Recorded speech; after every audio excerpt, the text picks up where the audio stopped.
This week, it's North America versus South America in 5 crucial matchups. Hello, everyone, and welcome to Week 7 of VCT Americas, the penultimate week, and that means apparently almost the last. I know, big words. Of course, we're coming at you live from the Riot Games Arena right here in Los Angeles, California. Of course, I'm Golden Boy, joined by Sideshow here, 2 eggs present, and in order to cover for all the hair that we are lacking, we have Benita here today. Benita, how you feeling? Hi, thank you so much for having me. Yeah, can't wait to get your expert opinions and perspectives throughout the show. Benita's going to be with us here all weekend. And Josh, I would ask for your opinion, but... I mean, my sole goal this entire week is just going to be to mold you so hard you look like us by the end of it, okay? You're going to be sent back to your pro career looking like an egg as well. Okay. Yeah, well... Considering, you know, how we look, we just don't want you to end up this way. My goal is to make sure that you don't look like us toward the end of this weekend. But all right, guys, as we head into Week 7, let's go ahead and take a look at our standings and see where we are right now, because we have 4 playoff spots that are up for grabs still. Loud and Cloud9 have secured it. That means we're left with, in 3rd place, Leviathan, NRG, Furia, as well as 100 Thieves. Benita, want to get your opinion here. First time on the show. These standings, do they catch you by surprise at all? I am very surprised, actually, with that C9. Oh, yeah? Why is that? Why is that? It's just looking so nice for them right now. It is. Their little honeymoon phase, and it's looking nice. Yeah, and that's what you want. You want to feel like you're looking nice at this point in the competition, Josh. Whereas for a lot of these teams that are going to be taking the stage, looking nice isn't going to be an option for them. They got to get the job done. Yeah, I mean, all 4 of the teams that we're seeing today are still technically in the hunt for playoff spots, although it's more difficult for some teams than it is for others. Yeah, indeed it is. It's going to be quite the journey. We'll, of course, cover all of that. But, guys, we're in the home stretch, and we only have 2 matches left for before each team secures their spots or does not secure their spot for the playoffs. And you know we all love to do some power rankings. Why are we doing it? So let's go ahead and do a final power rankings, all right? Let's go ahead and get 3 minutes on the clock. Benita, welcome to the show. Let's do this. I'm going to get you guys some easy ones first and foremost. We'll keep it simple. We're going to keep it simple, guys. We have Cloud9 and Loud. I don't think that's simple to me. I mean, obviously, interesting. I'll give you Cloud9 and I'll give you Loud. I think Cloud9 have been playing even. I'm going to let you pick first, and I'm going to go a few because I got some wild takes here that don't match up to the evidence. So it's up to you. That makes sense. That makes sense. Loud number 1 at the moment. You got to put them at number 1. Listen, I would go for the hot take that they're currently playing better Valorant, but you got to go based on the standard. Okay, that's fair. That's fair. Okay, now we have Leviathan and NRG. I'll give you. We'll swap it up this time around. Okay, I don't think Leviathan have been playing as well, but I can't remember whether there's other teams I would want to put in the middle here too. I don't think they've been playing great. I'm going to put them at the 5th spot just for now, but they might end up moving up to 4th, I think. Okay, well, that's fine. I'm going to put the... Can I put them right next to each other? You can move them. You can move them.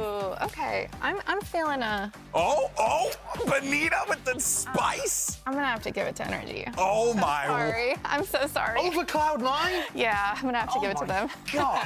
Oh, I like it. Next up, we have 2 more. We have Furia and 100 Thieves. I'll give you Furia. And you can take 100 Thieves. I feel like Furia are playing pretty well at the moment, but my big question is, are they playing better than Leviathan? And I really don't know the answer to that. I think with Dezhazin's form at the moment and how well he played in that game, even though they lost to NRG, I'm tempted to put Furia above them, but I really don't know. I'm going to slot them in here. I think we'll see a bounce back from Leviathan, but this seems reasonably fair.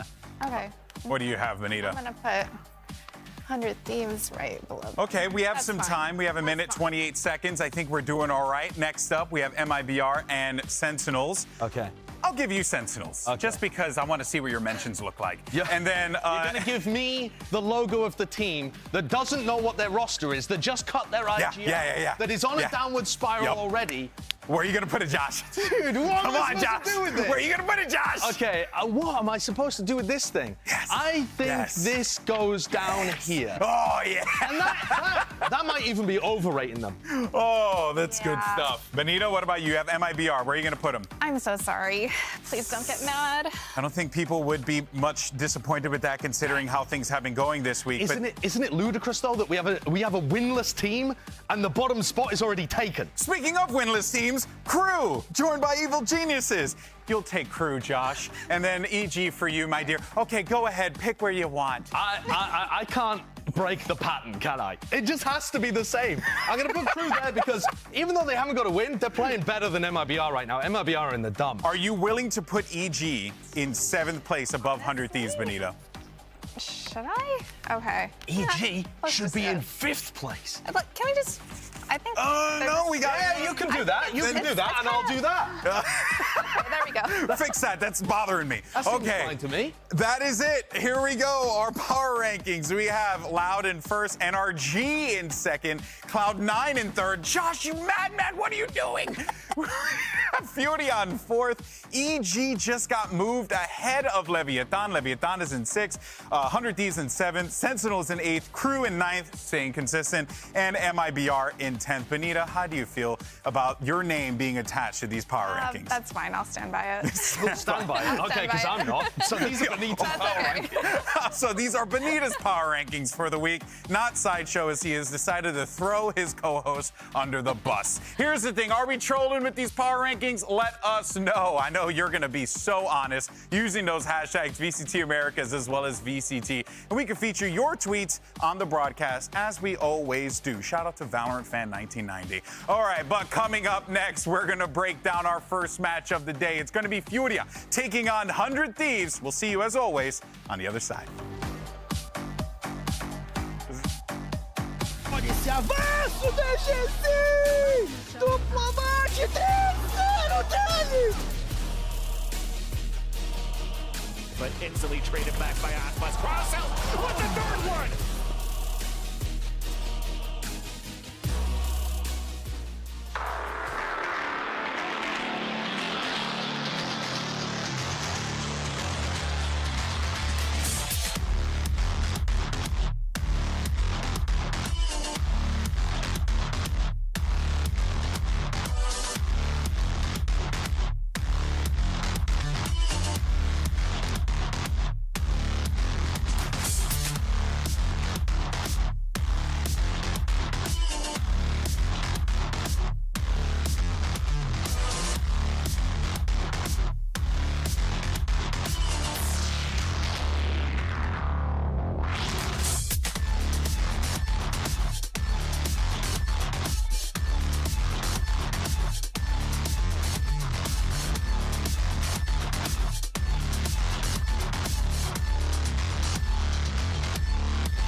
Welcome back, one and all, to VCT Americas. And it's time for us to go ahead and talk about our first match of the week. It is going to be Furia taking on 100 Thieves, a Brazil VNA matchup, everyone's favorite kind. Now, let's start with Furia first and foremost, because a victory here today, just as it was last week, will secure themselves a playoff spot. Josh, they have to find that one win in order to move ahead. Is today possibly that day? Yeah, I mean, to be honest, Fury are not in a bad spot because they control their own destiny. There's a lot of the teams that are still in the hunt for playoffs. Actually, 100 Thieves are one of them, where even if they win out, they're still not guaranteed. Fury have a chance of just securing a victory here against a team that's had a couple of stumbles, right?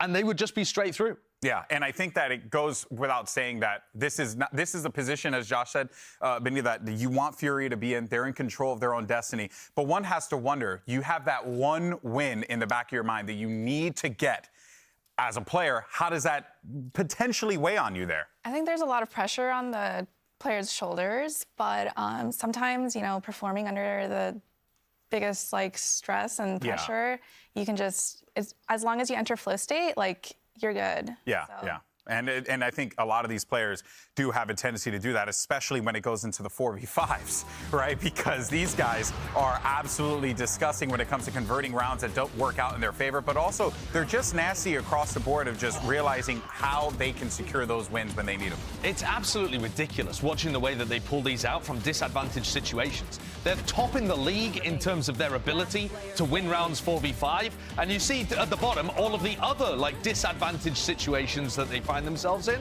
Are they good at all of them too? If you took the average team from Americas and you put them down a player, they'll win about 20% of the time. Yeah. A Furia will win over 25% of the time. It sounds small, but it makes an enormous difference, actually. Yeah, and is that something that you can train, Benita? Is that something you prep for? Like, I want to get your opinion on that. Run into a scrim, deliberately feed. Yeah. I mean, Pick hey, someone on the team. if that's what it costs, I'll be your teammate. I'll run in and feed all the time, baby. What do you got, Benita? No, there are just some players who just really can get a grasp of the game, especially when you're like down numbers. It's important to have multiple callers on a team because you need those crucial calls when you're down, and I just feel like they have some good comms within them. Yeah, they have like a magic sauce that has clearly been working out for them. Part of that as well has been Digizin, who has been just absolutely bonkers. He dominates the server whenever he steps in, Josh. This is a guy that when you give him the keys to the car, he's going to drive it like it's Fast and the Furious. He is awesome. Yeah, I think what he demonstrated was the absolute peak of his potential against NRG. And it's devastating for a player when you perform to that kind of level and you actually don't win the game. I don't know how NRG managed to hold this off because it was phenomenal, and yet somehow they still did. I don't think 100 Thieves could do that. I don't think so. I think if Digizin comes out and he plays the same way as he did against NRG, he's winning this game. And there are very, very few teams in the world that could stop it. Yeah, he's looking really, really scary out there. I think Furia does a really great job at setting him up for success. Yeah, and that, I think, has been part of the reason why week after week we have been, you know, really harping on these guys as like a top team, like a squad that can compete with the best, because we know when we see this guy pop off on the server and does what he does best, you know exactly what Furia is capable of. But, well, let's actually talk about how he stacks up to the competition. You mentioned it. You said that you don't think that 100 Thieves can stack up against this, but they're going to have Cryo, a gifted player, Josh. Surely he can stand toe-to-toe against Digizin. Well, Cryo has had a lot of improvements, right? Week 4 onwards, Cryo's looked like a rejuvenated player. But frankly, Digizin, his average stats that we're showcasing here, that isn't even what he did against NRG. He went above and beyond that, and he's still winning in terms of that head-to-head battle usually. So I think 100 Thieves are going to have their hands full. I think Digizin's a more active, aggressive player. I think that he takes control of the game and control of the tempo in a way that Cryo doesn't. And also, Digizin tends to find a lot of success on the attack side, whereas Cryo finds a lot of his success on the defense side, setting up on these passive, you know, and passive not in a bad way, but just in a he lets the game come to him kind of way. And that's so different. Yeah, every player kind of like has a different way that they want to approach the game, right? I think, and that is a great segue into that. Do you feel as if 100 Thieves have the tools to be able to stop an aggressive Furia like what we've seen these last few weeks? I think so, 100%. We're several weeks in. There's so much footage out there. It's so easy to stop a duelist in terms of like just building around that. And yeah, I think it's possible. Yeah, it's definitely possible. It's going to be interesting to see how this all plays out. But of course, for more on Furia, be sure to head on over to our YouTube channel and check out new episodes of Unstoppables, because this one actually focuses on Khalil and his girlfriend. You may know her from Team Liquid, Bastarda. Here's a short clip. Check it out. Quando eu tinha 8 anos de idade, eu via bastante vídeo das pessoas que eram pro players aqui. Então eu via, mano, eu quero ser que nem eles. Vale a pena sim, eu acho que por mais que... É que, querendo ou não, isso aqui é um sonho que eu tô vivendo. Eu sempre quis, desde pequenininho, pô. Eu acho que como é um sonho pra mim, eu acho que pra conquistar isso, tem que abdicar outras coisas. Que a galera que assiste, eles só acham que, tipo, a gente tá lá e é tudo do bom e do melhor, a gente só senta e joga, tá ligado? Mas não é assim, é bem difícil no dia a dia, é bem complexo, porque a gente tem uma rotina muito puxada, a gente tem que ter o psicológico bem forte, o mental bem forte, por conta disso, de estar longe da família. Pô, tô, sei lá, 12 horas de avião da minha família, então é bem difícil estar de longe, tipo, 12 horas da Paula, então é bem difícil. El día de hoy estoy aquí, vine de Brasil para Los Ángeles a ver a Khalil, mi novio, y estoy muy ansiosa porque quiero que él pase los playoffs y estoy ansiosa para verlo jugar hoy día. Da Cruzeiro e do Hit. Quem tem uma história ainda mais bonita no Game Changers é a Bastarda, que está aqui com a gente como convidada, 5 vezes campeã brasileira, 3º lugar no Mundial do ano passado. Bastardinha, seja muito bem-vinda aqui à nossa mesa de análise. E eu já quero saber de você, como é que é? Tá aqui no estúdio, tá de perto, vendo o VCT Américas? Eu estou muito ansiosa, sobre todo porque o Khalil vai jogar hoje. E eu já vi ele jogar antes, mas em outro país é diferente, né? Eu acho que a Fúria vai ganhar, mas vai ser um jogo muito pegado, vai ser 2-1. Vamos ver então se o palpite da Bastarda vai dar certo hoje. Bastardinha, obrigado. Muito obrigada pelo convite aqui, muito obrigada. E é isso, Go Fúria, vamos!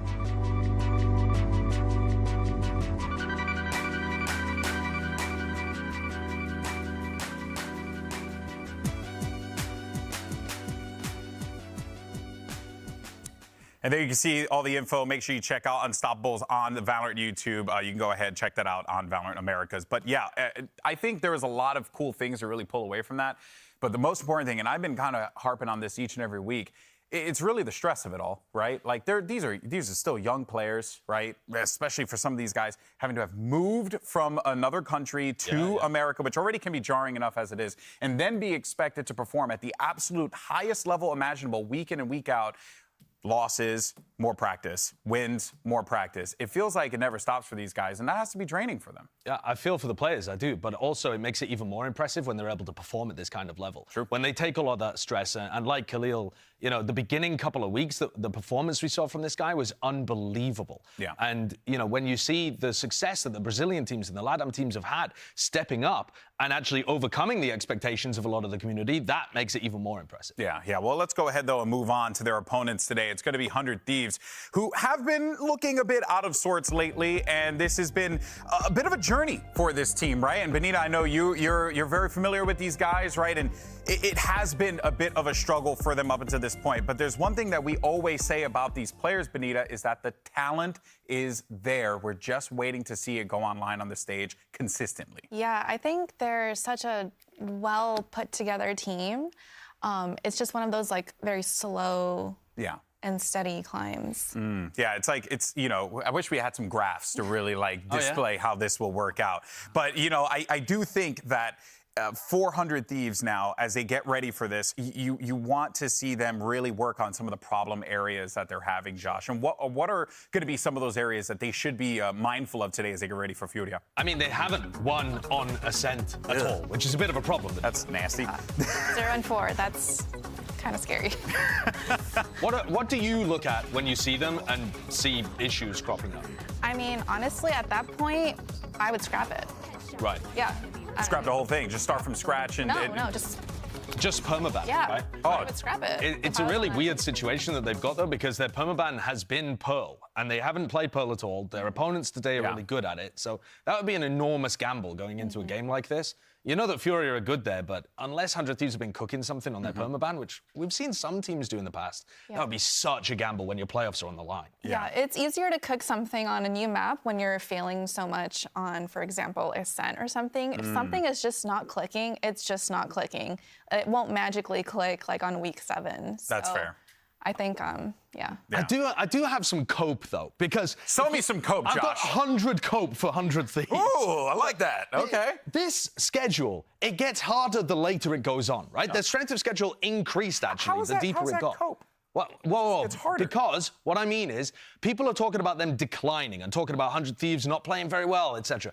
I think if you look at the week 4 through to week 6 performance of 100 Thieves, it was way better than they'd been performing before, but they were playing them against much more difficult teams. They're playing against Loud, they're playing against NRG, they're playing against, Leviathan, who they managed to beat as well. So this isn't a team in free fall. Yeah. This is a team that's actually getting better, getting more value out of Cryo, but they're playing against way more difficult opponents. And that's the problem. That's what we're talking about in weeks 1, 2, 3, that they kind of ruined their best chances of starting out well when they were losing to, really winnable opponents in that first Sentinels Cloud9 kind of era. And also, you're really looking to specific players, I think, on 100 Thieves to kind of be the tip of the spear, if you will. Asuna has always been that guy for this team that when he gets activated, when he feels comfortable, dangerous things like this can happen. And I think this is a real question for 100 Thieves as well. When you think about their map pool, they've got Bind and they've got Split, where Asuna plays at the tip of the spear. And I don't know about you, Benita, but I really like the way that this looks for the team. But they're probably not going to be able to play both of those in this match. So do you want to go in that direction? Do you want to focus on Cryo? Like, it must make it so difficult, the prep work for this squad, when they play at such a vastly different tempo with Asuna at the front or Cryo at the front. They do. I think it might be safe to say they might struggle a little bit with their agents and making it like cohesive. So that's why specific maps just look the way that they look. And this could be, I could be far off base here, so feel free to tell me if I'm wrong. But do you think that it's a resource issue? It's that you have two really, really great players that need a lot of attention in the server being put on them. I know you said Cryo likes to play a little bit more passive, let the game come to him. I think it's a resource problem in the sense of Cryo was expected to get good at Raze over the course of this since he joined the team, and he didn't, so they scrapped that project. And I think that is one of the issues at the moment. But we've seen teams like Loud have a lot of success just running Permajet. So, but they have been playing a Harper Viper, and 100 Thieves have not shown a Harper Viper at all. So this is a team that's disregarding the meta at all at the moment and just forging their own path. Yeah, I feel like 7 weeks in and you haven't really busted out Harbor Viper yet. You kind of need to at this point in time. But let's move on, though, to Derek. And one of my personal favorite players, an absolute, scholar and a gentleman, and a savant in the server. But on top, but has kind of not been the player that we want him, or we know, Benita, that he is capable of being. Because remember the Derek hype when this 100 Thieves roster was just being formed? It was Derek all the time, and you know that skill is there, Benita. Oh, I know. It's so scary hopping into the ranked queues, and, if you have him on the other team, he is mechanically so great. Such a great player. And I think, just need a little bit more experience, like more under these lights, playing more under pressure, more LAN experience, and he's going to be like one of the best. Well, I'm actually glad you mentioned that because we do have this tweet here from Derek, and he said, "Trust me when I say nothing said on these Reddit/VLR threads will make me as disappointed as I am in myself, and our performance is split. We'll do better. Tired of saying sorry every other week. Thank you for coming out and supporting us if you did." And that right there, that's the reason why I'm actually a big fan of Derek. He's a mature player. He understands the role that he's in right now and the task that is ahead of him, Josh. You can see that he's definitely holding himself to a higher standard that even people on the internet can't hold himself to. Yeah, and there's some nasty things in those Reddit and VLR threads. Yeah. But tone it down, people. How about that? I also think it speaks to the kind of the clash within this team, or the thought process of like expectations versus reality and the disappointments that the team is feeling. And he also had another quote where he was talking about vastly different feels for his team when they come into different maps. He said there's 100 Thieves that you get on like Split, where we look really coordinated, we have a great game plan. I'm paraphrasing here, but you can read it behind me. And then there's another one where we turn up on Ascent and we just don't really know what we're doing. The communication's all off and it shows. And I think that has made me think they look more cohesive with Asuna in there, but maybe it's more just to do with what their game plan looks like and how comfortable they feel on certain maps. I think a lot of that comes down to who's going to win this game today and whether they make playoffs. For sure. We'll continue to talk a little bit more about everything, but following last week's loss to Loud, we actually did speak with Stellar about his team performance. Let's go ahead and check it out. Our team's performance so far has been all right. I mean, I think, our record's not great, but realistically, I don't think the games have been that bad. Obviously, like Cloud9 match was kind of similar to this match. We had first round loss. The first map was pretty bad, and then the second map was really close. Same thing here. I think the only like really difficult match that we had so far is like NRG, where it's like we didn't really feel like we were super into it, but we're in high spirits for the next 2 weeks.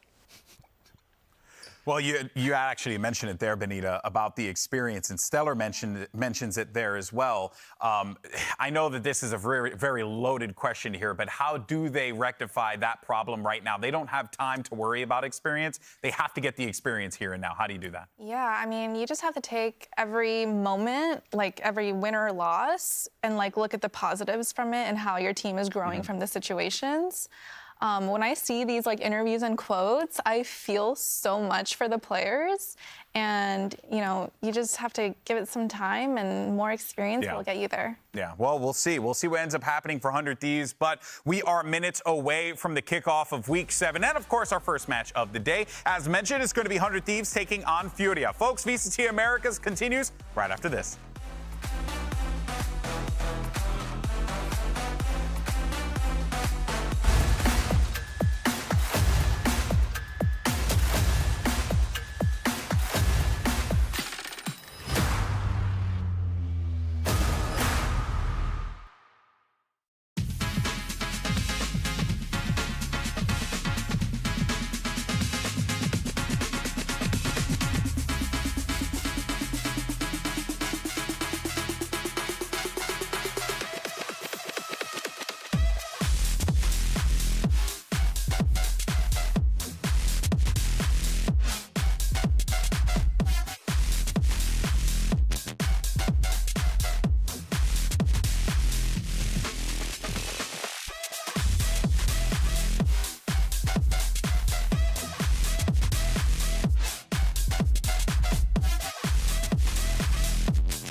Welcome back to VCT Americas, and throughout the split, we've been keeping track of everyone's predictions, and here's how we did last week. As you could see, Benita 4-1, absolute god. Sideshow kind of all right at 4-1, but then you also have myself. I don't know how I get 3-2. Personally, I blame Kurt. But the thing is that we've also been flipping a coin every single week, just for fun, and sometimes it's better than us, but not as of late. It's actually 0-5. That's a really, really bad prediction score.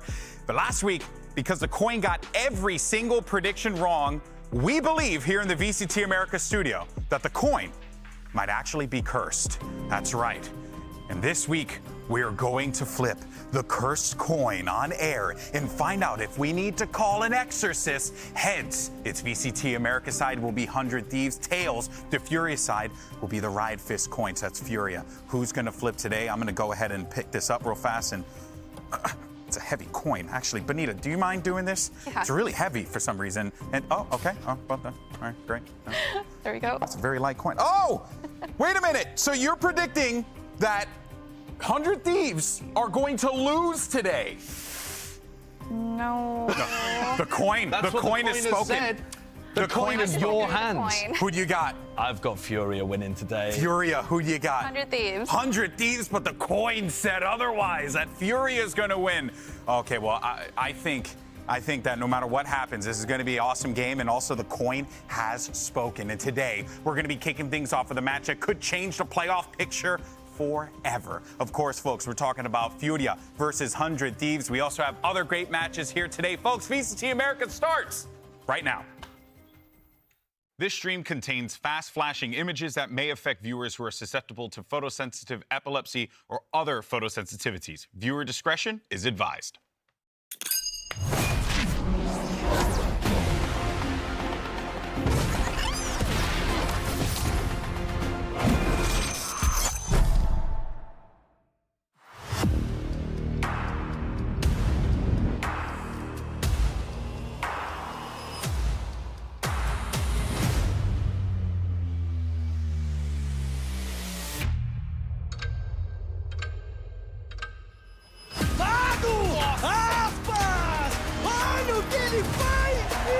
Everyone was talking about him, and this is going to be the guy to look out for. Too much Cryo again. Does this guy miss? Does Cryo ever miss? No, he doesn't. Olha, Zé, escala bem, faz duplo avante, vamos, Fogão! Se acaba tempo e leva!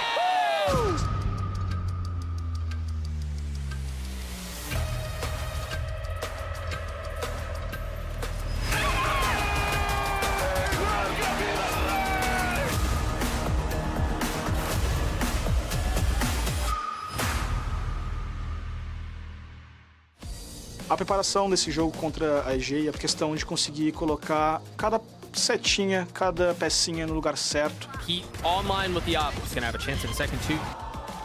They look stunned here. They don't know what to do anymore. This is brutal. Very familiar with MIBR's game plan. They're definitely capable of being a dangerous team. Full focus, job's not done. And still, as we have nobody onto the spike, a round's gonna come in for the Evil Geniuses. Flashlight coming out, then the lineup from Chagama! Nossa cabeça para enfrentar 100 Thieves, na verdade, tá bem de boa, a gente não fica focando muito no adversário que a gente vai enfrentar. A gente foca no nosso estilo de jogo, tudo que a gente treinou e tenta só replicar isso no campeonato. But there's a Sharon! Help his teammates, the light comes down. Oh my god, what a kill by the Dazine! We've only played them a handful of times, like in practice, so I don't really know what to expect. I think we just got to focus on winning. Towards B main, there's only 20 seconds left on the clock for Loud to act. And as we take care of the alarm, Loud gets 2 kills. Crowsells with the first blood, but instantly traded back by Aspas. Crowsells with the third one!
For the Brazilians, you need one and you're in. For the North Americans, they need one to simply stay alive in the season. It's Furia facing 100 Thieves, and it all goes down right here as the players begin to huddle and get ready for this matchup. Josh, the pressure's on really for both teams. As I said, 100 Thieves need this win to stay competitive in the playoff picture, and Furia need this win to lock in the playoffs. It's actually crazy. If you're a fan of the Brazilian teams at all, you're rooting against 100 Thieves so hard, because not only would they deal a bit of a blow to Furia here with a win, they'd also knock MIBR out of playoff contention. Oof. They can deal a double whammy right now with this win, despite not really being in control of their own future. And this match is so interesting because I think in theory, we should just have 2 permabans. We know what they are. Fury always get rid of Lotus. 100 Thieves always get rid of Pearl. And that means there are some serious questions where Mike's, the head coach that you see right there, has to decide, do they want Cryo at the front? Do they want Astra at the front? Where do they go? Where do they target? Honestly, I'm such a big fan of these vetoes. I think this deep into a tournament, like, just taking the Ascent out, it just makes sense to me. Yeah, you want to see them do that, right? At this point, it's like you either have to do it or you are accepting that you're going to potentially hold an L every map, you know? I mean, yeah, I understand that Ascent has been like where they've been losing constantly, but that would be such an enormous gamble to have that be the first map here that I just feel like 100 Thieves, with no Harbor Viper play whatsoever, if they do the crazy gamble and put their playoffs on the line to play Pearl, that would be, I think that would be even more of a gamble than just playing Ascent and working on what you're doing. It's a big gamble, but they're definitely prepared for it.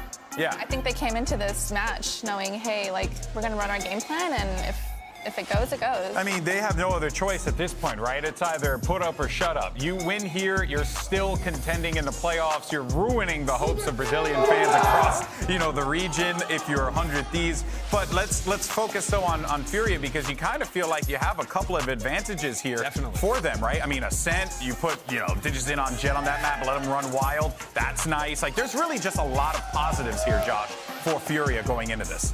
There absolutely are. I think even when you look at the maps that are somewhat more towards the middle of the pool, stuff like Haven, stuff like Bind as well, I would give the edge to Furia. I think the way in which they've been playing those maps has been excellent. They've also been playing a ton of Harbor Viper, which is the America's meta at the moment, and 100 Thieves have strayed away from that so much. So if 100 Thieves want a chance in this game, they need to be hard anti-stratting the Harbor Viper stuff, I think. Yeah. And I don't know whether they're going to be able to do that. They've struggled against the other teams in that manner, apart from, I suppose, the way that they played against Leviathan on Lotus. Maybe they could look towards that. Yeah, well, we'll wait for the, oh, here it comes, as a matter of fact. Map vetoes starting to come in. Furia's up first.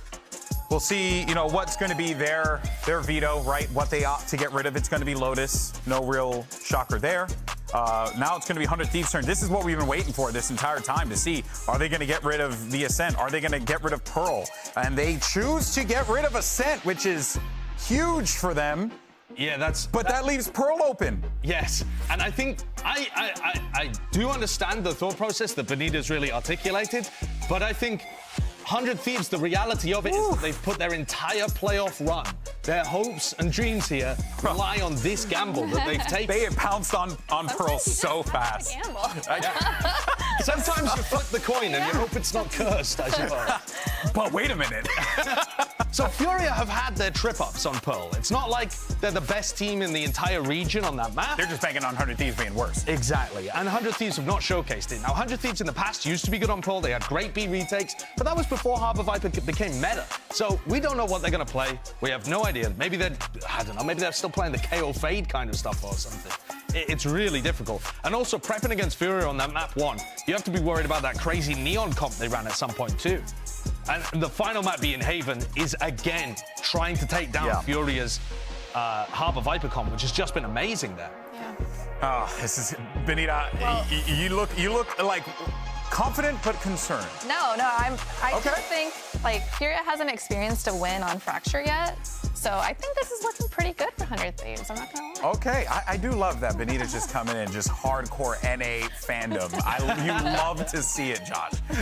Yeah, I mean, I suppose if you're still hoping on 100 Thieves being able to make it through, but I think Furia have the advantage on map 1 and map 3, and I'm so interested to see what 100 Thieves play here. Would you go, if you've been hard planning for this, Benita, do you just go for the Harbor Viper? Yeah, I think one step closer.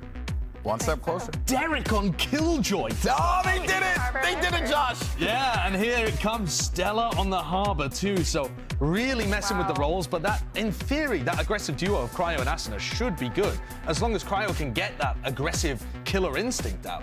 Wow, this is looking real juicy. Indeed it is. Well, we have everything locked in. Let's see how 100 Thieves Pearl is, and we're going to send it over to your casters. They've got a 100% pick rate in my heart. It's Doug and Bala.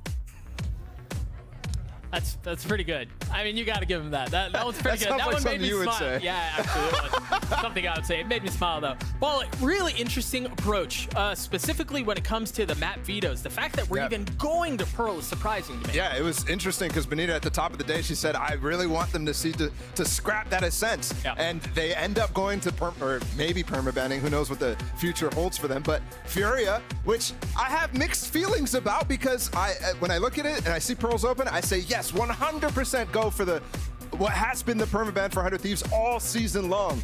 But then I think about what has happened for Furia on this map, and the only win was against MIBR, who, again, was in that streak of disgustingly bad stomps, and Furia actually played close against them on this map. 100 Thieves finally succumbing to the pressure of the double wall comp, so they are going to have both here. Attacking side to kick things off. We're already seeing some of the walls go up, some of the utility. They're going to have to navigate around, but there's a pocket for DG right off the bat!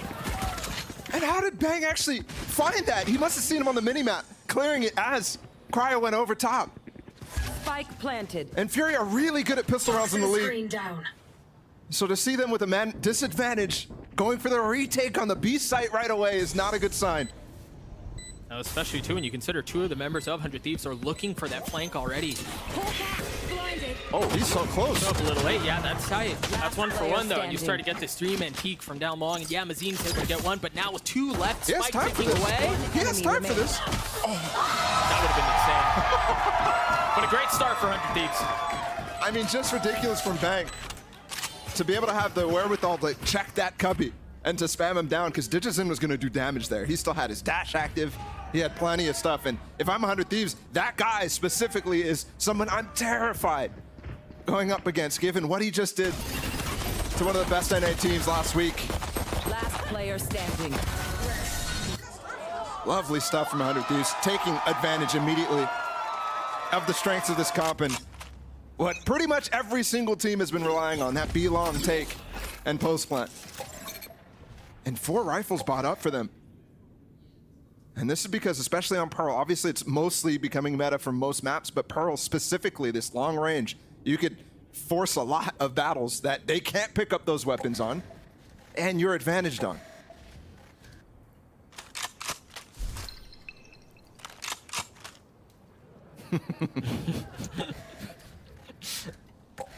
Clock already being burned down to just over a minute left. In the round, Spike finally in tow. Look at the stack, though, from Furia. 4 players here. And I'm wondering when this wall is going to start cycling by Bang. You have Derek looking to potentially lurk.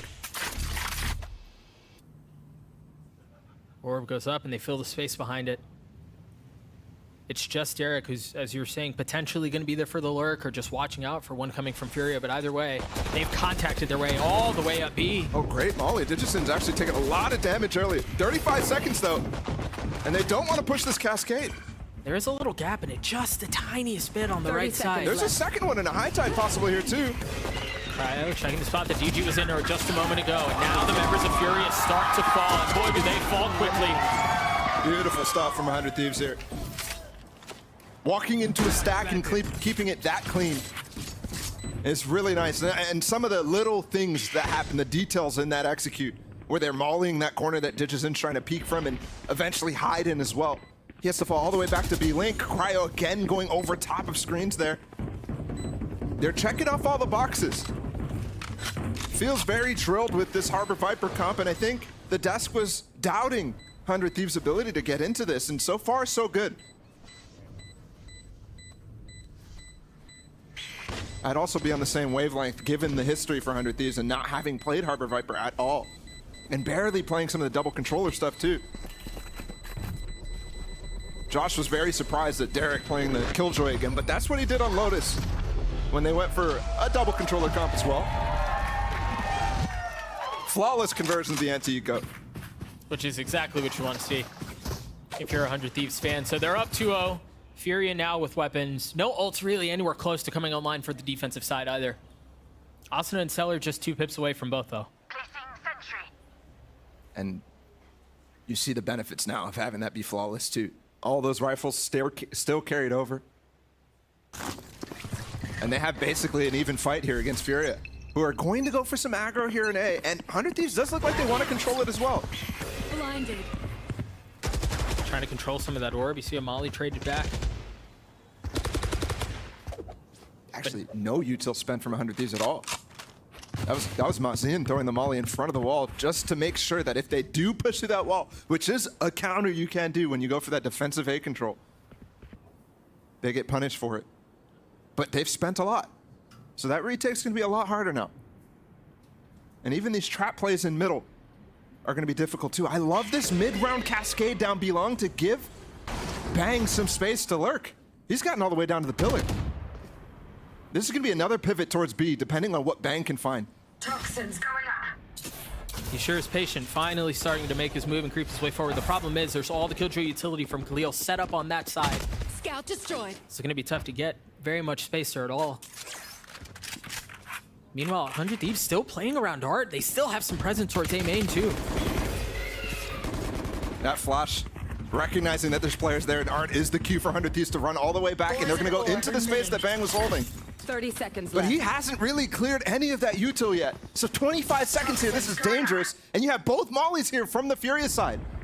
Toxin screen down. You also got Mazin close by too. They don't explore Link. It's a deep flash. That's in a Molly. Oh, he barely finds the pocket away. It just barely, you're right. Planted. Bang does fall. Numbers still for Fury though. And the issue here, oh, the double flank. And they're aware of it. You see them, they're starting to rotate back. But DG is NMW roll over. What's there? Ambitious. This could be a big moment for Cryo though. He's already gotten 2, still so much to do and not enough time or health to do it all. You're asking for a 1v5 there from Cryo. And that's tough. That mid-round was definitely, you could see the ideas starting from the beginning when they cascaded Bang down in that pillar. You could tell maybe if they got something on A, they would have hit that site. But as soon as Fury denied them, as soon as they got a high tide up and the flash to confirm their spot. Oh, and he gets a kill while spamming down the cove too. That hurts. Because Bang was vulnerable from that alarm bot.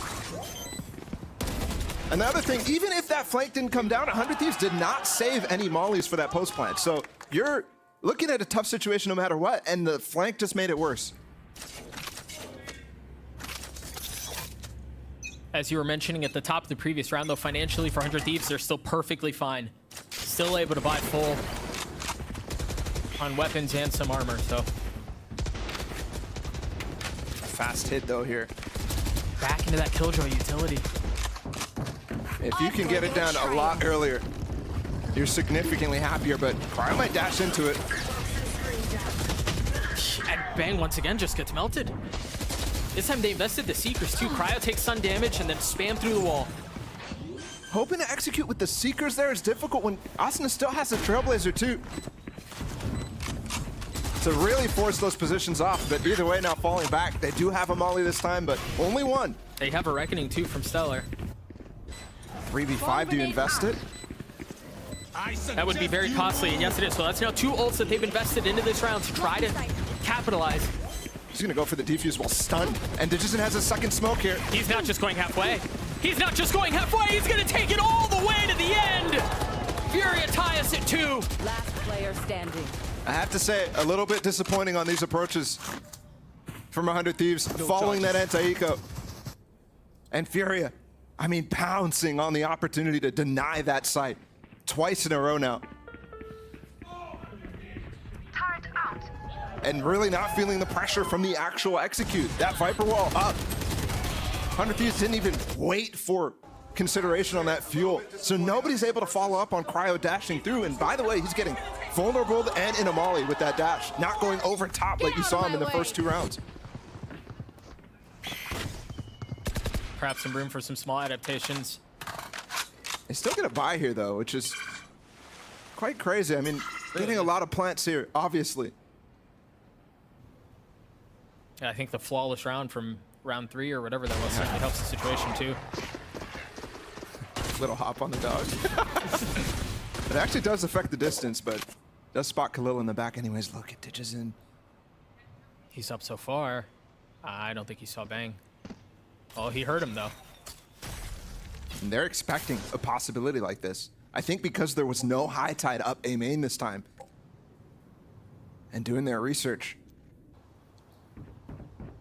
They're going to clear him, it looks like. Yeah, do they wait for Asano as a flash? Do you invest a flash on a tight corner like this, knowing you still have so much space you need to take down? They have a W here now. Nothing invested. Kill traded, though. MW now looking to try to get away, and as soon as the Cloudburst goes down, you're staring into 3 members of 100 Thieves. Forces the Furia players to dash back. He uses Reckoning very early to get in front of this wall. 27 seconds left. They still should have time to be able to navigate this, but they're denying this very well. The issue, yeah, I think it's going to be all the other utility you have to get by. QCK, same spot. Oh gosh, there's still so much damage from the same place. They return to the scene of the crime. See you in the next life. They had all the advantage there. Take them out before they even... But again they just try to bully their way in after those early kills on MW and Digizin. The amount of delay, it feels like, obviously you're seeing them not playing Pearl as much, not used to playing this map, coming into effect because they're running through not only the Viper wall, but then when that falls, there's the high tide too that's slowing them. I like that Cryo tries to get the double smoke Caterpillar into that site for the rest of his teammates, but it's not significant enough. And something that Josh pointed out right at the top of the show, the 4v5s from Furia, when they lost Digizin, you're thinking, oh my goodness, that's a tough position. Everybody else is so far. But Furia are the best in the league at man-down situations. 34%. Slightly over a third of their rounds. It's ridiculous. And now they've finally broken the economy from 100 Thieves. Not only that, but they've taken an early lead in the map, and they have also forced the timeout from 100 Thieves. Wanting to think things through for just a moment, Derek does have the lockdown going into the next round, but you can see it on your screens. It's a smattering of weapons. You've got Stingers, you've got Sheriffs, and yeah, you have a couple of rifles to work with too, but I mean, relative to what they've had in the last few rounds, this is bargain shopping. Placing sentry. Almost every single round from 100 Thieves so far, actually every single round has ended towards that B site. And now that they're on a light buy, I would, if I'm Furia, I'm expecting them to shift, but I think 100 Thieves would know that. They do get the same main control though. Which they've succeeded at a couple of times. I mean, this is, wow, Digizin, that's a random angle to walk into. That's also both their rifles. Already down. I mean, that's just disgusting from him, though. He's walking randomly in the open in the middle of sight. That's not something that you do. Because he's Jet, he gets away with it, and because he is in such good form, he gets away with it too. TG really has been on a tear recently. It looks like he's continuing that success. Both rifles that were dropped from 100 Thieves have been picked up, so both Asuna and Bang have a little bit more fighting power in this, but a 2v5. I have to commend here Fury as well. They actually went for a 4-1 stack, left Khalil on his own on that B site. One enemy remaining. And I feel like that's perfectly reading what 100 Thieves are discussing on that timeout. This high tide is so good. Not only does it hold A main, but it also splits up anybody and the positions that he can actually go for. And Bang left alone. First anti-eco for Furia, and they respond with a flawless of their own. 4 in a row now. And this is already the same amount of defensive rounds that Furia got against NRG last week in that deciding map. It's crazy to think about. And honestly, you look at what's available to Furia and you realize there's good potential for even more. The Pit, the Seekers, for Mazine and MW, respectively. What do 100 Thieves do to turn the tides? Do they finally hit A? I mean, truly hit A. I would love to see 100 Thieves try to punish that A main control that Furia is going for, because the longer this goes on, the less Furia is actually putting into that A main control. Now it's just a high tide. There's no longer that molly that's coming in. There's no longer 3 players going behind it too. So they're getting that for free, essentially. Yep. That high tide comes right back up. Are they really going to challenge this? Viper's pit that Mazin has put up. They have been wanting to go B a lot. And there's a good chance they do it again. They also have the Trailblazer out from MW to make sure there's nothing mid. Okay. No rotations from Fury yet, but Mazina already getting pushed off. You should run. They pushed him off and got the Killjoy lockdown down. That was the goal, but He falls. The pit goes down with him. Now they have the lockdown. This feels like the first time 100 Thieves have gotten a lot of aggressive control here. They're going to best the pit of their own. that pit he actually can't be long with. He has to stay on the site, which is not a great position for Bang to have to be in. Unless he's got some help, and he has plenty of it. Look, there's nobody playing down long. Great high tide out from Stellar. And Derek playing behind the pillar, expecting the pressure. He knows where it's coming from. The rest of 100 Thieves do as well. This is a rough way to go. He's only got 2 HP. Oh, the flash! No way! How is Derek still alive? Another going for 100 Thieves! DG trading it back, though. 3v2 quickly turns into a 3v9. 100 Thieves get back on the board.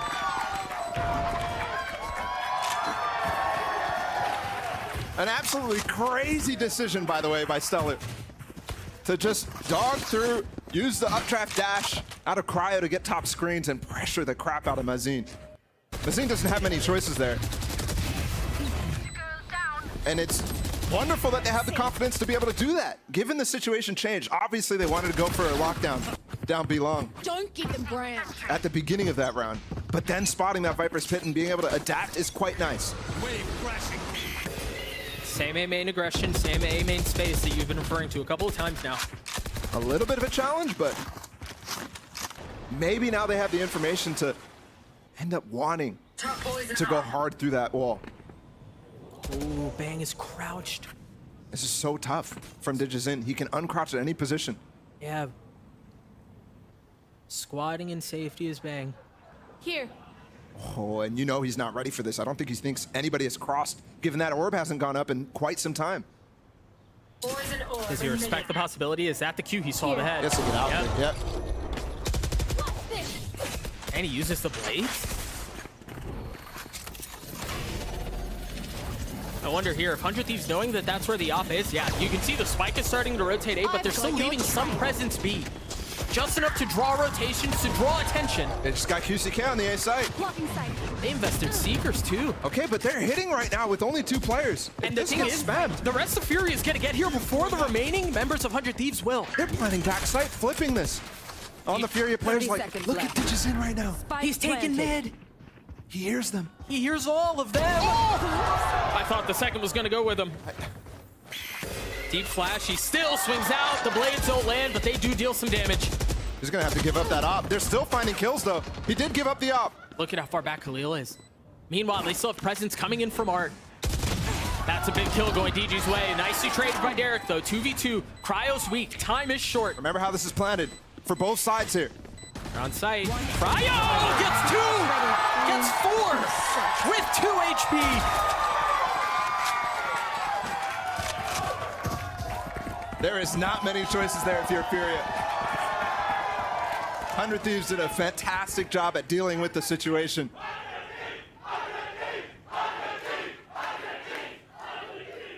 And quickly respond to tie it back up after that 4-round streak by Fury. It looked really, really good. It was off of the timeout, if I remember correctly. So Fury now choosing to invest one of their own. See what they can do to get back towards their winning ways. What do you feel like you're seeing different out from 100 Thieves in these last 2 rounds relative to prior to the timeout? I think having the decisiveness out of anything there. I mean, into that pit is such an impressive decision. And then here, spotting the op, getting the kill on A main, and being able to go into that site, realizing how spread Fury is very thinly. And then on top of that too, Cryo coming alive. I mean, obviously got the 4K just there, but also got the opener in the last one against Mazine, pushing him out of that pit. Cryo was a big factor for what Josh was saying in terms of 100 Thieves looking a lot better, even though they just played top 3 teams in the league, top 2 according to Benino's power ranking in Loud and NRG. And in my mind, it was, when I was watching them, I was thinking, wow, Cryo looks loose. Cryo looks like he's playing like the Jet that I saw early on before he even got picked up by Xset, before he was locked into chamber jail. You know, where you have that movement that it's really tough to know exactly how the Jets are going to play. And I feel like Cryo has gotten there finally in the middle of the season. Or at the end of the season, I should say. I mean, he's certainly well through it in this map, sitting at 10-5 right now. He's been such a big part of the discussion for 100 Thieves and their successes and honestly in their failures a lot of times. So for the 100 Thieves faithful, for him to be performing as well as he is this early in the series bodes quite nicely. And look at the adjustment here out of Fury, pushing Digits in way up on top of that little hut in A main. Remember last round it was Cryo to go look for a kill here, expecting, you know, Mazin, expecting QCK, expecting Khalil, one of the anchors. Now he has to deal with the op. The op and DG. Cryo just a couple of steps away. Oh, look at this reclear. This is going to force them to peek A main because they just cleared into mid. And that flash actually doesn't spot anything because they didn't know that Cascade was there. Here it comes. It's a jump spot. You see him picking out his... He's thinking about it. Trailblazer, holding, clearing. Oh, wow. This is a really deep Reckoning. This is not going to get them all the way on the side, and they've responded with a Reckoning of their own with 40 seconds. What does that do? That just throws the brakes on the whole round. It's going to force 100 Thieves to explore elsewhere. And that might have been an interesting decision, but they didn't know where QCK was, so they didn't recognize that was a possibility. And this is that situation that we saw in those first 4 rounds that Furia won, where they're rushing to get back into this. And they're going to be rushing their way back towards B. 100 Thieves are going to have to get through the wall. The Viper walls are going to have to get into the mollies. They're going to have to get through all of the Killjoy utility, all of the Viper utility too. It's impossible to get through the line that they set. Spike down B. And we literally have seen this round. 4K for Khalil, a flawless for Fury, and the lead once more. Does that even count as a 4K? The dude killed 3 people with the mollies. Listen, it's in the stats, right? And that's...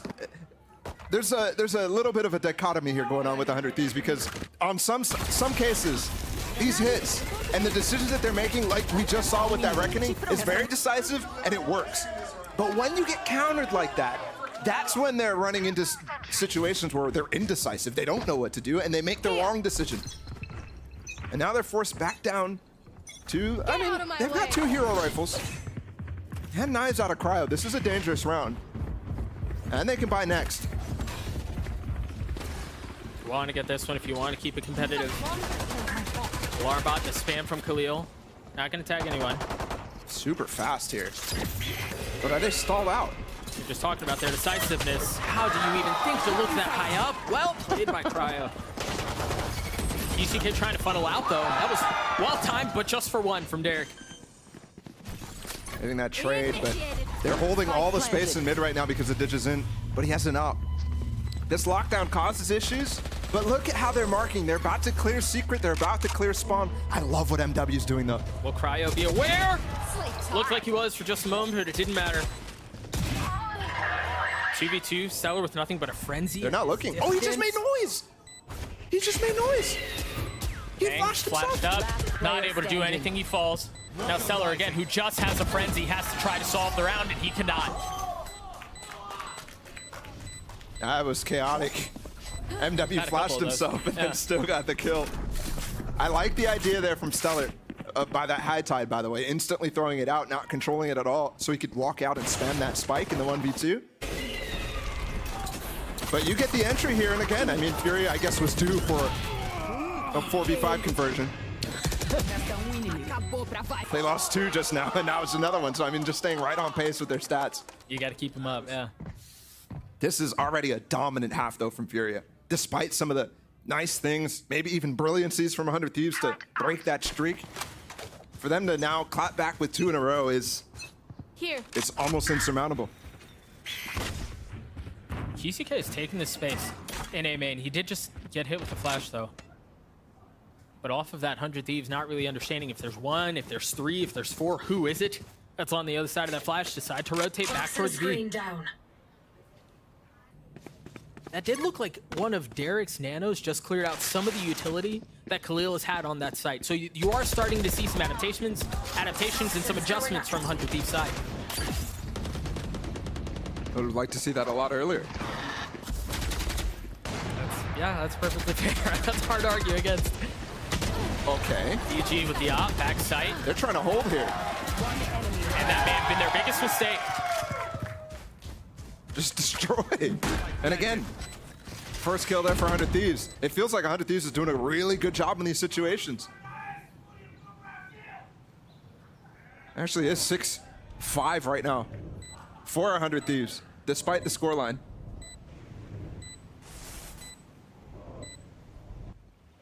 Yeah, QCK is going to save. Yeah, just carry that rifle over. Money doesn't look too bad on the side of Furia, but you want to carry that over anyway, so.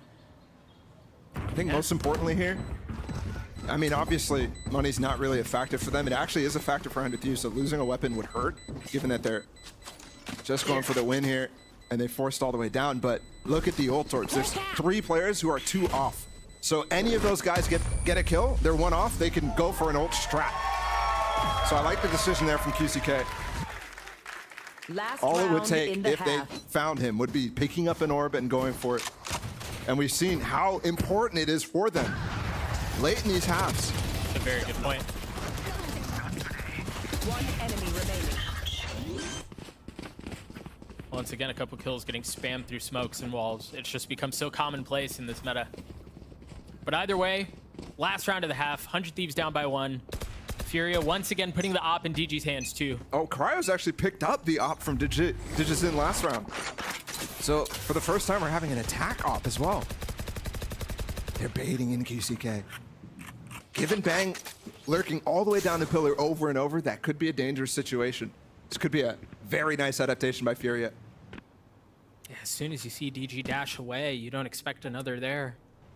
And it's not only that, it looks like they're bringing MW into it as well. Contact flash, QCK wide swings. You can see the setup here. It's poised for domination, but right now 100 Thieves still exploring that A side. And they've actually recognized, okay, there is no op on this side. So Cryo's actually staying by himself right now while they go for this. He's going to definitely die. I mean, at best he takes 1, but he's going so forward. Wow. You called it. Meanwhile, the rest of the hit is going A. Everyone's there. Khalil still has some utility that unfortunately just got cleared out. As soon as the code moves up, it looks like they're going to commit to the spike. DG has blades too, so yeah, you might have the op, but I mean, you know how formidable he can be with that ult. It's just a matter of when he decides to forego the operator and go. And when you have a weapon like this too, in your back pocket when you have knives, you can just go for a right click. Right. They're patient. The first to fall for Furia. 4v4 left here. Time is ticking away. Stellar gets way too pure. Yeah, so does Asuna. DG with 3. QCK on the yeah, there's no stopping him. There's no stopping that. A 7-5 half for Furia. That is a brutal half, I would say, for Furia. I think the silver lining is Furia's attack side was not great against NRG at all. But there, 100 Thieves cannot be happy with how that went. They were 5 and 4 for post plants when that is supposed to be a really good side for them. So many rounds went back and forth on the other side of timeouts. We're going to take a look at things the last few moments of the round one more time. Because again, it really was DG who cracked that thing open. 1 with the op, 2 with the blades, if I'm not mistaken, and the round for Furia. Let's throw it down to the desk to break down the first half. Yeah, I mean, I totally agree with the casters there, right? A rough start there, I think, for 100 Thieves, all things considered. Yes, it is going to be 7-5 for them, but, I mean, Josh, as we get ready for this next half, one has to wonder, right? Like, it just felt like the game plan, banking your season on this, it felt as if the game plan was a little shallow. Yeah, I agree. I mean, you can see why it was their permaban. They're playing it as if... They're playing it the way that fans think Pearl should be played, where you just go B every time, and you don't do anything in mid, and you don't really draw attention anywhere else on the map. I thought the tactics didn't look great, and when they actually hit B, it wasn't really working either. So that's part of the problem to me. You take a look at what they were doing in rounds 3, 4, 5.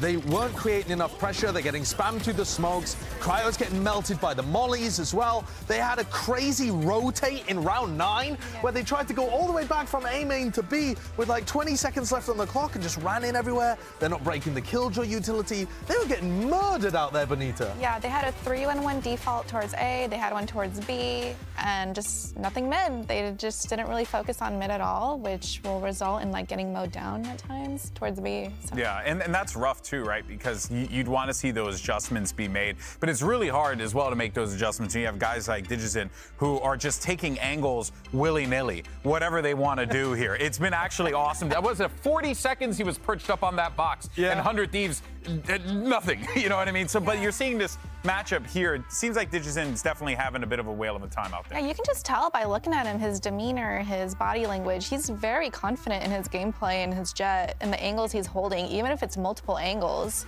So, yeah, the way that he sets up, he really does expose himself to getting punished, but he doesn't care. He's like, yeah, I'm just going to hit the flick shot anyway. What of it? And the mad part is he's better on the attack side. The Furia normally get less than 5 rounds on their defense, and they're fine here. They're fine. Well, this is going to be a little problematic for 100 Thieves. They're going to have a game plan because, you know, Furia is going to be coming with that force to send it back over to the casters.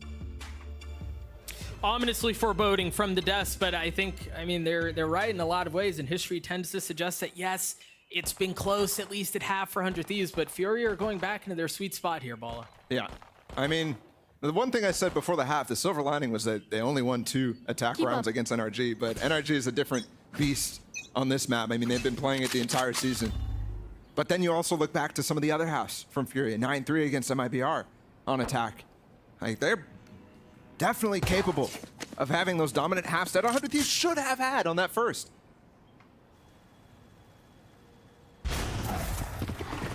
Furia looking to end A. You start to see some of the spams, and DG's already picking up another one. 16 kills so far. He just dry-faced in front of the wall. And Derek's gonna get chased down, but he has actually help from Cryo. It's well held. The flash isn't gonna hit him though. DG still wreaking havoc. 2 players low on both sides. Last player standing. That's big from Bang. That's big from Derek, and that's big for 100 Thieves. But remember, they won the pistol in that first half, and the scoreline still dire. So we'll have to see them not only have a flawless anti-eco, but continue with that economic boom that they got. There's the kill. Kills coming in from Bang. On the back side of that, again, 2 players really low, so those shots easy, but also clean with the aim. 2 headshots. And I do want to point out, Benita said that there was no mid control from 100 Thieves at all. And that's something they were doing, was throwing the old Viper orb inside of B-Link, and they were never using the high tide that Loud and so many other teams have been using. I wouldn't be surprised to see Furia instantly show them how it's done. You're already seeing an early focus on prioritizing orbs towards Stellar. You just took the 1A main with Cryo close by. But you're right, mid presence for the first time all map. And they're rewarded for it. I mean, this guy is nasty. 18 and 8 with a Sheriff there, long range. Gun here. That's not easy to do. They trampled their way down B and momentarily delayed by the Nano. Derek close by, the first to fall, re-peek onto the second. Cascade in a blocker's position now. Mazzini even hears Cryo right now. Oh! That was pistols. That was straight up. And they're taking it back towards A. They're going to get a plant down, which is already a win for Furia in that category. Just barely missing the timing. I mean, half a step and Stellar can spam. Potentially. What? Oh, that's a classic. Yeah, that shouldn't have happened. Oh! That also shouldn't have happened. Hello? Still a Bulldog. In the hands of Derek. Still a Ghost in the hands of Cryo. They hear where both of them are coming from right now. I mean, this could be disastrous. I mean, lucky for them, neither player picked up a weapon here, but I mean, that classic is a Vandal. Yeah, they've gotten this far without it. TCK, 43 HP. They don't know where Digizin is. They have no idea. That's another going down to the classic. He thinks he's backside. He thinks he's backside. He's just guessing. Poor guy. And there's no time. Yeah, he just has to delay now. He doesn't even have to take the fight. Wow. The benefit is that it seems like 100 Thieves are going to keep a weapon, but my goodness, what a thrifty round for Furia. Oh no, that just breaks the mental. 3 kills by QCK's classic. And the funny, it wasn't like right clicks and jumping around the corner or anything like that. He took bangs from last round and added it into this one. Acted like they had no armor. Enemy kill. Oh my goodness, man. That's so clean. Twice.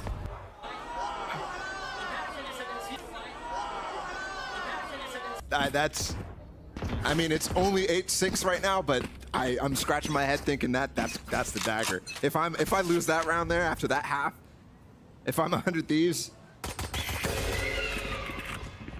Remember, this is the only rifle that they have in the hands of Cryo. He still gets one, but flashed up, not able to do much more. They're not even at a place where they can really pick it up. It's just Marshall in the hands of Derek. Heal up, squad. Look how much space Furious still is gaining here. With that wall going up and as well with the control that Dijin throws out, that smoke on the back hall. They're happy to just sit there, collect the orb, reconsider their options, tell Khalil to see if he can find something. And by the way, Khalil has maintained control of Art and A main right now. Not fully A main or anything like that, but he knows that there's no flank, so they have so much room to pivot into this. And 100 Thieves is thinking, let's gamble here. I think, especially with that Bulldog, they recognize what's going on right now, but they're still going to spend time trying to re-clear B-Long with 40 seconds left. Placing swamp grenade. Asuna did use a flash down B-Long too, so they're not going to have that for the retake, which seems like where we're headed. Okay, if I'm Fury here, left. The call is don't give up any weapons. And I don't think that call's been made. Dijin is going deep. Yeah, or it has been, and Digi's just choosing to ignore it. He's close by. Phantom in hand, and he's got help too from MW. They do such a good job of setting him up for success, but oh dear. Guys, that's 2 weapons there. Derek's gonna pick one up easily. They have a chance here. But there is no vision blocker, and it's not even planted for Khalil, so they're really thinking he's going for a flank. And it looks like it was just a Bulldog. Khalil sees them both, drops them both! Calculated. Bot coming back. I mean, 2 rounds that I think 100 Thieves should have won. I don't think Fury should have gone for that secret play, and you could see why. It's so committed, but I didn't realize that they planted back sight. So that's the difference there. They really expected that there was maybe a push from B main going back to flank them A main or something like that. And they didn't really go check for that information, whether it's happening or not. Fury is still winning that round. They're still able to get a buy. 100 Thieves might have put a little bit of a dent in the economy. If that didn't happen, you know, you're seeing Fury have a bank for days. Now that doesn't exist. But it still was just an anti-eco here. The Thieves on more even footing. They also have the Reckoning that just came online for Stellar.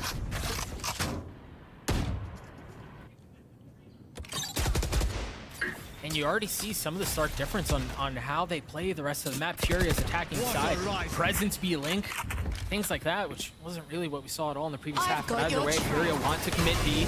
Dash is through, and Dash is through so close, but Bang is there to greet. I suggest you move. That Reckoning really deep. That's off the map. Yeah, I don't think that's going to find very much value at all. Did he get stunned with the last pulse or no? It's gone. Got one. Much more effective is Stellar's. As QCK has a spike, he's sitting back sight. He hasn't even been able to commit to the plan. Khalil is close. Tap and maybe go for kills here. Derek waiting. Oh, what? Boy. Oh boy. He's moving. 2v2. Spike's still not down. left. Spike's still back sight, and I don't know that there's much of an easy way out of this. Here's High Tide back up. Are they gonna fight back? Cryo with the op. The tap once again, a feint, a fake, a repositioning. Wow, he got all the way to the safe plant right there. Flooding them. Spike planted. Khalil he's got an alarm bot, he's got a turret. No nanos on it. They're fighting behind this cascade right now. I wanted to see Stellar's cooldown, 20 seconds on a High Tide. Oh, that's so bold, and it works out. It pays off. I mean, that's a gutsy position there from Fury, and it works. Yeah, they just used that cascade that Stellar was using to actually hold time until that High Tide, and they knew they could not fall down back below. Given the situation that was in front of them, that spike was planted safe. I mean, that's just... Yeah, that's just silly. That's just silly. Fury are so good in these late round situations where it's scrappy, where they have to make weird decisions, where they have to make split-second decisions, like walking behind the cascade that Stellar just put down. And I think Benita even mentioned that at the beginning, like as a reasoning for why they're so good in these man-down situations. It's what happens when you have a lot of assertive players who can call, who can mid-round, because they thrive in those positions. also, we've seen it all game. They're also gutsy enough to make those decisions too, right? It's not just safe decisions, things like that. Like they're willing to gamble and keep teams on the back foot, as we just saw for 100 Thieves. So timeout called from them, a 4-round lead for Furia. As we get out of this timeout, we'll take a look at money, we'll take a look at ults and everything else to attempt to help us understand what the rest of the half holds. I don't know if there's much, Doug.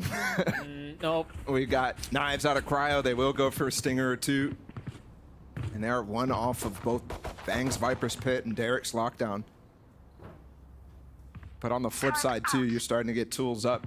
The same tools from Furia. 2 pips off, though.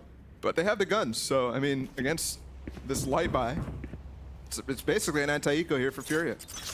We've had one thrifty round this map, but it was Furia who was dealing it. We'll see if 100 Thieves can replicate that success. And you can see the setup is already intended on finding value for Cryo. Looking for something with the knives.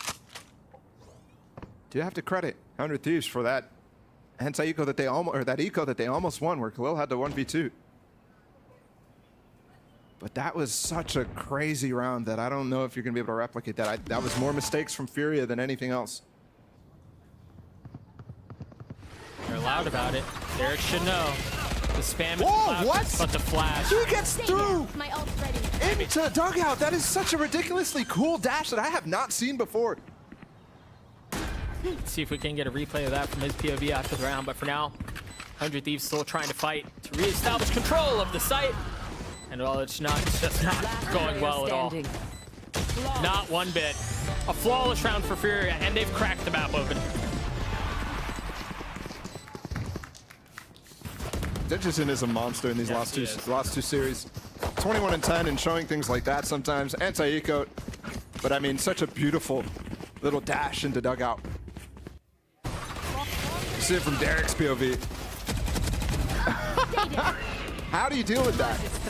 You just really can't. He's full blind too, trying to fall out. You think you have so much space secret to fall back there. You don't actually. Nope. And if you're not prepared for that, you never know that. You think it's the regular execute. Don't worry about it. A mid-pit? That's a bold decision. I mean, they've explored mid some, but either way, 100 Thieves seem concerned about that area of the map, so they invest the ult to control it. You should run.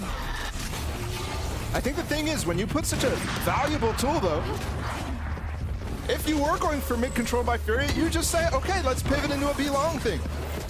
And that's what's happening. Not necessarily because I think they just wanted B-long right off rip, but look at Digizin, you got into B-Link right now. He's gonna backstab. He's so far up, and there's the pit. He's trapped though. Oh, actually he's not. Mazina's here to actually save that space. And all of a sudden, the defenses of 100 Thieves can get pinched. Look at DG, he's going into their spawn. So you're gonna have spawn you're gonna need to deal with. You're gonna have a link you're gonna need to deal with. It's planted for Digizin too. Even if they do control B-Long, this is still a tough situation. It's gotta be fast out of Furia though, because if 100 Thieves start to win some of these fights like they are, Austin has already got the second, the third on the round for him. It may be a little bit too late. Now Digizin shows up and he gets decapitated right off the bat. 1v3 from Mazin. The defuse through. And not a moment too soon. Well handled. You think that B-Long is actually gonna be a lot harder to deal with. With 3 players still there, yeah, you're missing 2. But that's still a bulwark for Furia, and it gets ripped apart by the shaky asinine aim. And then Cryo as well. Oh, what a shot. What a shot. Cryo has not lost a beat since that last game against Loud, where I was so impressed with him. He's starting to be that Cryo that was promised at the beginning of the year. He's gonna have a chance to impress even more. That's DG too, that's their entry tool. And there's that movement that I'm talking about. They're even dodging that final pulse, making it go out, but actually might have caused Derek to be stunned backside. Either way, not finding a kill with that, through that high tide, Fury opts to back off, and obviously Digizin lost his life early. They don't have that dash through the high tide. Now what do Furia do here? It's a 4v5, man. Yeah, that's true. They do win these. They do win these a lot.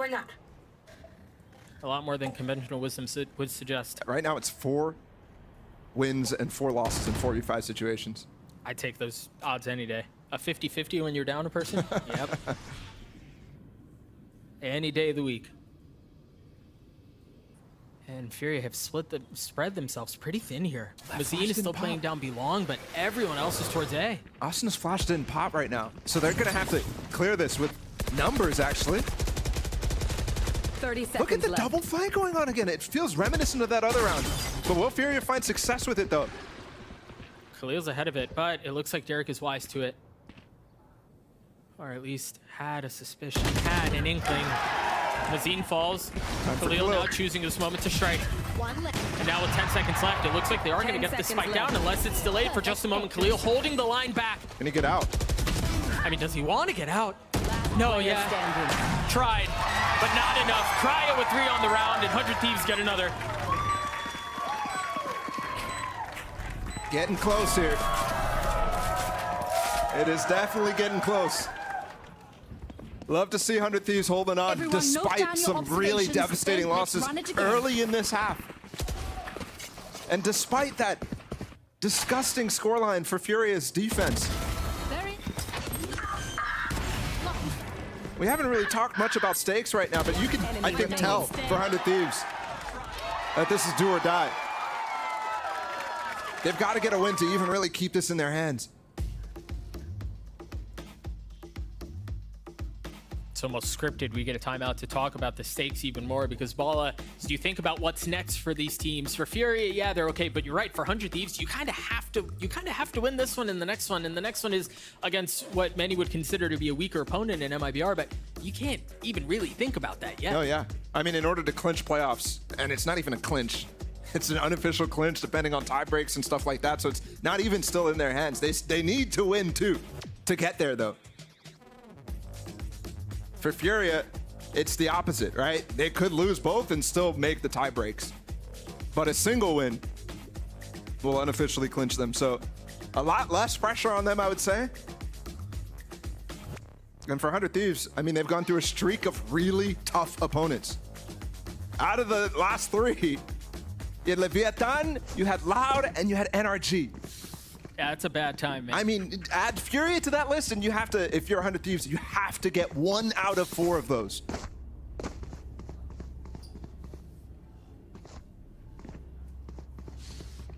They've won the last 2 rounds. They're hanging on here. They're keeping it close. They've got an opportunity to take the map away. Lighter buy for Fury here, a Stinger, and then a pistol as well, and it looks like there's going to be a lot of aggression. Another kill. And wow, I mean, hey, they just took Furia's A control. Yeah. To the T, and Fury wanted to challenge. You could see both early kills immediately, and it is a lighter buyout from Furia.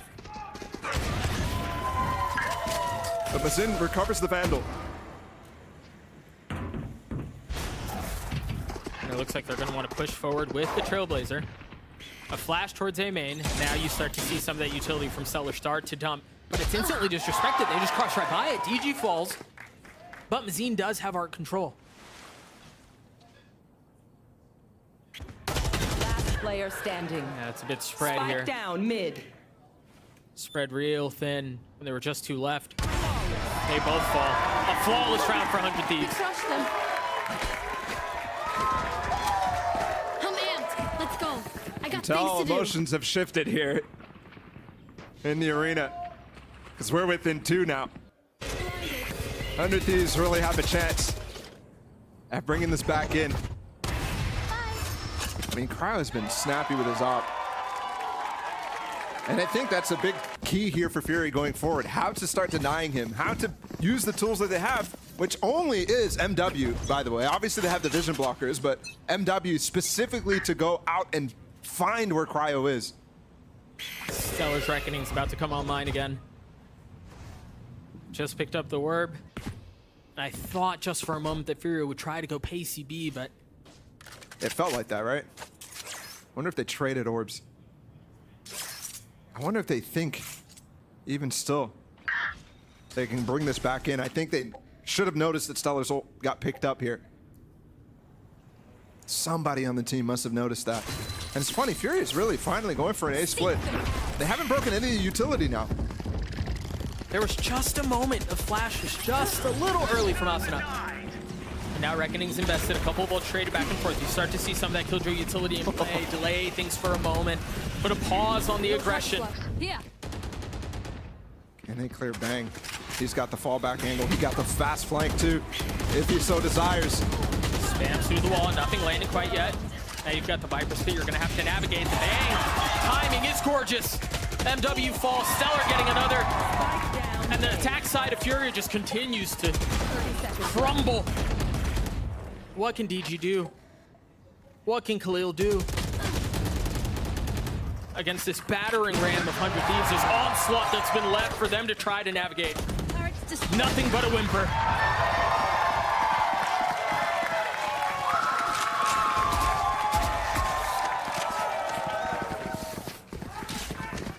Happy that this is definitely not falling off for Furia, or for 100 Thieves.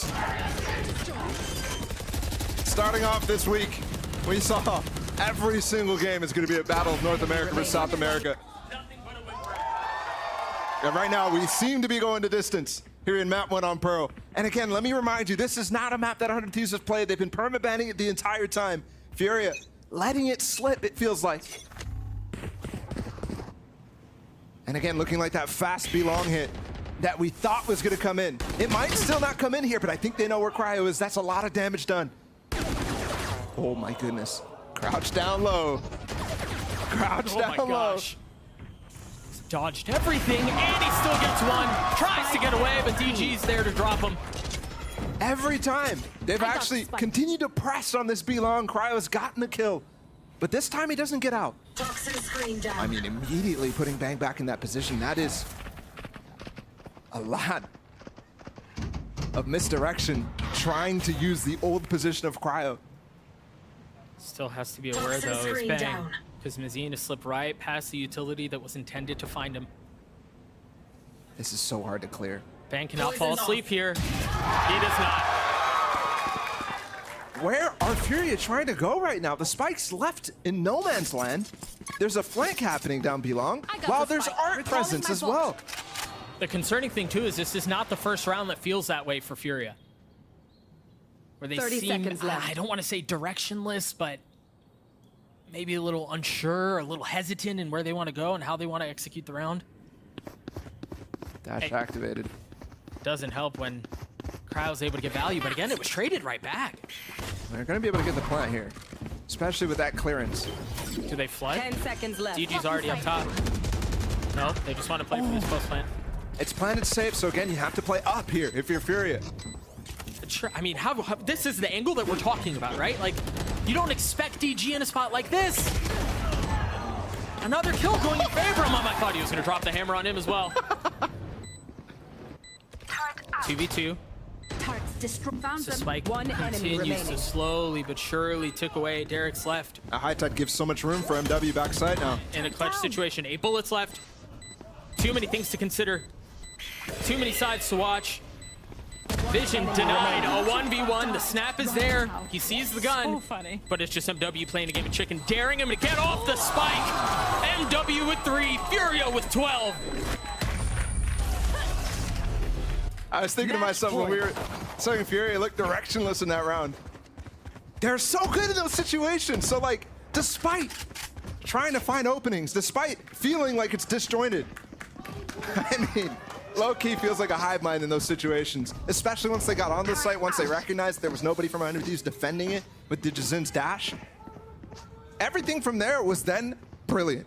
Digizin staying up on that off angle, you were pointing it out, and now they've gotten themselves to match point. Get out of my way. But the economy's not great for them, so 100 Thieves, this is a big opportunity to bring it to overtime. Flash didn't spot anything, but Cascade blocks the vision. They're going for this. Finally, the hit. If Bang can get a kill, he can have pit on mine. But that's a big if when you're facing the Fury of Fury. As they barrel their way down into the site, they take all the space they want. And what feels like the first time they're going to get an actual B-long plant. To potentially put the map away. DG playing with Blades backside. QCK is the first to fall. One for one here. And those blades, yeah, you saw that shorty in his face. It's the Phantom that finds value on the bang, and there that goes. 3v3 though. The round's still up for grabs. Cryo spammed, I thought, yep. 2 down by Pillar.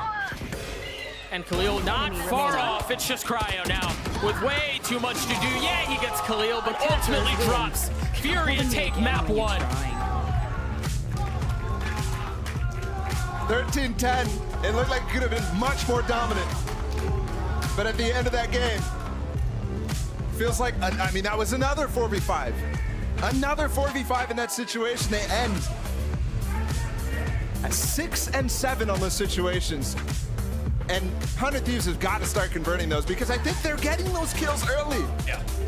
But when Fury starts to brawl, 100 Thieves start to fall. It's crazy to think that 1, maybe 2 of those go their way. We're having a different conversation. It's also, I mean, you imagine if you're 100 Thieves here, and this one hurts. Cryo played exceptionally well. I mean, he went toe-to-toe with DG the entire time. And he was able to keep up in the numbers with them. So a map that feels like they certainly had a fighting chance and not able to convert. Such an amazing game, though, to start off. And I think now that we get out of that uncomfortable territory for 100 Thieves, you're talking about a real series down the line. You're talking Fracture next. And Fury have not gotten a win on that map yet. 0-2. Wow, the record for 100 Thieves isn't that great either. 1-3. We'll see how Furia plays out on the other side of this break. We'll be right back.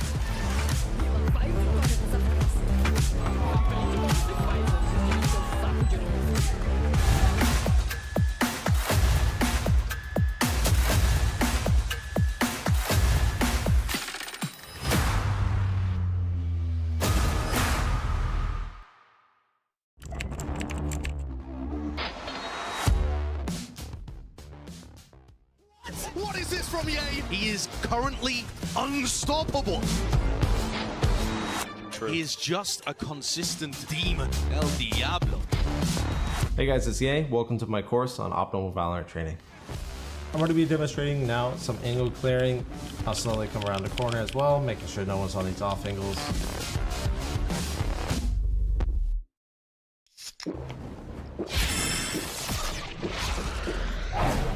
Red Bull gives you wings.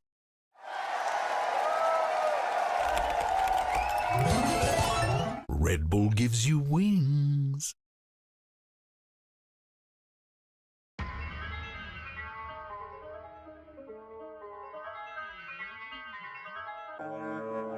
Came through with it again. They know that I got spirit with a pen. Don't know why they try to compete when they know that in victory it's never gonna end. Them in a week, that's why they could never speak. They ain't like me, I take it to the peak. Different type of steeds that I breed. Wheel up on the mic, they won't get one of these. Please, I don't wanna hear no talk from them. I don't wanna see nothing at all from them. They can't do it like me. So all I wanna see really is a round of applause from them. Vibes in the air, we caused it again. Life isn't fair, but we rode it again. All of my teams being ready for the war, there's no warning for them. Tell them again, I ain't here to make up no friends. I just came through yet again. We up, you never got one of them. Top of the pound yet again. They can't stop this child not again. Reigning champ, I won't lose it. So you know I'm gonna win that again. Tell them again. Tell them again. Tell them again.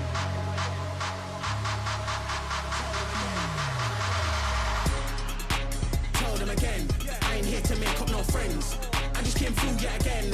We up, you never got one of them. Top of the pile yet again. They can't stop this child not again.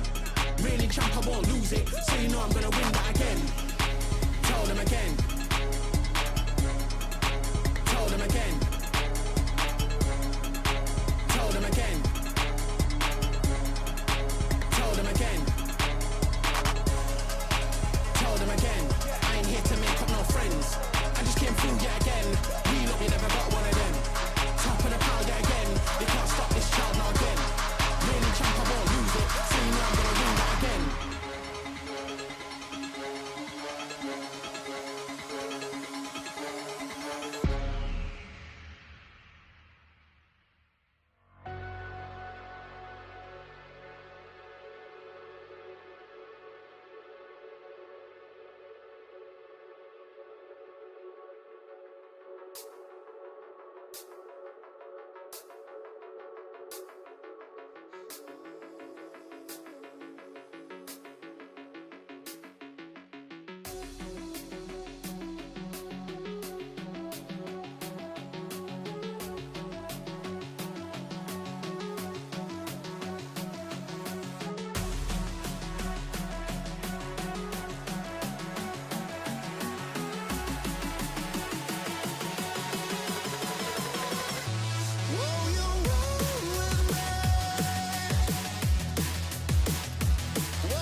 It was a bold move, Kai, not gonna lie, as 100 Thieves took us to Pearl, but unfortunately for them, they will lose that first map against Furia, going down 1-0 in the series as we get ready for map number 2. I'm Golden Boy here, of course, joined by Sideshow and someone covering for all the hair for all of us. It's Benita here.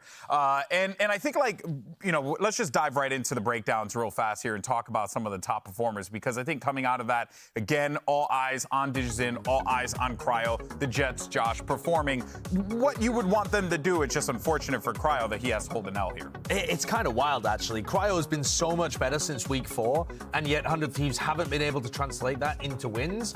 You don't really expect them to be able to do it here because Pearl was their permaban, and to me, Benita, they kind of look like a team that had something going for them, but just not enough experience on the map. Yeah, I mean, they did look a little lackluster, but honestly, all props to Digizin, yeah. You're tight like that? Yeah. I think you want a duelist like this on every team, you want your duelist to be like this. Yeah. Fearless. Yeah. This is also just disgusting. The fact that they win 6 out of 13 of their 4v5 situations. Now, there's a couple of things there. One, I mean, just watch the majesty of how these rounds end up playing out as the teams, as Furia just take control of the rounds. But also, think about this. They ended up having more first deaths than they did first kills, right? So, because there's 13 to start with. Yeah. And they're winning 46% of those situations.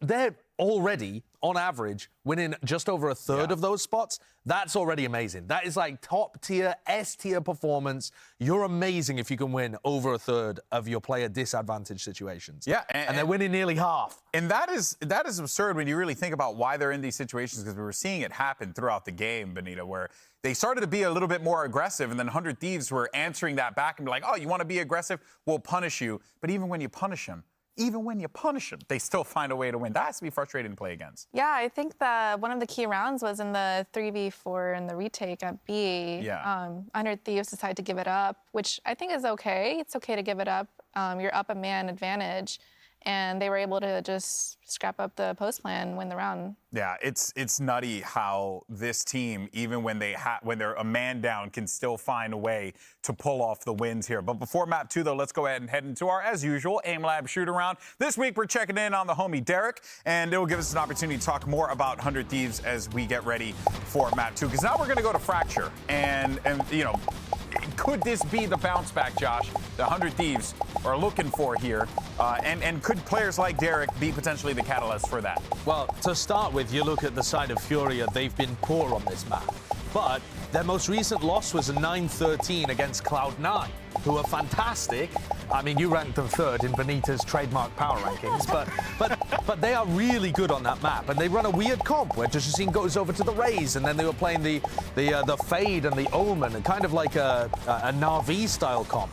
And on the other side of things, 100 Thieves have been running the Jet, they've been running Sky Breach. They got clowned on in the NRG game in a mirror match. And I think the way that 100 Thieves have played that in general has been very formulaic. You know, Derek's there on the bridge. He's flashing players in, playing really aggressive. They love playing aggressive on the defensive side. I feel like they need a refresher to make sure this goes to a map 3. Yeah, I mean, I think Furia not experiencing a win on Fracture yet it's just going to benefit them. Yeah. And I think they've learned probably a lot from their 0-2, and they could pull off a win here. Yeah, because you also have to be doing, like, you know, simulating what the draft is going to potentially be here. And there is a world where they thought that Fracture might come into play here. Oh, definitely. I can't see, you know, Carlisle and the rest of the crew just being like, you know, I don't think we're going to get Fracture. No.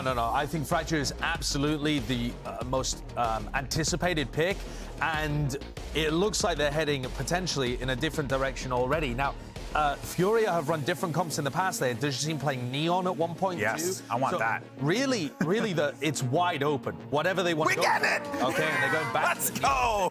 Interestingly, the Cypher is going to help them out a lot, I think, with the way that 100 Thieves play aggressive on defense. You got the cam, you got the trip, you don't have to be playing in close range. You can avoid getting crunched on and still be providing information for Digizin to react aggressively on other parts of the map. I mean, this comp looks like they're ready. Yeah. It's so difficult to stop Neon, who's just in flow state, so. Yeah. What is it about Neon in particular, Benita, that makes it challenging to stop? Yeah. The pace of Neon, sometimes you just feel so you know, like confined and can't Suffocated, find if the, you yeah, will. suffocated is the right word. You can't find the solution.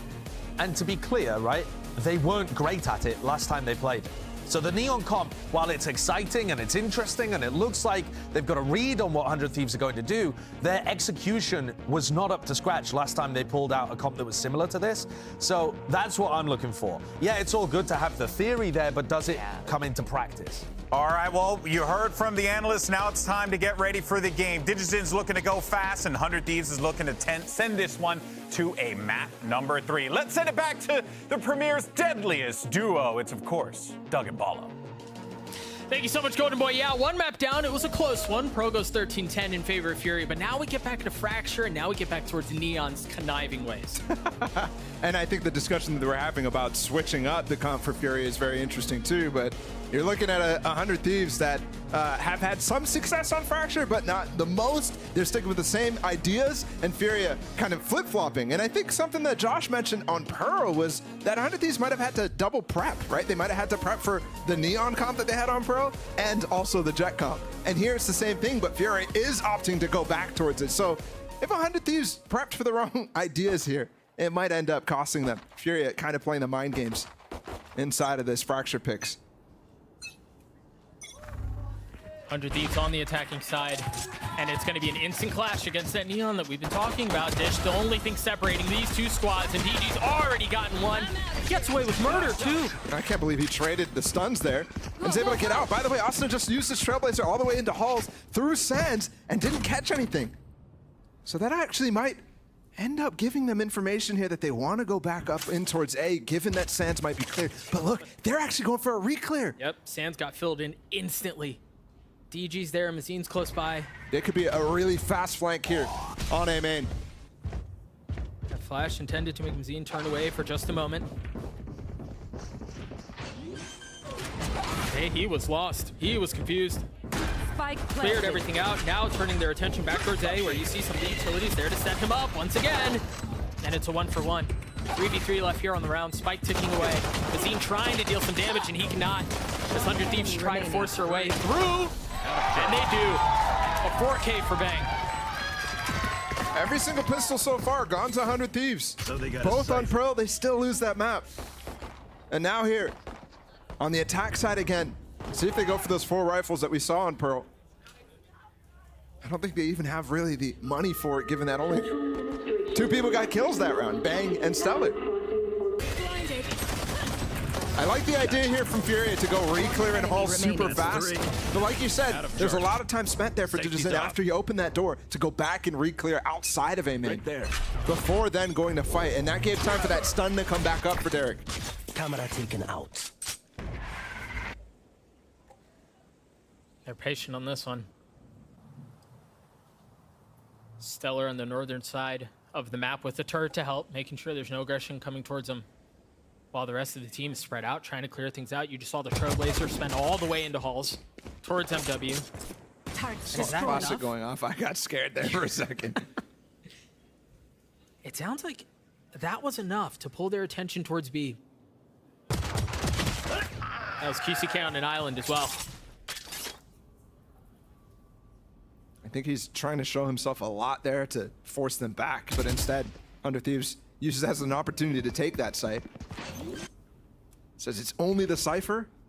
He's probably going to be the one alone. Yeah. If there is a stack going on.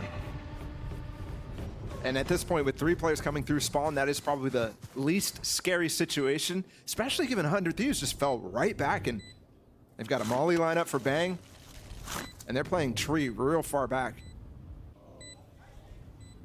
They also have the alarm bot that was dropped by Stellar to make sure no one pushes in from the northern side.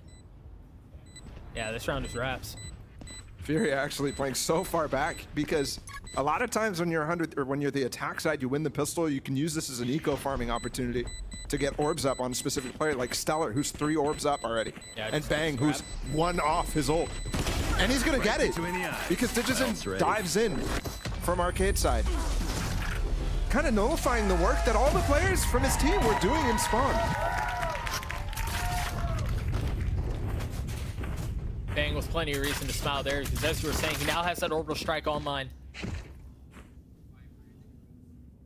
See how he chooses to use it. you're gonna want to use it here on this bonus, for sure. And I'd even recommend reinvesting if you did lose anybody, which they didn't. I'd recommend upgrading some rifles here because you have a major chance at converting this bonus. I haven't seen that so far in this series, but everybody knows how much of a big difference that can make. Similar setup from what we saw previously, but it's a bit pacier this time. He dashed at him and gets the kill with it too. That's a good sign. It's a very good sign if Cryo's making plays like that, trying to be aggressive and decisive in his movements. And now they have the option, even if they do take this site, to end up playing for that ult. They won't get it just yet, though, despite the 2 kills. And I'm worried here. Mazin is coming on the flank. You have a lot of space actually known on this A side because of the camera from QCK. Right now, he's thinking if the one player on this A side can force him to rotate back towards B, I can get a crazy angle. He's going to give up the flank, and Khalil's in trouble. And once again, overwhelmed. We saw it in the first round, or it's QCK that was just overwhelmed. It's time for Khalil. Man, this is. They say they have to save. Yeah. Right. This is an excellent start for 100 Thieves. I think that the silver lining, or the icing on the cake, if you will, on an already sweet situation, is that you've managed to keep the orbital strike.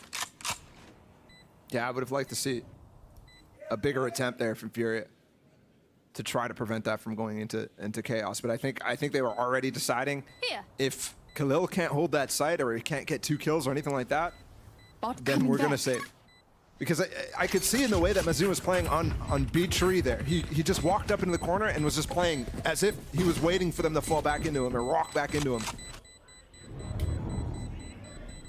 Bang, we'll get out here, don't worry. I see. When he missed that jump, everybody in the crowd was like, oh no!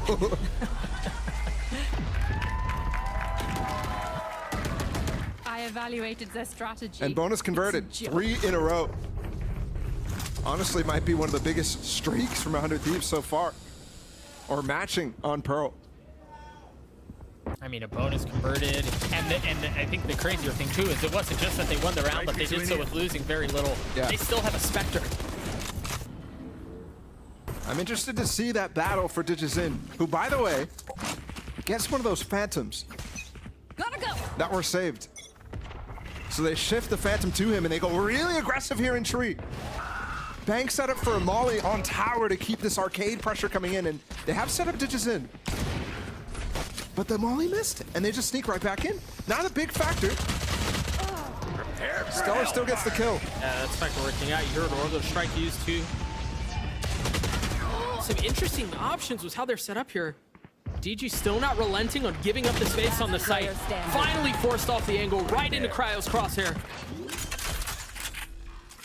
And it's another situation where we're gonna have to wait a long time until the end of the round. We got a lot of these early in the season. Yeah. And as the season's progressed, as more pressure has come on, people have been going for situations.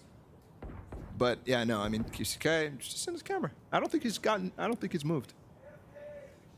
Let's see if we can communicate. Have you moved this round? He's thinking about it. Yes, he moved. He said he moved. I mean, the finances for 100 Thieves are outrageous. And you see it on your screen. Cryo still has the least amount of money, and he's at 2,300 credits.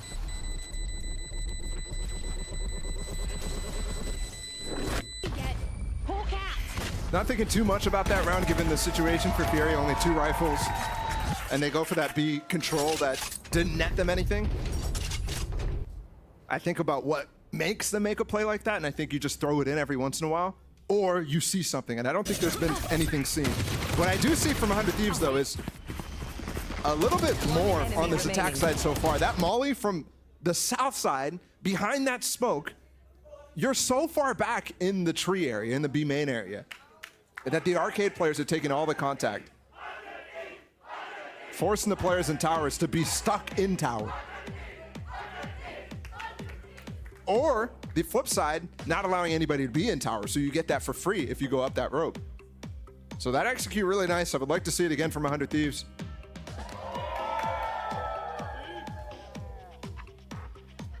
And 100 Thieves fans rolling deep today. I want some chaos too. That's a really nice sign. Very well done.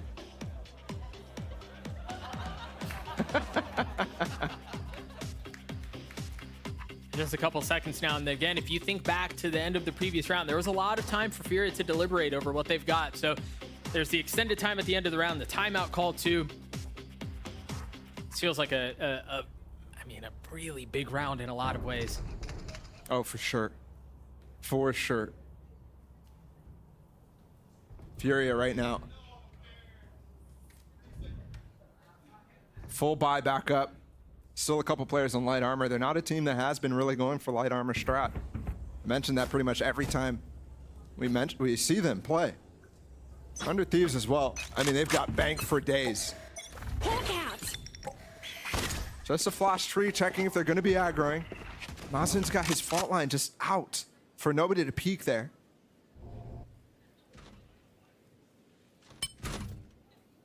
And they're really trying to bait out a peek here in Arcade. Camera broken, QCK for the first time. It feels like he's actually going to have to do something. He gets to play the game. And they're re-clearing in halls. They're going to play behind this alarm bot. Stellar knows that there can be somebody there.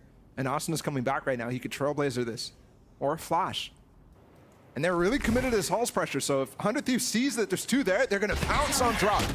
There's the Trailblazer, and both are spotted. They invest a lot too to try to keep him back, the seize and the stun. Smoke keeps them back off of drop though. Surprised they didn't just react into this site. That might cost them, but still the players from Fury staying in this. TG avoided that fault line. He avoided the fault line. Deals a ton of damage onto Bang, and he drops Cryo. What? What? Well responded though. The ult popped and then instantly dropped. Numbers in favor of 100 Thieves. They're going to heal him up. They're going to have site control. They're going to get the spike down too. Spike planted. Right here. Every round, 100 Thieves is coming out with the advantage. Every round. They're getting in this situations. Finally, Fury has the men to actually challenge. And that has just fallen out by the wayside instantly. I mean, Mazin still has an alarm bot he has to get by if he wants to continue this. Every single player coming from a different spot there. There's almost no play with each other outside of those first two initial kills. It's another save. Finally regrouping. Biggest streak so far for 100 Thieves in the series. This one, probably the most dominant of the streaks. On Pearl, a lot of times. Some of those rounds that Furia put together where 100 Thieves making mistakes or making a late round decision that really costed them. Here it feels like it's just the strats from 100 Thieves are causing Furia to fall apart. Every decision is good, and they're making it look incredibly clean. One down.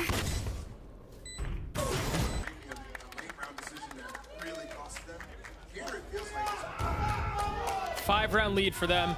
Stellar close by to having his ult in Cryo as well, but given the finances that they have, I can't imagine that's used anytime soon. And they're forcing down almost every round here because of the saves. So they're really not able to get back into the economic shade ever. Stellar switched back to playing the northern side of the map with the turret. I mean, how is Cryo getting so much space alone in halls? Just contact the whole way. Sliving his way past the defenses. The Prowler's not going to catch because he's ahead of it at this point. He even tries to peek while the door's open. So well played. Remember, remember, DG had an opener in the previous round too. Only the second first kill for Furia. Meanwhile, QCK getting all sorts of pressure. There's nothing coming in from the northern side, so he can focus his attention all in one way. Once again, sidestepping the fall line, and once again, value. First 4v3 situation here for Furia. First real attempt at a round win outside of that pistol. Great stun, double stun. The shorty. I mean, I guess it's pretty free when you have a Neon dashing into your crosshair like that. Wanting to get as close as she can. Are you gonna get another with the shorty? Spotted. Oh, I'm out of there. Yep, I'd be too. A reposition. Asuna cannot find any more. I think there's a molly falling here soon from Bang. Actually, it's on there right now. Force hiding goes on top! Cryo looking to make a play, but it's all gonna be on a Bang. 20 HP. It tapped. Oh, he didn't get it. It's over. He's gonna have to start all the way back. And Bang gets the kill.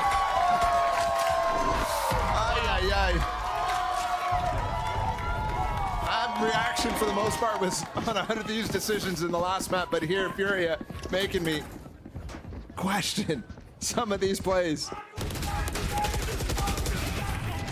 And the thing is, in that situation, I think QCK, oh my goodness, that was a flick too.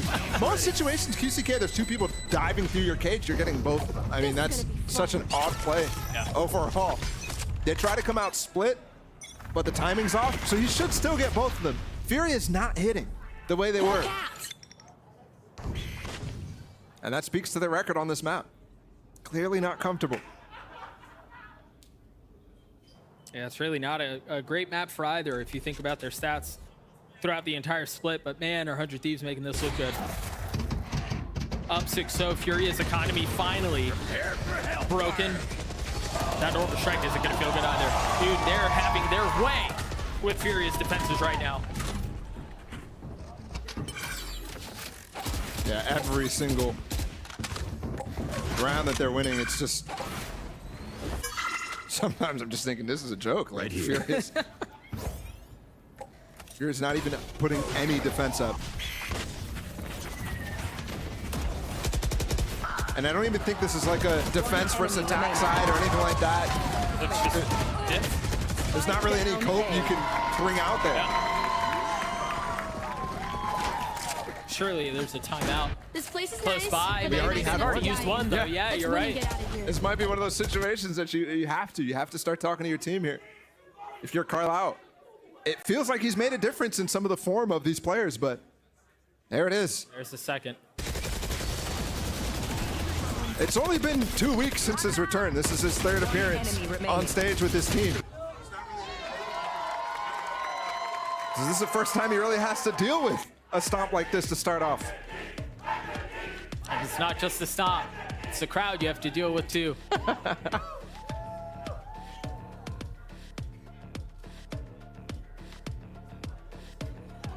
I'm looking Digizin, his body language too on stage right now, rubbing his eyes. Not exactly happy with the situation, but also just listening intently. But his teammates and his coach has to stay. There's Carlisle.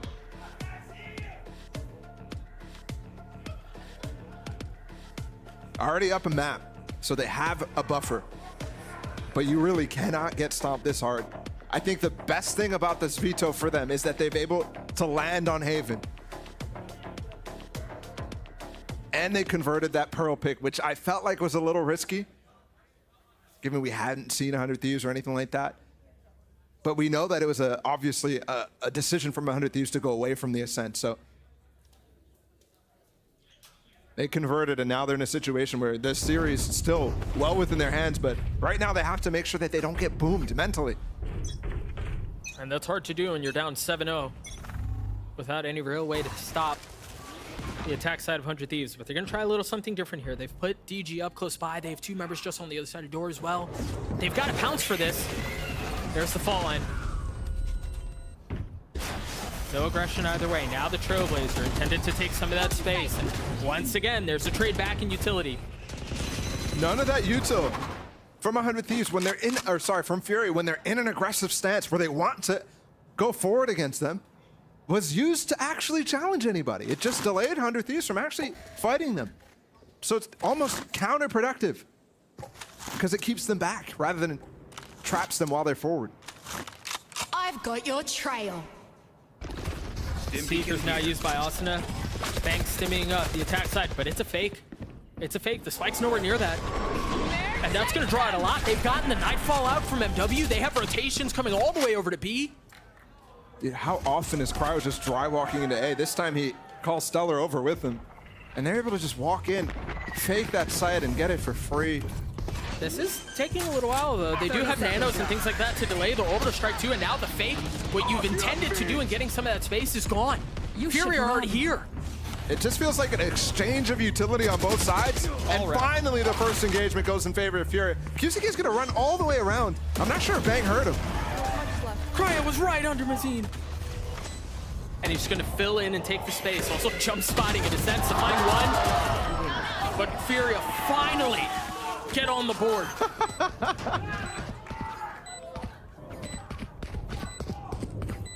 Finally. I was thinking that we might start having to talk the tune of an absolute blowout. And it still is that case. Weeds are difficult to kill. Before that round, Bang had the same amount of kills as all of Furia, by the way. Yikes. That's bad. Ultimate. Finally, that will obviously be broken. But it's interesting. Both teams are playing a game of footsie. Like with the util. You saw it in A main there. The stun, the breach stun, the neon stun, everything going in. And neither side really willing to go take that extra step to challenge. But finally, when 100 Thieves does get that site, they're able to delay. You said it took a long time. There's so many different looks on 100 Thieves in terms of the default. Now they're going for a 4 north side. With Stellar swapped back down to the south. Doesn't give them the option to go for that A Halls walk that Cryo's been doing so often. My ult's not ready. Bring them down. Prowler is going to spot someone down in hell. Did he cloudburst? Yeah, so they should know who it is too.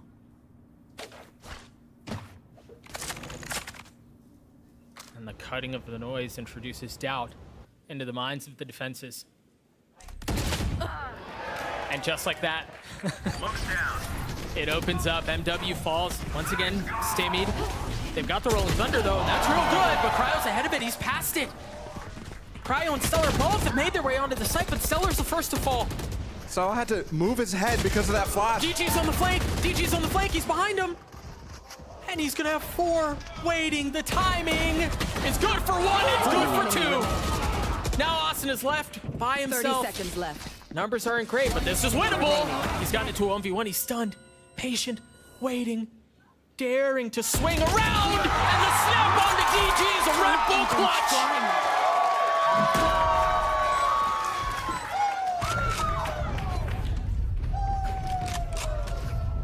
Asuna, in some moments this season, he seems like a different player to his average. Some moments he just turns on. Or he instinctively is making the right play there, that shorty pull out. Then the patience as well to go for the swing. And you see the reaction from the Furious side there, not happy. They could have converted, but arguably should have. Either way, they're down another. It's free for him. DG's going by himself. He did have the fault line out to help a little bit from Azine, but all the space that the utility was intended to create is already gone, but Cryo's ahead of it. Challenges anyway. Dude got headshot by the overdrive. I didn't know that could do. It's crazy. He's looking for more too. Swings around into the face of 3 members from 100 Thieves. That's such a cool little counter there. 100 Thieves just stack up all 3. Smoke's down. Smoke on the turret, but it's just a stinger. So unlucky. And it's just Khalil too. He doesn't have health. Spike planted. Last player standing. Another round gonna go in favor of 100 Thieves, barring some miracle out from Azine. Huh? I don't know. I don't know. I have no idea. I don't know what that was.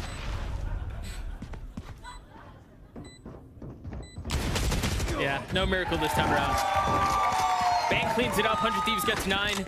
And you know what's funny, Ball? It was at 7-0 that Fury are on the board, and we go, okay, it's not going to be a blowout. It's not going to be 9-3, 10-2, or anything like that. I was just saying it's not going to be a 13-0. That's what I was thinking. Headshot. This is what I was talking about. Just like all lined up there, and there's no way that Digizin's going to get 3 sprayed down when you need to have constant DPS from that overdrive. Derek, I'm gonna say it. I think it's over. Maybe don't. Maybe don't. Maybe don't. We're gonna start a riot in the crowd. 100 Thieves quiet in this one. Very, very reminiscent on how Cryo has played his way towards halls. This time it's just contact. Finally, the Trailblazer used, and that's gonna funnel QCK out. That one way, it's already cleared. That was the defense he had. That was what he could tuck behind. That was his safety. The one-way was actually meant for him when he's up in tower. So he literally is getting anti-one-wayed by his own cage there. See, he's actually good. Yeah. What? In a lot of trouble. How does he still get one? He got a kill. 3v3. It's still respectable, but the two members of Furia that I thought were going to be able to make a play instantly fall. All right, now I believe. Now I can say it? Yeah. No, I'm not going to say it. Now we can say it. No, that was disrespectful. 10-1 half for 100 Thieves. And they planted it in every single round. And when you're executing at this level, even the fact that Stellar, the fact that he even gets one, bro. He's not only like getting Brim ulted, sees, doesn't hear anything, so he can't really aim based off of his sound. On top of that, the Brim ult is blocking his vision.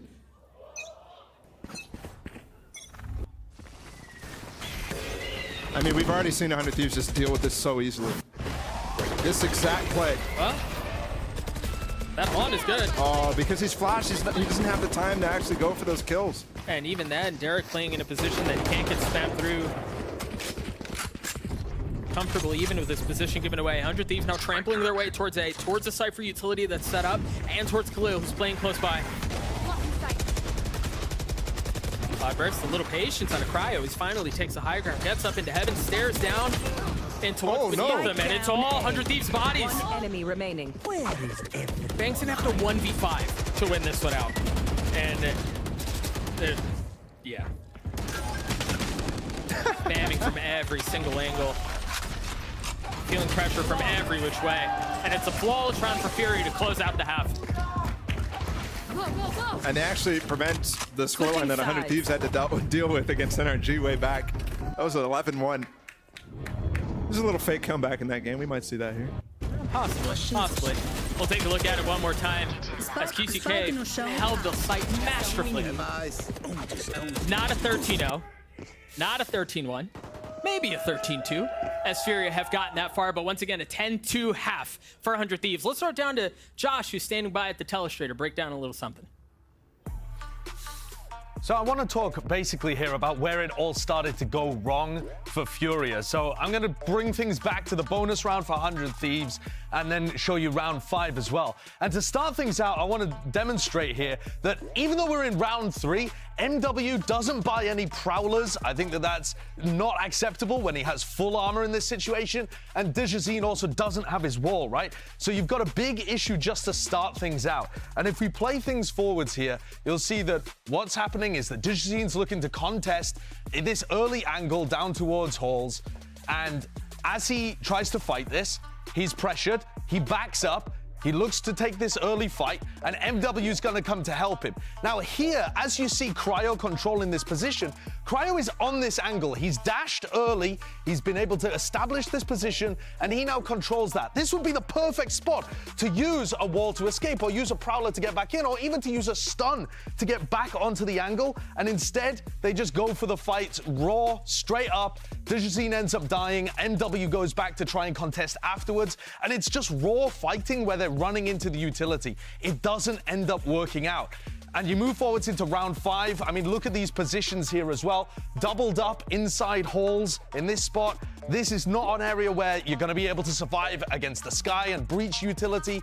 And move things forwards a little bit and skip ahead, you'll see it's the exact same kind of stuff that happens. It's Dijazine trying to fight here. He ends up getting put into an awful spot, still manages to find a kill somehow, but MW is miles away. I mean, if I go to the minimap at this point, you can see that MW just died in this spot as Dijazine is trying to take his own little fights. It just, their game plan here didn't make sense. The utility that they were using didn't make sense either, and 100 Thieves dismantled them. They're gonna need to pick it up for the next half, because what they showcased here was similar to 100 Thieves on Pearl. They had an idea the map was coming up, but they just didn't have the game plan to play it. We'll send things back to Doug and Bala. Thank you, Josh. Yeah, I mean, just one of the very few things that led to 100 Thieves' absolute dominance in the first half. I was looking at the last round and I was like, I feel like I haven't seen Dijazine use his wall at all. So it's nice to point it out there, because those are the type of little things that compound as time goes on, right? That could have been a bonus converted if they had a little bit more tools. those sorts of things. But yeah, no, I mean, you're looking at a 10-2 half that if you have the same ideas, I mean, the same prep gone into it, the same sort of crumbling, there's very, very little chance of bringing it back. There's also no 9-3 blessing, so. I mean, you even see some of the way that they're playing this differently. Stellar's the only one playing on A. He's anchoring, but he's playing it from a position of safety.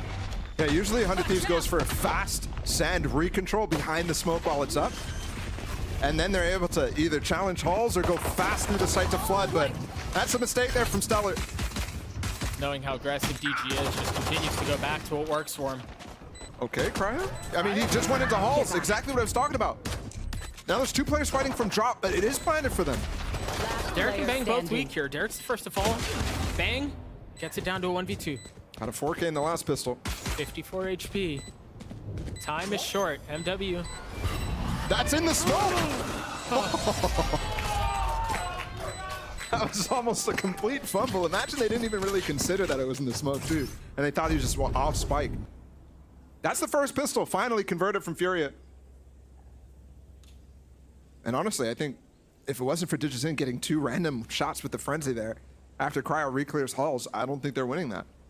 If that gets traded even 1-for-1, that's a completely different scenario.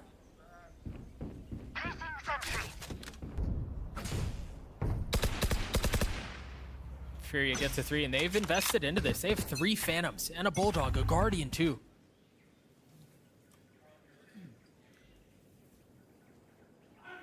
Fully spending their way into this round. And once again, it's quiet and it's contacty. Hitting the door and not seeing much of a reaction from Asuna. He's tucked in with a shorty. He's gotten pretty much one every time, and felt like he got robbed one there. Either way, the shorty falls like nothing more than just a little damage on a DG, just a little chip of the HP. If I'm 100 Thieves here, I'm thinking with the amount of rifles that we've seen and heard, I'm going for a couple kills. Because nobody's really close. I mean, Khalil has 3 orbs, but it's nothing even similar to what Bang had in that first half.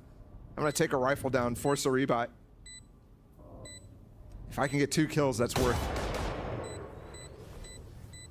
But instead, they go for the classic meta right now, which is just to die to the spike without any orbs given over. And just wait and die.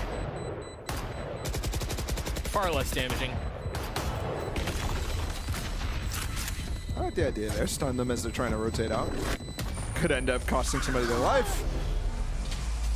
Now everybody type question mark. They're not getting the message. Leave it to me. I'll rough them up. Furia get up to 4. They keep, I mean, what, really all of their weapons? If I'm not mistaken? Yeah, every single one. Yeah, they didn't lose anything there. That's 4 rifles and a Guardian. Now this is the mini rifle. This is the pivotal point that we saw in the first half. Remember, 100 Thieves were in this position. They were able to bonus. They were able to roll their economy to up a 7-0 lead. Yeah. Look at this though. Cryo's actually gone for a glass cannon. Saved enough there that he has the op with no armor. And this is where he really got going in that game where it felt like Cryo came alive against, I believe it was Crew, way back when. The Prowler with a latch. They know someone's close. The Trailblazer traded, and my goodness, that was perfect. How did they get that stun so perfect on a Digizin? He's dashing, moving super fast, and they're still able to target him with Derek's fault line. That's not easy. And Digizin thinks he's going to get 2 kills there because they're stunned up. But instead, destroyed, and they do counter with Bang, and now they don't have the staying power. This execute all of a sudden has some teeth. It does. Asuna's alone on the site, and he falls. Oh, they just got a kill through the smoke by Mazin. And a second. They're finding all of them without really seeing anyone.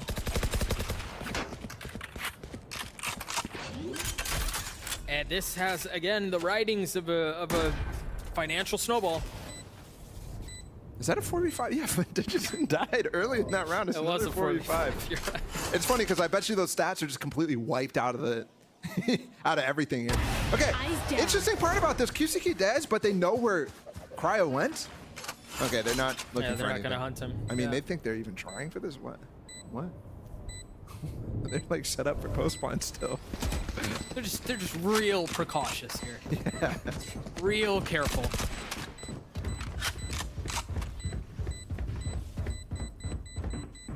Spike's gonna go off. Fury are gonna get to 5. It's now 3 rounds in a row. The only 3 that we've played this half. And the one difference here is that 100 Thieves is gonna keep a couple of weapons, namely that op for Cryo. Why is that little bear sitting outside of the shade? He's vibing. He's in the desert. Yeah, just want to get a little extra sun. Oh, timeout. I like this call from 100 Thieves.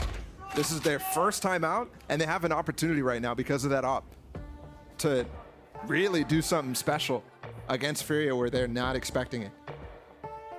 These situations are so tricky too because they can get out of hand very quickly, right? You're up 10-2 at half. All right, you lost the pistol. Oh, the score you should difference. Lose the second, yeah. Yeah. You should lose the second, and all of a sudden you get bonus. And this is where you run the risk of things getting out of hand. Oh yeah. It happened so quickly in Valorant that I like the call from Mike's as well. Go ahead and call a timeout.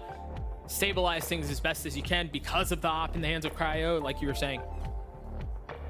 And I mean, we have seen 100 Thieves specifically fall to some really major comebacks in the past. Not only last year, but even this year too. They're familiar with the little 9-3 curse here and there. Last year, there was a narrative about them, about closing out maps. I haven't really felt that this year, where also I haven't really felt that they've been in situations like that as often, obviously, given a somewhat slow start.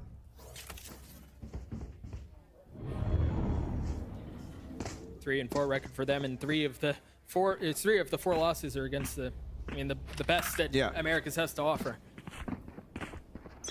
But either way, a 5-round lead. Op still in the hands of Cryo. Light armor this time. Going and for they're a pick, pushing and they're right here into his op. You're absolutely right. DG has tucked quietly. It's going to be first contact. Oh, I thought for a second, Bang was going to block the sideline. He did, and he still gets the kill anyways. That was definitely a little weird positioning. Yeah, it was. Give Cryo a pixel. Either way, yeah, I mean, right now, 4v5 again for Furia. This time, though, they really don't know what the situation is, and 100 Thieves is going to take some liberties, given the weapon disadvantage that they have. Speaking of taking liberties, though, QCK is pushed through door, pushed through sand. The crazy part is Bang already has a smoke on that position, so he gave it up and allowed QCK to do that. Wise as to where they might be. Where are these flashes? Everywhere, and nobody can see anything. A little bit of spam early on is confirmed as Stellar falls. Great play. Pressure down in hell. This has another 4v5 written all over it. Ball and numbers back their way. They have slight control. They're going to get the spike down too. Spike planted. This is going to be really difficult to convert. I mean, it's just a Sheriff and a Stinger.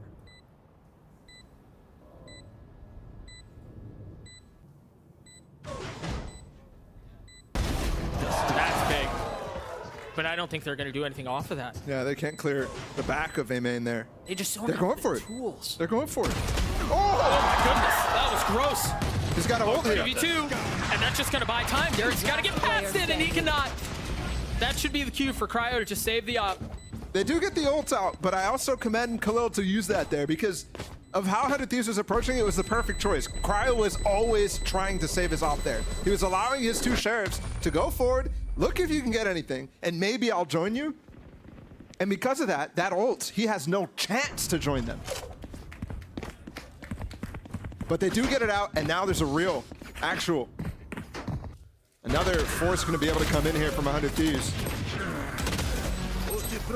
And you're also seeing a situation where Furia is not really building the economy. So if you want to come back like that to happen, and by the way, we're within 4 now.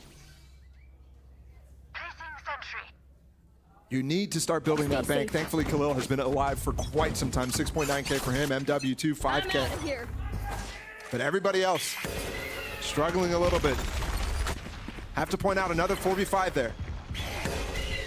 It's so difficult to really gain traction as a Neon when you're playing around this area of the map, specifically against a breach. And you saw why in the opening moments of that round. You've got a fault line you have to deal with. You have an aftershock you have to deal with. The only way you can really go is forward right into the teeth of the defense.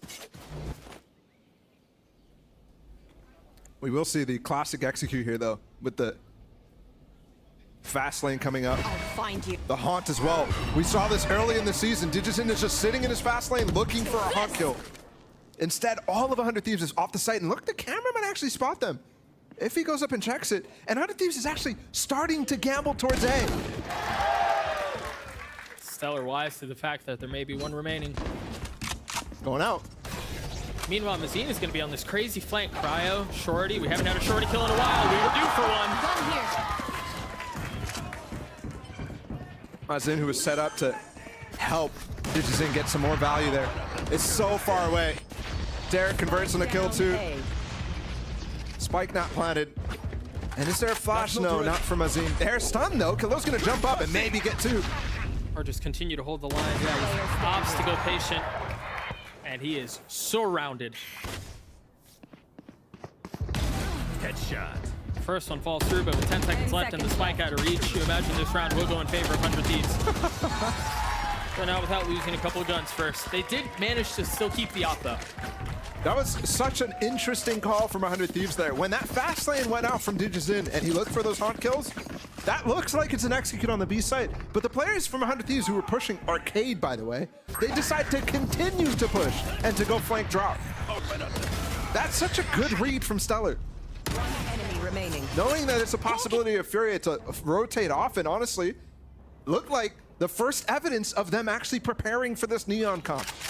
Because you can't do that sort of pivot if you're playing just the Rays. Want to go fast again. They use that haunt to try to set up DG so often.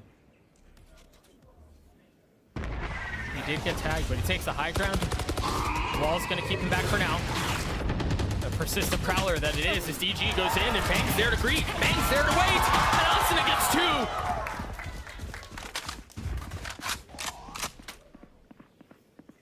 Once again, just scraps left for Furia, just two. Mazin consistently left in these situations too, because he's always setting up his teammates. Always trying to get a stun out, a flash out. His execute util so strong. We got within 4, and then all of a sudden, we're looking at match point for 100 Thieves. How quick it can turn. Put them in the ground. And turn right back. And the crowd once again comes to life. Haven seeming inevitable at this moment.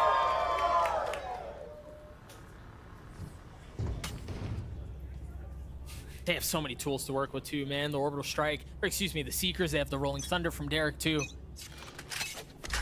They've got a classic crunch setup. Digizin's gonna use his overdrive at some point in this round. With just the Sheriff, probably ended up dropping something. Reach ult though.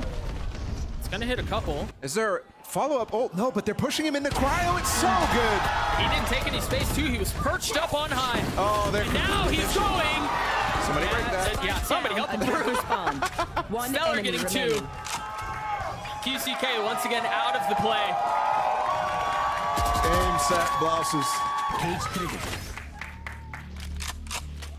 Then Ops just waiting for him. He'd have to 1v3 to win this round, and with 9 bullets left, he got. Who forgets? What? Always good high stakes. I've been trying so hard for so many massacres this game. You got yours there. Not done yet.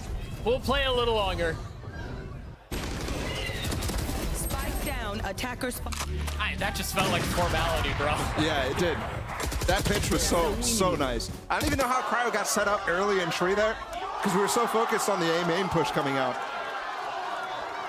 I mean, actually, we're gonna get a moment after that 1v3, a timeout called from 100 Thieves, actually. Mike not happy with how the strat was being called. At the beginning of this round, we went down to 12 seconds in freeze time, and he called it. Maybe the comms as well.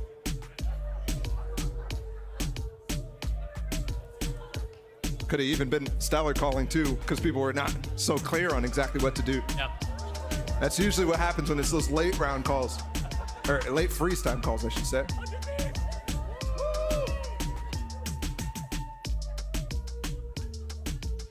See the head coach of 100 Thieves on your screen.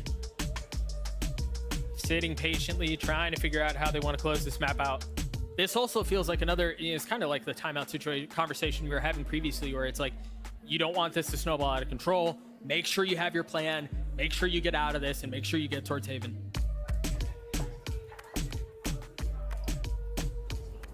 And Haven is actually a tough call here. It's a good map for both. It's a great map. Specifically for Fury, they won it against NRG in overtime last week. And 100 Thieves too, I mean, it's been pretty good. Took it over Leviathan in that upset win that they had earlier in the season. And there it is, Cryo again. Every time you see Digison try to punish with the speed that he has, just feels like the Jet is better. And they're going to try to flood their way out of this. Look at them, they have everyone stacked up off of the flash. Oh, there's a Molly, they're seized in the Molly. Stellar does not care. Stellar does not care. That's the map. 13-7 in favor of 100 Thieves, and we're going the distance.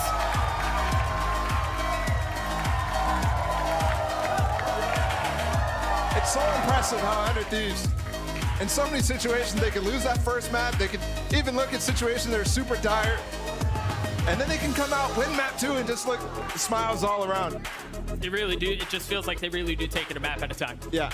Right, which is just such a common phrase, really across all of sports, but you see it personified on their faces. What sport has maps? Right. Fair. Fair. Well, I mean, Furia, especially that first half, that's not something that can happen.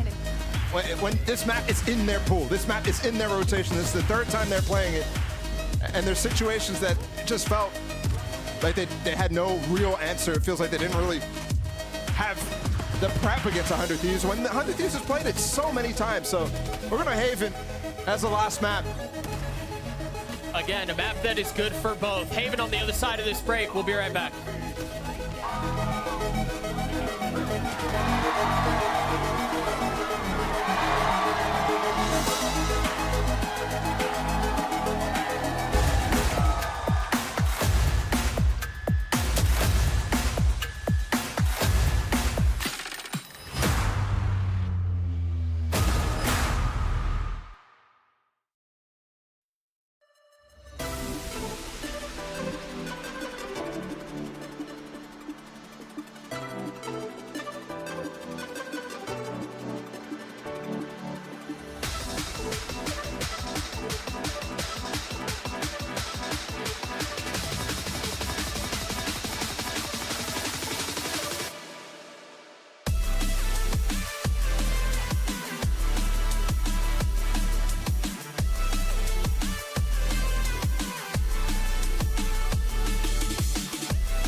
Welcome back, everyone, to VCT Americas. 100 Thieves pulls off the win on Fracture in dominating fashion, really sending Furia reeling going into map number 3, which will be on Haven. Of course, Golden Boy here to break it down alongside Sideshow, as well as Benito. What you laughing at? Get those bananas, 100 Get those bananas. Get that potassium in you. That's right. You know, turn it into a shake, if you will. I don't care. I don't know. Get some creatine in there. We're just adding things. This is a nasty shake. Anyway, though, let's see what we have from that game, because really, you know, Josh, I think the story of that match really was just 100 Thieves, utter domination. The game plan was sound on Fracture. Yeah, and for Furia, it's a map that they haven't got a win on, and they don't look like they're getting one anytime soon. Yeah. It's just towards the bottom of their pool, and both teams have done a good job, to be honest, in the map, Vito, of attacking the opponent's weaknesses. You just saw so many situations where Furia, it felt to me like they just ran out of ideas and started taking fights. Yeah, they were just taking fights with full utility, one by one, because like you said, I feel like they also just ran out of ideas. Which isn't necessarily a huge problem for them in the long term, you know. It shouldn't make you feel any worse about them heading towards playoffs and that kind of thing. Almost every team has got one map that looks bad in their pool, right? We were talking about that earlier with 100 Thieves, the fact that they permaban Ascent. Yes, the Pearl and Ascent, the whole Pearl and Ascent conversation that we were having earlier on. So, you know, these teams have these kind of situations, but it set us up for a really one-sided map 1 and map 2, where hopefully map 3 is just an absolute banger to end it. Yeah, well, I'm actually really glad you brought up map 3, because we're going to be going to Haven for map number 3, and this is do or die. I cannot stress this enough, people. 100 Thieves, if they win this game, they're not in control of their own destiny, but it becomes a lot more simpler. So much easier. For 100 Thieves to make playoffs, whereas for Furia, you literally need to win this game, and that's it. So I want to show you here a pistol round based on what Furia were doing last time. So look at this Killjoy setup over here, and the fact that how effective it was at just melting it early on at the beginning. And Furia's pistol rounds have been hyper-effective overall in Americas. They are the second best team that we've got in Americas for winning the pistol rounds, and this has not shown today. Now, that hasn't been a strength for them. They've only won a single pistol round, and it was the one in the second half of Fracture. And that has got to shift. Heading towards Haven, they've got a composition that is going to be... Actually, both of these teams have weird compositions that they run. The Viper Harbor is going to be playing against a Gecko comp, probably. So that's already bonkers. But I think Furia, that is normally where they start out so strong. They win pistol, they have a chance at the bonus, and they put the teams on the back foot early. Yeah. And 100 Thieves have been able to counter that, and I think that's going to be incredibly important moving forwards into Haven. Well, you know, let's talk about the pistols, though, right? Because, Benita, you know, in your experience, right, having to... you know, make these pistol rounds count. How important is this going to be for Furia going into this It's map? super important. You know, max round, there's only 12 rounds in the half, and the pistol will give you possibly the first 2 and then the third one, and then you're gaining momentum. It's just super, super important. What I'm looking for as well, you saw in that clip that I just talked about, Digizine walked down mid on their defense side. He's going to be starting on defense here, and they had a Killjoy death setup on A. Yeah. Now, they can rotate that wherever they like based on where they think 100 Thieves are going to hit, but I think that general idea has been the way that Furia like to play. The Killjoy completely bombards an area, and they have a push on a different area of the map. And I'm interested to see whether 100 Thieves decide to try and catch Digizine and punish him, or whether they just send the Gecko in to die. Well, send little bro in there. I'm glad you mentioned that, because one thing that I am picking up a lot from this series is Digizine's willingness to just stand out in the open, Benita, and just try and take a fight. Yeah. Do you think that at this point, 100 Thieves have to be wise to this? Because it feels like they're getting the reads on him. I think they kind of have a read on his play style, but it's also something when you're in a LAN environment, you just kind of underestimate a little bit. You kind of think in the back of your head, oh, he's probably not holding this aggro. Surely he's not. But there he is, yeah. I'd also like to point out that if 100 Thieves do go for their Gecko comp, they run the Gecko instead of a breach, and that means there's no flashes, well, you know, not the same amount of flashes, and no stun, no fault line to try and control those angles and stop Digizine from getting in there. So I think that's a big tool missing. Well, we got Agent Select. right, and let's see if 100 Thieves decide to bust out this Gecko. You saw Asuna use it there. It would be bold to have to do that for the game that you really need here, Josh. That's absolutely true, but it's gotten value from them in the past. They've won with this composition before, so I don't see any reason why they would change it. And the same is true for Furia. I think Furia have gotten even better wins recently. Both of these teams have beaten top teams. 100 Thieves beat Leviathan, Furia beat NRG, but to me, NRG are the kings on Haven. If you can take down Finesse, the king of Haven, I put so much respect on that. 100%. Yeah, it's going to be quite fascinating to see how all this plays out. But we've got ourselves a third map here, and it's a win. We'll clinch for Furia. Of course, 100 Thieves need to keep the drive alive. Let's go ahead and send it back over to Doug and Bala. Thank you so much. Yeah, a map that is very good for both, right? Statistically, they've shown proficiency in it, and this is less so for Furia, but as the desk was saying, this is a must-win for 100 Thieves. Yeah, this is absolutely a must-win. They definitely need to even go for both wins to get a playoff berth. So we're looking right now to start out the final map here, Furia 100 Thieves. And Furia is starting on the defense with this. Every single map so far, 100 Thieves has started attack side. Furia, though, with the best comp to start it on, and the final map of the series. Let's get this started.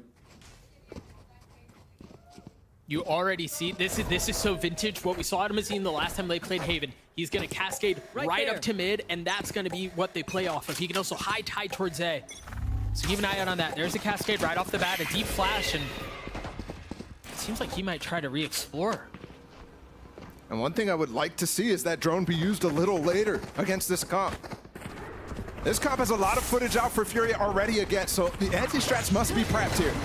Look at Cryo. What a loony, bro. That's off of the goop. So well done. But Mazine playing around his own utility, getting one back. It's crazy he's able to get out of the smoke, cascade to block the players from default, and still get out. Now they're going for the double flank. Stella's util was down because he's so far on site. Just QCK with the molly. I believe that's the only thing he played here. Now that dart just gone back up. That should give him a cue that there's definitely something on the flank.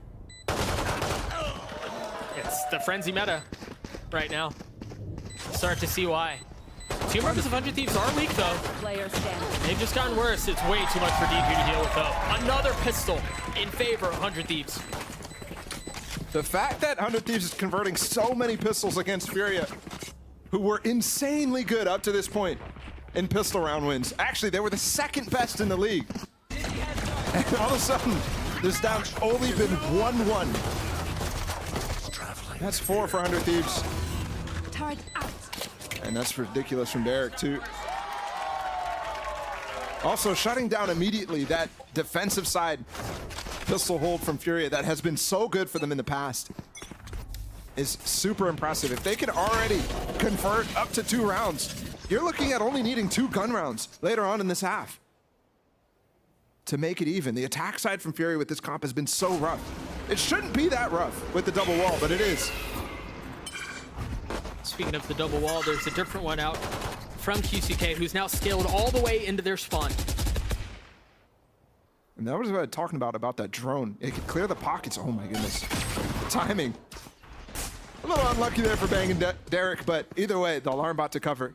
Meanwhile, Stellar's up in mid, by the way. And we don't have those 4 rifles. I mean, what is this round? Screen down. He's gotten all the way Link. Stellar's up in mid, QCK is in spawn. Undetected by the turret. Turret's down at this point. Start to see some of that swim. QCK, he's gonna get a lot here. It's only a frenzy though. Not only is it only a frenzy, but he doesn't get the kill either. I was thinking no weapon picked up from that, so it's not the biggest deal, but now it is. Now we're gonna see these guys die to the spike.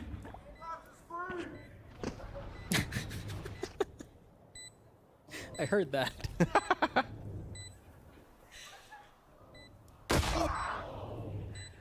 Derek, only a frenzy. Yeah, just that frenzy that you were talking about earlier. Cryo has, you know, we talked about him a fair bit on map 1. He quietly put together an excellent map 2. He's just continuing to farm map 3. So far this series is plus 18. That's what you want. That's what you want out of Cryo. Very good.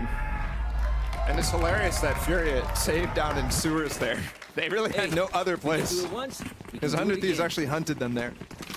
And also, those cryo kills, I'm betting he was like, what? There's another guy behind that guy? No op for Digizin yet. And this is where things start to get very dangerous, but I've really liked the approach so far from 100 Thieves. Especially the way that Bang is using his paranoias. Primed with cryo as well, threatening to dash. Especially on that pistol, was so disgusting. You mentioned no off for DG. No kills either, but they're going to try to set him up for one here. Off of the Cascade, fills into the space. The way that Mazin is able to play in basically middle of the map. To use his high tides to cover everything. And QCK as well. So much coverage with the Viper Wall on A and also his orb in the middle of sight there. He has a couple of different setups that can completely lock down multiple sections of the map at the same time. And then you have the Killjoy utility. Once you manage to navigate past both suffocating walls that are on the defensive side, you still have to deal with that too, so. And by the time 100 Thieves actually goes for a hit here, Mazin's high tide is going to be back up at about 48 seconds. It's back up now. Has a Cascade too. Dart in though. There's the wall. DG. Believe he got hit by that paranoia. MW's playing side by himself. Mazin has shown up. Mazin has helped. And that's another kill. I thought DG had him. We're just running out the smokes. It's just Bang. He's got a Bulldog. He's healthy too. And it's landed for him. That Cove is going to force the spam out, but he's patient in this, and QCK hits him from the side. He had no idea.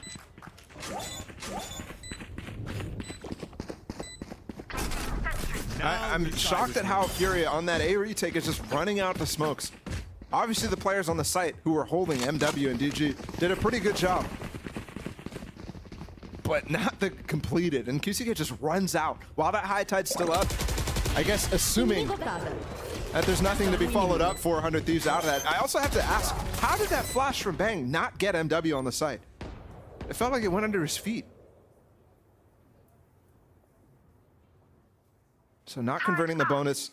Still though, I mean, 100 Thieves only needs a few more to make this a good half. And we've seen some very strong attack sides from 100 Thieves on this map. Both players shot there, so they knew Digizin was stuck in that position. They might have ended up going for a trap to get the dash out in the first place. Look at this high tide. I mean, these early ones are really nice too, improving from Mazin, allowing there to be a threat of them getting back into cinder blocks there. And also re-allowing Digizin to walk down sewers here too. It's very, very nice. And QCK has worked his way down C. How has he gotten there? Again. They can play around this too. They have such a good setup. Wingman plant going down right now. And Cryo falls first in the round. Oh, they both saw each other there, surely, right? I don't know. DG saw him that time. DG's teeing off now. Thrash is ready. That was DG going for a lot. And MW's timing is quite nice. They made a little gulag for MW to fight Asuna there. 2 rounds in a row for Fury, and that was a gun round. I'm wondering their Cryo walking into being just getting completely sprayed down by Khalil. He's trying to take a lot of space there, where Fury, it looks like they're giving it to him, but then also the challenge.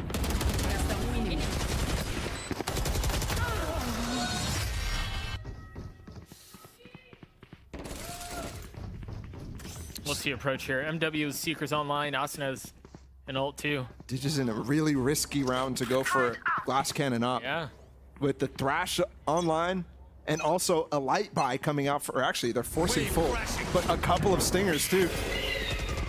That's one where there's gonna be movement on the side of 100 Thieves. They're just disrespecting the Cascade, which is intended to set up what would be the Jet in that situation. But they push right past it, they thrash their way onto site, they take everything, and Khalil takes out Cryo.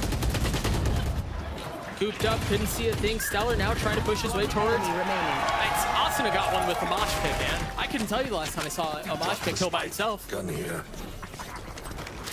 I mean, every team has abandoned the Gecko in most cases. But yeah, that right there is them looking to flood. They popped the Seekers before they even got on the site, given the fact that the Thrash was used by Asuna. And the interesting thing too, he didn't re-pick it up because he was getting orbs. Something that can happen is if you pick the Thrash back up, it cancels all your orbs that you collect. So back up to 3-2. Back up to 3-2. Jizing keeping that up. No challenge, no real threat of losing it this time around. There's some things here that Furia have to be. I mean, I would expect a timeout after this because losing 3 already this early in the half on this defensive side is absolutely not what you want to do.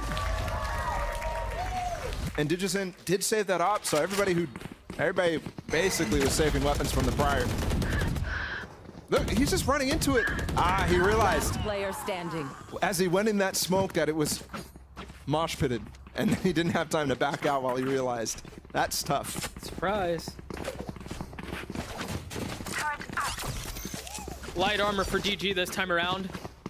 It looks like he's going to try to peek short. No Cascade to set him up either. In fact, this time the Cascade's going to be going mid. And he's just going to peek it by himself. No way he plucks him out of the sky like that. Bang was trying to go for a fake TP. But instead they start to pounce here on B. They're going pasty here off of that Hunter Fury. Cry is able to get one. Derek does too. Derek got a player peeking outside a garage and again a wingman plant.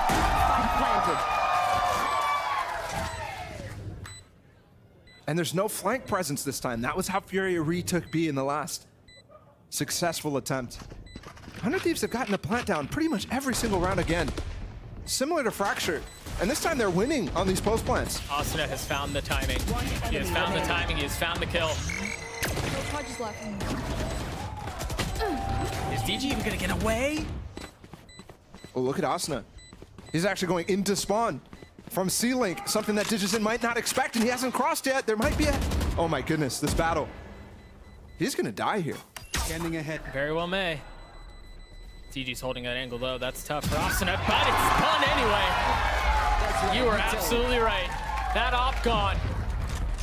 Asuna has so many options there. He could try to jiggle him and force him to take a shot and then fall into Derek. Or he could take a wide swing where you don't expect it. And I think Digison expecting both those options. The fact that they're able to recover some of these rounds is so nice. I love this Hunter's Fury pushed while Cryo is taking that B side. It allows him to take that fight even further. And there's the timeout. I was really hoping that was last round from Furia. A round off schedule maybe. Now they're on a light buy. They've already gone below my expectations on this defensive side. I think one of the things that you saw there that was so difficult to deal with is, yeah, I mean, 100 Thieves was able to apply pressure into Garage to help on the flank from Asuna that we saw, but also Furia had no controllers alive in attempting to make that retake happen, and that's just so difficult to do, right? When you aren't able to deny vision from Garage or from window or from anything like that, it becomes so much more complicated of a formula to solve. Speaking of formulas too, up to this point, we've been talking a lot about how Furia is the best 4v5 man-down situation team in the league. But 100 Thieves have completely swapped that. It's 5-1 for first kills for Furia this game, and 100 Thieves is in the lead score-wise. How has that switched? Light buy that you mentioned, 2 Bulldogs from Azine and QCK, a Stinger from MW. You imagine DG is going to use his ult. Honestly, I'm looking at this round and thinking this is a round where it doesn't look good for Furia, but it feels like they must win. 100 Thieves is rolling right now.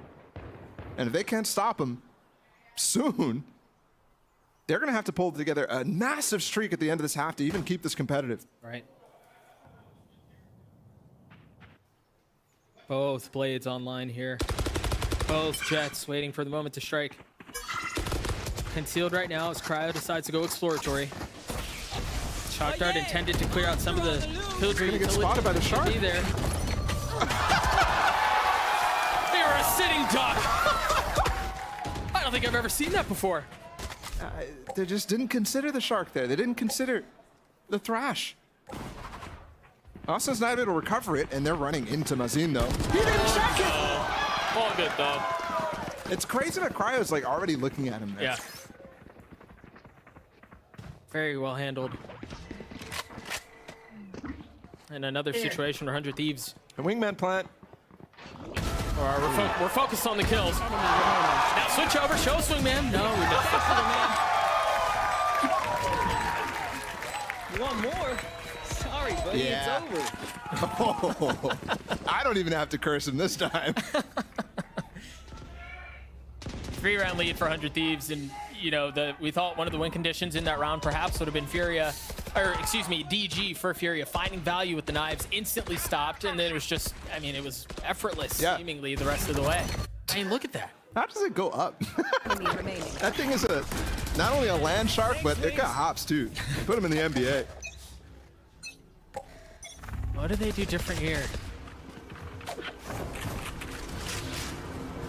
There's nothing. It's nothing different. Yeah, it's the exact same stuff that they've tried all map. They have more players here on the B site than they have had at all times. Kind of putting the Killjoy util on C, but it feels very similar because the harbor stuff and the Viper wall is all the same, and Digizin and MW paired up at A again. But they have a lot of retake tools here this time. Khalil getting an opener. But again, they won. Well, the last stat that you mentioned, which was a couple of rounds ago, mind you, but they were 5-1 in these opening duels. Yeah, I mean, 100 Thieves just continue to get on site and play really good against the flood attempts that Fury has gone for so far. Finally, though, there's those ults. So the situation has changed slightly here in round 8. They're going to get on the site. They're going to get a plant down. But they're actually working the map too, which is so good. Cryo's already in a position to go fight against that lockdown, to go fight ahead of the Reckoning while they end up flooding.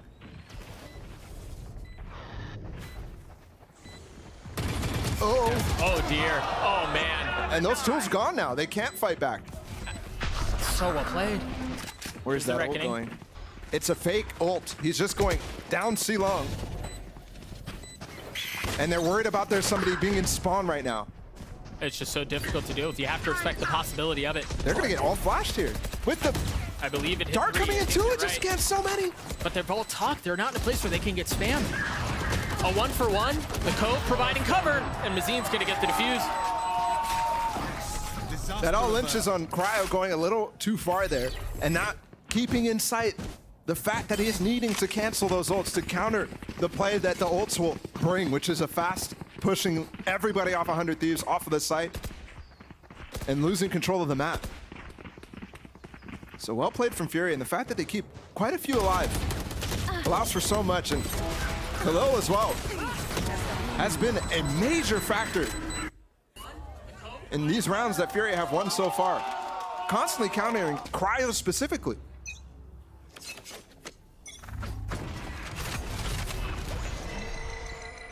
Same Viper wall that we've seen in the last couple of rounds. No early utility for Mazin this time. Choosing to hang on to all of it. Digizin wants to get out before that util is used on that position. He's fought Gunsaw. barrel. Yep. Got the dash ready to go. Oh no, he hit into the wall. Somehow stays alive. MW can heal him up, so not the end of the world, but that definitely could have costed him his life. It certainly cost him all the armor he had. MW alone on site. He was flashed. Spots 2 now. Dancing around, trying to isolate the fights. There's still pressure coming in from that area of the map, and MW gets them both. Osmo on the train, and the shorty for 3. 1v2 left, 54 HP. Had a shot at it, but Khalil cleans him up. What are those peaks from Khalil too? There's so many times I'm seeing him wide swing and then back right into the wall essentially and still get the spam down. He's abusing the movement so well. And we are starting to recover here from Fury now.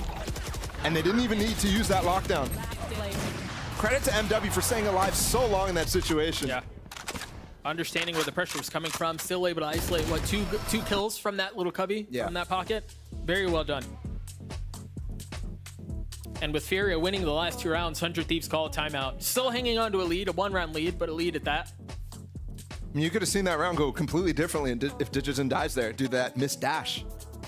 But I do think there, 100 Thieves, they go for that same A execute, and it's still like nothing missed or anything like that. The execute was fine. But what Furia were able to do is spread out and stop and, funnel the players to be timed differently, right? MW down short, they haven't cleared that all the way. That mosh pit that we saw get value in that smoke prior basically goes off with no stopping power at all. Now that the Furia players are trying to come out of spawn, we actually had QCK go up Evan instead. So they're just avoiding the set util that 100 Thieves are using. They're going to have a little bit more to avoid here as Asuna has the Thrash online. Stellar with the lockdown too. And the op for DG. Pit from QCK. He hasn't played up here yet. Now, mind you, there hasn't been a ton of mid exploration from 100 Thieves, primarily through window, but I'm thinking there's mid exploration coming from Furia right now. Yeah. With MW's position, Cascade down short. It's misdirection for this push down. they drop the turret, they hear the op, and Cryo swings at just the right time, but MW's ready for it. QCK with another. Oh, and they got the paranoia out too. That was gorgeous by Furia. Asuna with the spike tried to go for a hero play there for a second, but thinks better of it. I love that QCK just repositions, and he makes fake footsteps in the back plat. Gets followed up on though, as he gets all the way off site. Furia and Mazin calling him off the IGL.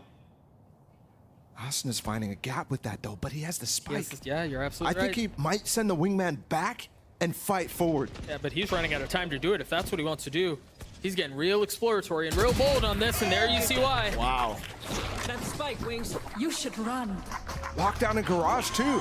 The amount of space this is buying right now. It's crazy good. And remember, this is keeping Khalil off of using that lockdown on themselves. So far back. They're still just now halfway across the map. Second shark out. But it doesn't go towards DG's way. Oh! That was gross. He was not looking that way. This is a flood through garage. Just two left on the side of 100 Thieves, and that's just one now. Asuna gooping one. Oh my gosh! Disaster averted. But this place might have, come crumbling down if he had hit that.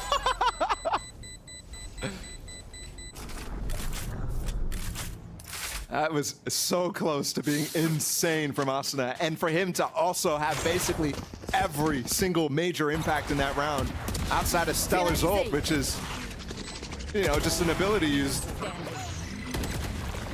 And remember, that was a round where they actually lost two right off rip because MW walked down middle. Carlisle's heart. Oh, we're all stressed out too. I love when the coaches start talking when it's not a timeout after the round because they're not talking to their teammates. They're talking to the assistant coaches backstage. Viper's pitting garage. Ooh. How does he still get the one? That's insane. You do everything right there and it doesn't matter. My dude's inside the middle of the molly. It's the whole point of that thing. It's the lockdown. I wonder if that's going to force them to... No, they've committed to the plant. They've committed to the site. They have to continue pushing. And Asuna just gets up a little bit too far. They broke the lockdown. Cryo's running back into it, but there's too much chaos. Yeah, way too much. And again, the Khalil sidestep. Fury have recovered this half. This looked like 100 Thieves could have run away with it. And again, this is, to me, a defensive-sided comp. The game against NRG was not so defensive-sided, but I think that's because it's finesse on that side. Right. It was still 6-6 at halftime, yeah. And Furia still ended up winning that game on the attack. We've seen some rough attack sides from Furia on this map, but also against some of the best Haven teams in the world. I'm talking Fnatic.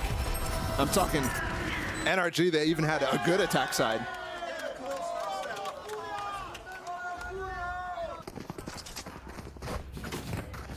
Right here. Last round of the half. And a heavy lean towards C. A heavy lean towards DG, who has the op here. Gonna get tagged instantly. He does have 100 Shuri, but chooses not to use it here. It's the jet. You can't ult the jet. Yeah. An exercise in futility is what that is. Still dancing around, trying to find a sight line. Okay. That was the attack side smoking themselves off right there. So they are looking to threaten a C-pop, but they're not intending on actually executing on that idea. No, simply to get the orb. Yep, and to get Asuna's ult online, you're right. And look at MW, he just went through that smoke.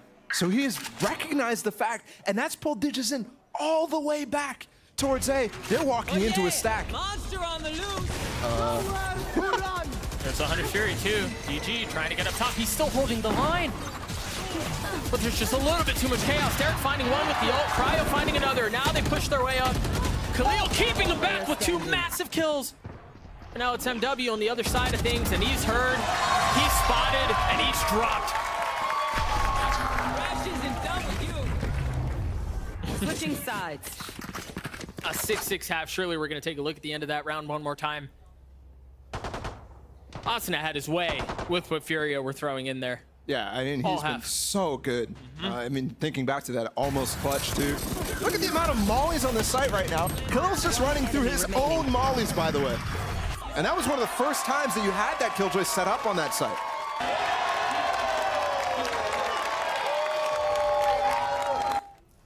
Before we get to the second half, let's hear from Furious coach Carlau and what his mindset is coming into the final weeks of the split. Então, os próximos jogos pra gente são super importantes, né? Porque são partidas de playoffs, basicamente, e tudo depende só da gente. Então, quando depende só da gente, é muito mais fácil. Então, é a gente ir conseguir fazer um bom trabalho, se preparar bastante pra gente tanto fazer bons jogos, quanto a gente se preparar bem pra gente ir pros playoffs, uma equipe cada vez mais compacta e cada vez melhor, que é isso que a gente espera. Então, é usar toda essa reta final aí pra preparação e focar apenas nisso e não em resultado. Focar em a gente ser uma melhor equipe. Well, it's interesting to get to listen to Carlisle talk, which, by the way, is so nice to have him on site finally, getting past visa issues, joining us here in LA. But it's interesting to hear him talk about a couple of ways that he's viewing the end of the season, because he considers them all like playoff matches where he has to keep control in his team's hands, but he's also considering this last lap, as he said, as a way to refine things and better the team and prepare for what's to come. Yeah, I mean, the fact that he came late, he has to be able to instill that sense from Furia. They're definitely a team who's looking to make a run towards Tokyo. Definitely a team who has that opportunity. We're sending 3 teams out of the Americas League, and they still haven't even guaranteed playoffs. That's why it is kind of like a playoff or a match for him. They have to win 1 out of the next 2. Hoping to have done it here in week 7. And 100 Thieves, we're in already. Must-win scenarios for them. They need both wins to stay alive in these last 2 weeks. With the crowd behind them, they find themselves just a couple of rounds away from checking off the first box, getting past Furia, and then being able to turn their attention towards what next week has to hold. But they're not quite done yet. They've got to be able to close this out. Again, on a side where Furia have looked spotty, but they did take down NRG on this half just last week. You also have to think about 100 Thieves in the sense of the entire season. I mentioned how they needed a win out of the basically top 4 teams in the league in all the last 4 matches that they played. And here, they're looking to do just that against Furia. They've just been consistently improving. This is definitely another notch up for me so far in this series. But can they actually peak at the right time? Can they peak in time? Not only to qualify for playoffs, but make a run at a top 3 slot and berth to our first international event since Brazil. It's got to start here. DG's already made his way up towards site, and he's by himself. And literally almost everyone except for Stellar is on C, trying to deal with DG. But the thing is, there's still the Killjoy util here. They know the flank is popped now, or the fake is popped. And that's spiked down long. There's so much time now, just by Stellar alone. And there's a triple flank. That turret just got pulled back. They don't know this is coming. Oh, the one benefit is maybe in the hands of MW, who's gotten a little bit further up. He has info that there's no steps, no footsteps being made in spawn, which might end up getting them the info that they're playing long. Can't use that yet. While covering off Heaven, Khalil still with the sightline to play around, dropping his utility. Clears out. Dizzy, the swing out, and even in the face of the alarm bot, Even in the face of the vulnerability, Asuna gets 2, and that's 5 out of 6 pistols for 100 Thieves.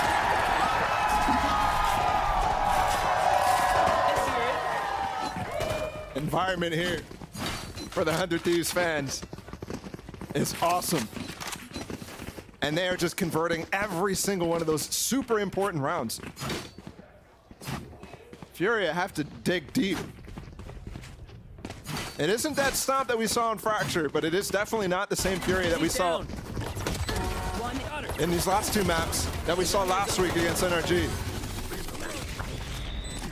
Felt like last week they stepped up in high gear. Digizin was a monster. He was a beast on Pearl, but it's definitely been a lot slower since he had to play that Neon. Furia plays such a drastically different style on so many maps. We talk a lot about styles for certain teams. Furia's gone for double duelist, they've gone for heavy control, they've gone for double wall, Viper Harbor. Bang goes for a double kill on DG and Khalil. Now the 3 pistols that remain for Furia are going to go towards B, with very little to go in front of them. Enemy down. They're just looking to farm up the last couple, and he does. A flawless round for 100 Thieves as they get 1 step closer.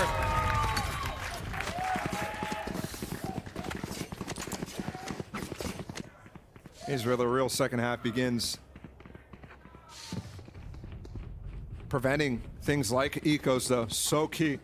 Having clean anti-ecos, so key to keep Furia and smother them out of this game. Looks like we're heading towards a fast C hit right now. 5 players from Furia grouped up down C long, and there's Asuna and there's Bang to receive. Wall out late.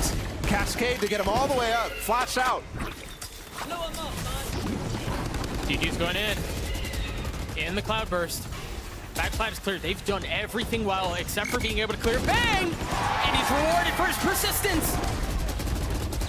Asuna stays though, so it's a trade. It's a trade. That's it. Gecko utility gone. You're right. You still have some utility from Derek. You still have some from Bang, but Shock. QCK's really low. He's gone though. Up towards Log, and they're getting a full heal right now. This is going to be really difficult to funnel your way out of, but Stellar doesn't seem to care. Mazine attempting to hold the line with 2 of his own, and it falls down to 1. Falls down to Khalil. Can he get him before he crosses? There's a gap. They try to swing at the exact same time. Bang swinging back into the angle, back into the fight. He's been a hero for them so many times before. He's closed the gap. He's so far up. Fake teleport, still holding this angle, and Khalil feeling the pressure. Bank's got to go fast. Time's running low, and Khalil takes care of him. The Red Bull clutch for Furia. I think Bang might have thought he had a shorty there. Thought it might have recreated that Leviathan clutch, because I saw him pull out his classic and close the distance after he did get some damage done. Fury insta anti-bonus conversion. Even though I think 100 Thieves did a pretty good job here at giving Bang some space in that smoke, not letting himself fall, and then getting a kill and still able to fall out. I think Asuna overextending there to help him out definitely hurts. Because you can tell the call was to get off site. Cryo with the op this round. And look at this threat that Fury is doing, the conditioning cascade all the way up C long, a flash also added into that. Yeah, along with the Viper wall too. Makes it look like a C hit right off rip, but Bang has cleared that out, and he's walking all the way down. What a pick. It's so fast from Furia. What a shift. Now look, Cryo, yeah, Cryo's up. He went into the Reckoning, danced around the Wisps, and still gets the kill. A little damage, a little info gathered. Is that gonna hit? Well, yeah, it is on MW. Yep. MW had to get off. And that's just gonna buy more time for 100 Thieves to tee off on what Fury have. MW still trying to get the spike down. He's able to take care of 1. A deep flash, but a 1v3 and 6 HP. 4 bullets too, and the op in the hands of, well, the op no longer in the hands of Cryo. He can get off now, if he wants to. Where does he go with 35 seconds left? He's got to make a choice, and he's got to do it quickly. Asuna cleans him up. 100 Thieves get to 9. This insistence on that seawall, though, could end up costing Furia. Because now, if they don't put that down, all of a sudden 100 Thieves can make so many inferences off of that information. What a pit from Azin. Getting down on the second stair there. That is gross, you're right. And MW, unfortunately, couldn't really peek that angle because that wall is so spammable and he was 4 HP.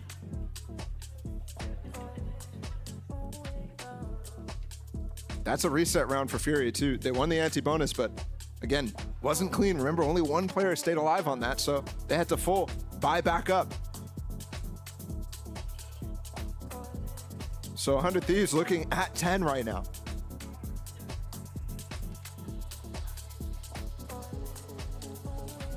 Again, full house here at the Riot Games Arena. And again, plenty of happy fans too, as 100 Thieves find themselves up 2 rounds. Just a couple of rounds away from taking the series against Furia. And Furia on the other side of this timeout. Take a look at economy. Yeah, it's not great. It's extremely rough, given that reset.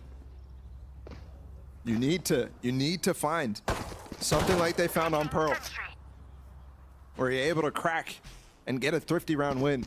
Looks like QCK is gonna throw that seawall again, and the conditioning is okay with this wall, especially with the harbor. You could do so much, but oftentimes when you go for double controller, you get that wall down short. Relying on this over and over, and there's 4 frenzies and a sheriff out here. The pace does not stop. It's a shallower wall this time. That paranoia gonna hit a couple. Asuna, is he going aggressive? Yeah, he is. With the shorty. Oh dear. They've gotten a little bit more than he wanted. Derek's found a cap here in the high tide. 36 HP and he gets them both. It's just Mazine now. Hello? Here at Stellar's footsteps. And opted to prioritize that instead. Close one. Definitely a close one. But 100 Thieves does get to 10. We expected that. And the pace does not stop. This was something I was saying in the middle of that round. Furia has not really gone for a slow round so far. It's either fast towards B or fast towards C. And they really haven't explored even A.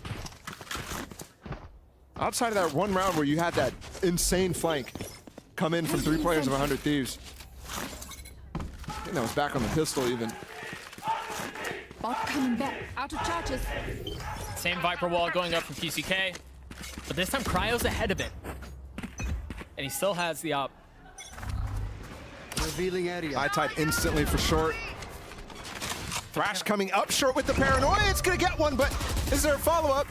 That Trailblazer was so good to provide cover. Cryo just got a kill on long too. QCK is gone. And somehow, some way, 100 Thieves have just hung on to short. DG managed to preserve his life. Oh no! Asuna falling. They currently don't have the spike in hand, and Cryo's just established control mid. Turret to provide some cover. Derek falling as well. Thanks ulting out. Where is he going? Onto B. Oh, and he just canceled. Realizing how dangerous his position was. Given that we just had Khalil in mid, fighting against Cryo. I mean, what a chaotic opening to the round. But Furious settle. Out of healing. And on the other side of the chaos, they emerge with the numbers advantage and the spike in hand. And importantly, too, Cryo settles on C side rather than actually leaving his initial position. Stellar with no util to actually challenge. He has a nanoswarm. He might be able to get some damage done on the spike, but I think he wants to save that for later on.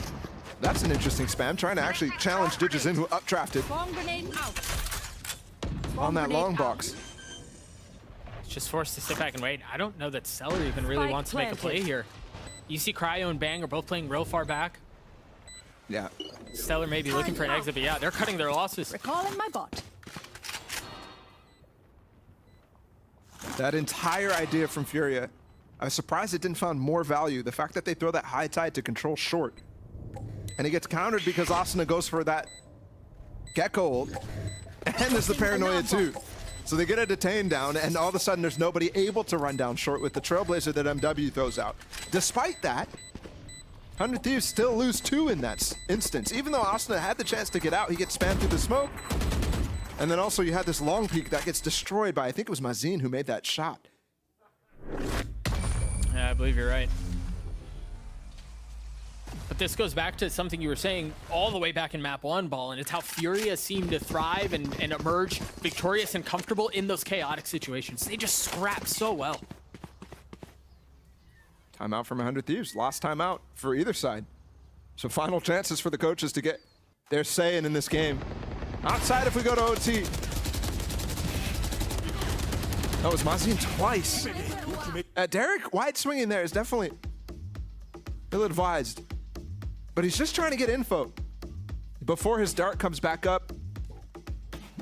And we are in territory now where 100 Thieves, not only are we within 2, but their economy is starting to get low. That bank that they were building up after winning that pistol and then winning the round, the 4th round in this half, starting to go away. But they are opting for light armor as a strategy overall. So they have plenty of staying power in comparison to the Furious side. I think going back to even the previous map, this is now, I believe, every single timeout, if I'm not mistaken, in these last 2 maps that's been called by 100 Thieves has been called while they're in the lead. Yeah. They're ahead of things, and I think that's a bit of a testament to how Mike's wants to play this situation out. Hang on to the lead, control the chaos, keep the team as settled as possible, and make sure you're closing this out. Yeah, these last 2 maps.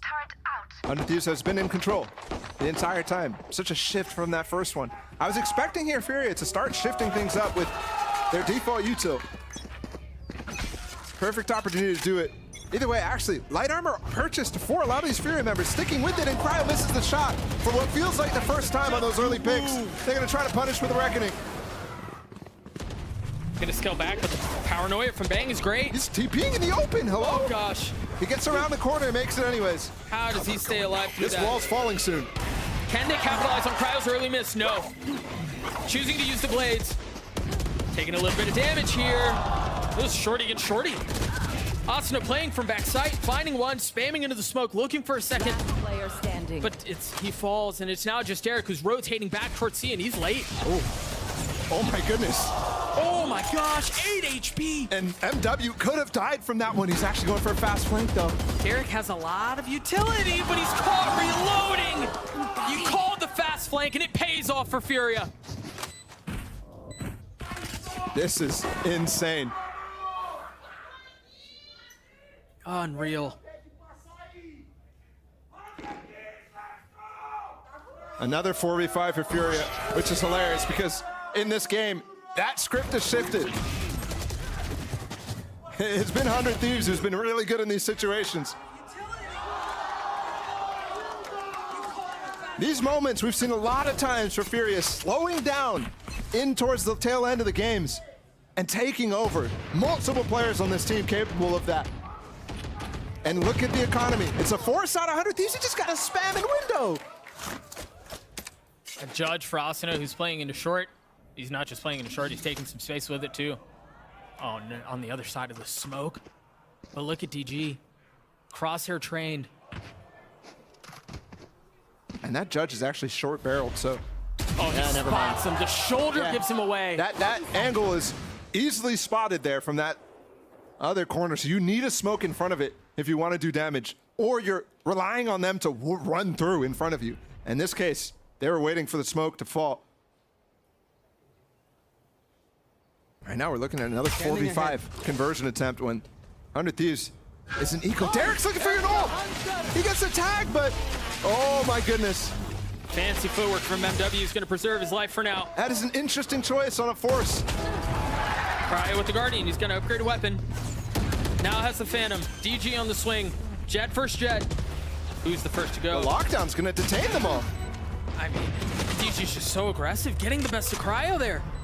He's but you're right, close. it's What? detained. What? He's dead. Weapon now in the hands of his third member of the round. It's only a Guardian. He didn't pick up the real weapon. Oh, I thought he picked up the Phantom either way. MW's weak. And it's a thrifty round win for 100 Thieves. Again, opened by the Sheriff shot from Stellar. That's just ridiculous. And I actually have to credit Derek. I was I was wondering why he went for that ult, but it was all because Cry was alive down short. So he's causing chaos for him to be able to sow it. 100 Thieves, a perfect timed eco round win. And despite the early kills too, where it felt like Fury was bringing it back in.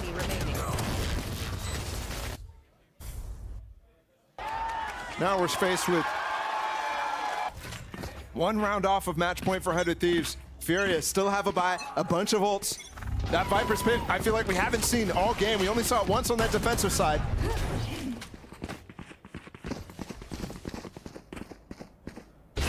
Starting to see some of the smokes come out from Bang towards A. The Trailblazer intended to be the first line of defense. Lockdown invested. And remember, Derek used his Slovo last round, so it's not able to use to break, but he's gonna go for a kill as this goes out. Oh my goodness. They find a pocket too. They get ahead of the lockdown, they get the kill onto DG, and then they give the space back. And QCK is low because of that. He's getting healed up right now, but Pit's down, yes, he's still alive. And Mazin has his Reckoning, so this is a brutal tool to use in combination with this Viper's Pit. They're gonna jump out heaven though. Another 4v5 for Furia, another opportunity to keep those numbers their way. There's the Reckoning that you mentioned. Asuna equalized.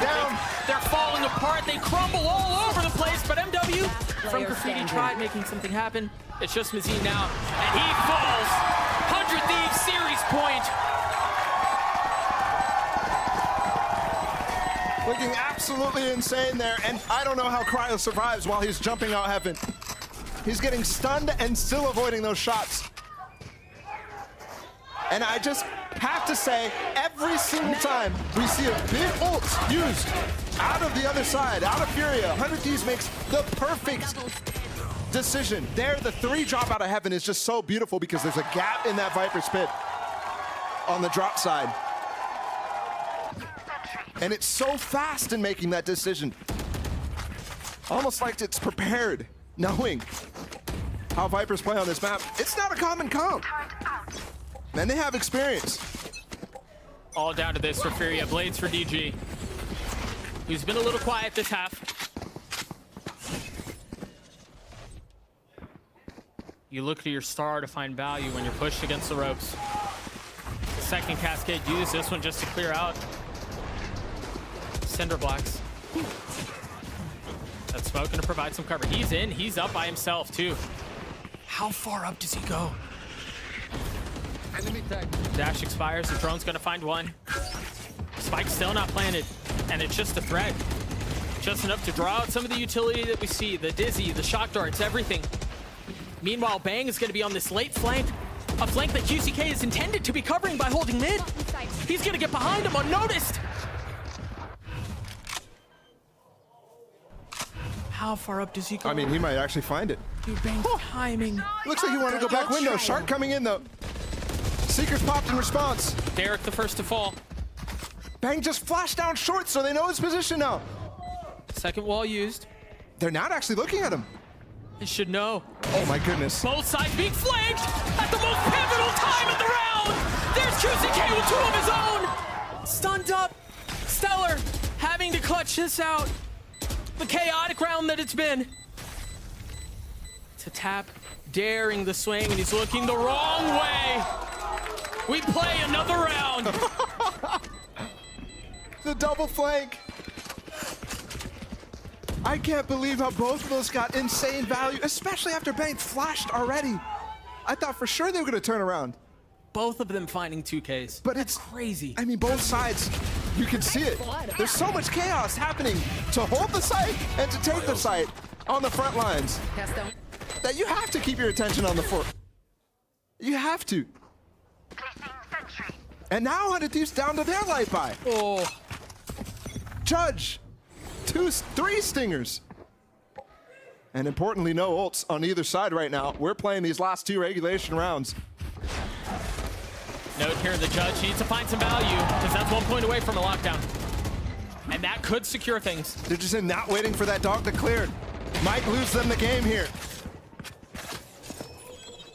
But it's another 4v5 for Furia. They're gonna pick up a gun off of that too, don't forget. It might be late in the round, but the A side is empty right now. They've been so good in these retake situations, despite not having a breach, despite only having a Gecko. There's a little gap for you to swing out behind, really, on both sides of that cascade. I think the important part is Derek's shock darts, which are coming in right now, have been so important. And he finds a little bit, no, actually no damage found. Can they keep him off now? Just one rifle, and it's in the hands of Stellar, who again, still 1 point away from that lockdown. Could secure things by himself as time is short. That's in the Cove. That's so cool for Mazin. But does he dare challenge it? That's it. That's the rifle. Is there anyone to fill in to grab it? No, there's not. Fury are going to clean up the round. They do.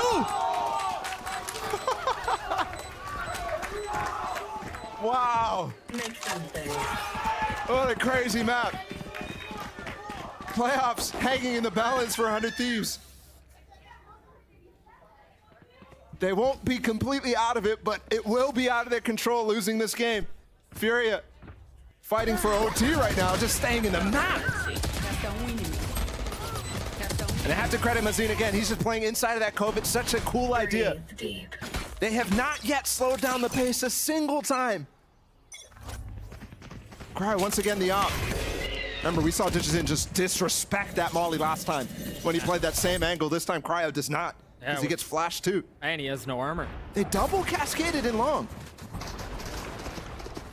It's the second time they do that as well. They spot both, I think. Trying to section it off. Derek's stunned. DG's so far up by himself once again, and he's punished. It's like it's just a little bit too much, and there's Cryo finding value. Now Blades online in the face of the Reckoning, trying to get high ground, ripped out of the sky. Mazin having to delay for just a moment, not able to play in the Cove, and now it's clear, now it's spammed, and now he's dead! Just two left for Furia! There's no spike out of reach! How do they get through this? They wait out the lockdown. Doubling up on short. So tense. Turret watches it though. And the alarm bot watches the flank too. 100 Thieves have everything locked up. The turret finally taking some value. QCK trying to push Bang off. He's taking a lot of damage, but he steps in front of it just a little bit. There's a crossfire that was intended to be a swing for Stellar, and he gets it! 13-11! A 2-1 win for 100 Thieves in their season. Their state stays alive. What a win. What a win for 100 Thieves. They continue. They absolutely continue to improve. And I love the respect they're shown too, going out to meet Mike rather than the other way around. What a insane, insane series. They go down on the first map. It looks rough for them. A map that they have not played at all, Pearl. You can tell. But they still made it competitive. Then they destroy on Fracture, which feels like similar vibes from Fury, where they don't feel practiced on it. And then Haven too. It's such a unique comp, but clearly ready for it. Such a fun setup too, for it to end on Haven, for it to end on good against good. A map where neither team has shown very much as far as deficiency goes. What a banger. And I have to, again, one of the reasons why.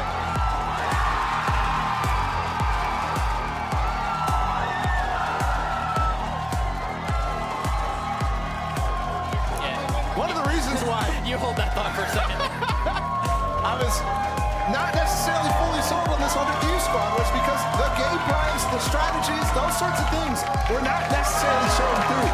What was showing through was the individual performances from Bang, from Cryo, from Asna, from everybody on this team really starting to rise throughout the season. Now, though, that has shifted for me. Strategy, decisions, calling, everything looked very good in this victory. And they stay alive for playoffs. They have to go up against MIBR next. They really have now gotten the must-win and converted into a pretty good chance here. I mean, that was their hardest of the two series left. You're absolutely right. And, you know, for them to hit their stride late in the season, very reminiscent of what 100 Thieves and 100 Thieves fans went through last year. And I love it, too. 100 Thieves have brought out one of the most fun audiences. Yeah, they have. Week after week, and you can tell that the fans are wearing their emotions on their sleeve, too. That is such a fun series.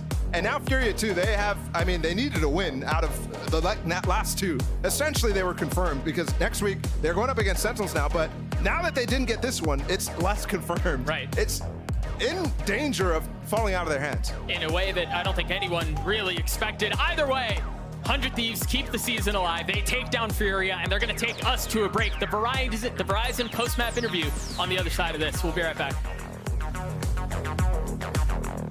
All right, guys, don't worry. Doug's got you for the interview in a moment. But, folks, the curse has been lifted. That's right. Apparently, what was a curse for some turned out to be a blessing for 100 Thieves as they walk away with the win. And I will take this prop and put it over here. It's almost like there's variance in a coin and it's random. Oh, yeah, it's almost. Who would have thought? You know, it's crazy, too. We had a 50% chance that the coin got it wrong as well. Yeah. Isn't that crazy? Isn't that wild? That is madness. That's just how math works. Anyway, folks, this was a game that you could possibly, you know, like look at and just comb over detail after detail. So many things that happened in this game, but we'll just start first with the team breakdown and where we are right now. Because truly, I mean, just when you look at the stats, and I think Ball and Doug said it best, Josh, you got two teams that, you know, it's good versus good. You knew that Haven was solid for both squads, so it was nice to see really a match of ideas come into play here. Yeah, I think that's absolutely true, but listen, you can't ignore the fact that 100 Thieves won both of the pistols on map 1 and on map 3 here, and when the score ends up being 11-13 and one round away from going to overtime, these pistol rounds are everything. Man, Furia were the second best team in Americas coming into this match at them, and they let so many of these situations crumble away. And 100 Thieves, I think, also had really good reads. I mean, the flanks coming through on Haven A, that was something that we talked about before that they did against NRG. 100 Thieves read it, dismantled it. Yeah, and then, of course, you know, one of the things that we were all excited to see was getting that Gecko and play, right? Seeing, you know, what 100 Thieves can do with this. And Benita, I mean, I think overall it did. I mean, obviously it reflects in the scoreline, but it did work out for them. They have certainly figured out this agent for that. Yeah, I think as soon as util usage was absolutely amazing. Like his mosh pits, him sending Lil Bro, and on top of just like the cheekiness with the shorty, I think it was just enough to just help 100 Thieves get that W. Yeah, to me, one of the huge parts of it is that mosh pit. Because, well, not only are they able to get plants down like this, right, in a very standard way, but the way in which Asana's using his moshes, he's denying these flood retakes that are happening on A. He denied the plants coming through a bunch of times. On the very last round, it won them the round. With that mosh pit molly literally forced that player off of the corner default spot. And it's crazy how good that molly is on this map. You look at his stats here as Gecko, but more so than this, they are now 3-0 with Gecko on Haven, something that nobody else is doing, nobody else is even trying. In Americas, outside of 100 Thieves, Gecko only has a 33% win rate. The other teams have abandoned Gecko completely. They've given up on it. People in other regions have given up on it as well. And only Asana has really figured out how to get value out of it in a way that's consistent, and nobody has yet cracked. Yeah, only the Thieves, man. They believe in the little bro. But, folks, let's go ahead and send it down over to the stage because you have Doug standing by with Bang for the Verizon post-match interview. Thank you so much, Golden Boy Bang. Congratulations on the win. I know it was an emotional roller coaster for everyone in the arena. I imagine it was that way for you too. Can you tell me a little bit about just what that was like, the ups and the downs, and for it to be a close map to close out the series? Oh my gosh, it was just so nerve-wracking. I mean, they played so well. I mean, it was just the last map. I don't think it should have been as close as it was, but they've really made us fight for those rounds. So, yeah, I mean, like you said, it was an emotional roller coaster. I think we lost some unlucky rounds on Pearl. Like there's around like 2 of us got classicked and like pretty medium to long ranged, and I thought, you know, usually those rounds go our way, I think, but yeah, we made a pretty big change in our map pool against this team. We decided to ban Set instead of Pearl, so yeah, that's one thing we changed. It probably won't be the same for the rest, but yeah. Which is even a really surprising decision. I know that Des was talking about it, Ball and I were talking about it as well, just going away from what people were expecting, away from what Furia very well may have been expecting. Now, I do want to ask you a little bit more about that, namely the preparation going into this series, going into a hot Furia team where DG feels like he's taking over the world. You've got the season up in the balance. What was prep like heading into this week?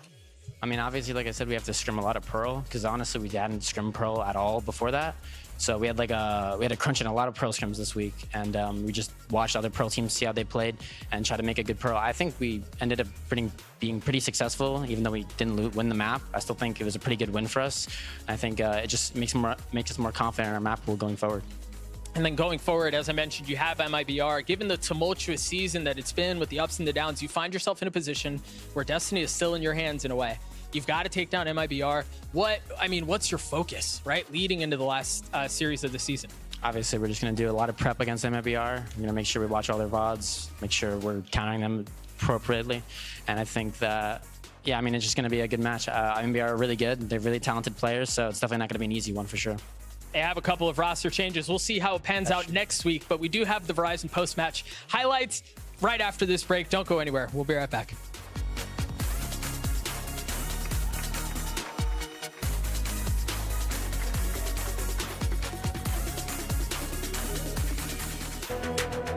This week, it's North America versus South America in 5 crucial matchups. For the Brazilians, you need 1 and you're in. For the North Americans, they need 1 to simply stay alive in the season. QCK, same spot. Oh gosh, there's still so much damage from the same place. They return to the scene of the crime. I mean, half a step the Stellar can spam. Potentially. What? Oh, that's a classic. Yeah, that shouldn't have happened. Oh. That also shouldn't have happened. Hello? A 1v1, the snap is there, but it's just MW playing a game of chicken, daring him to get off the spike. MW with 3, Furia take map 1.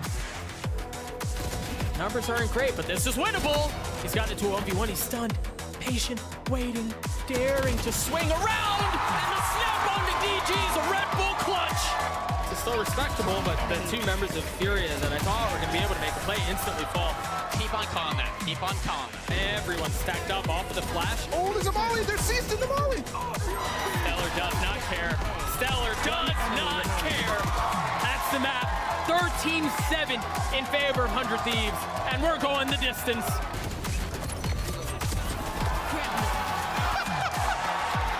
They were a sitting duck. They're not in a place where they can get spammed. A 1-for-1, the code providing cover, and Mazine's gonna get the defuse. With very little to go in front of them.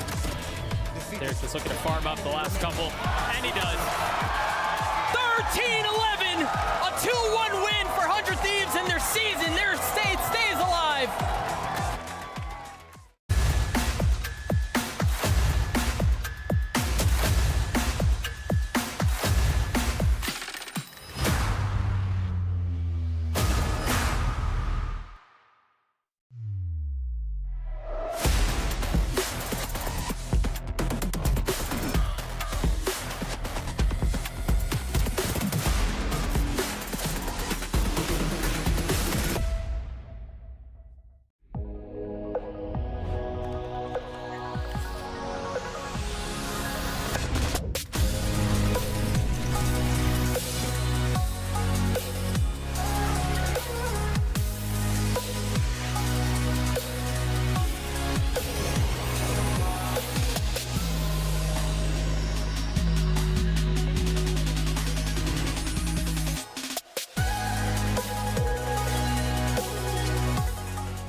inside of the site. Yeah, he's flashing coming out. Then the lineup from Shotgun. They don't know what to do. This is brutal. FRC gets 3 on that. Welcome back, everyone, to VCT Americas and our second match of the day. It's going to be Evil Geniuses taking on MIBR. Now, here's the thing, folks.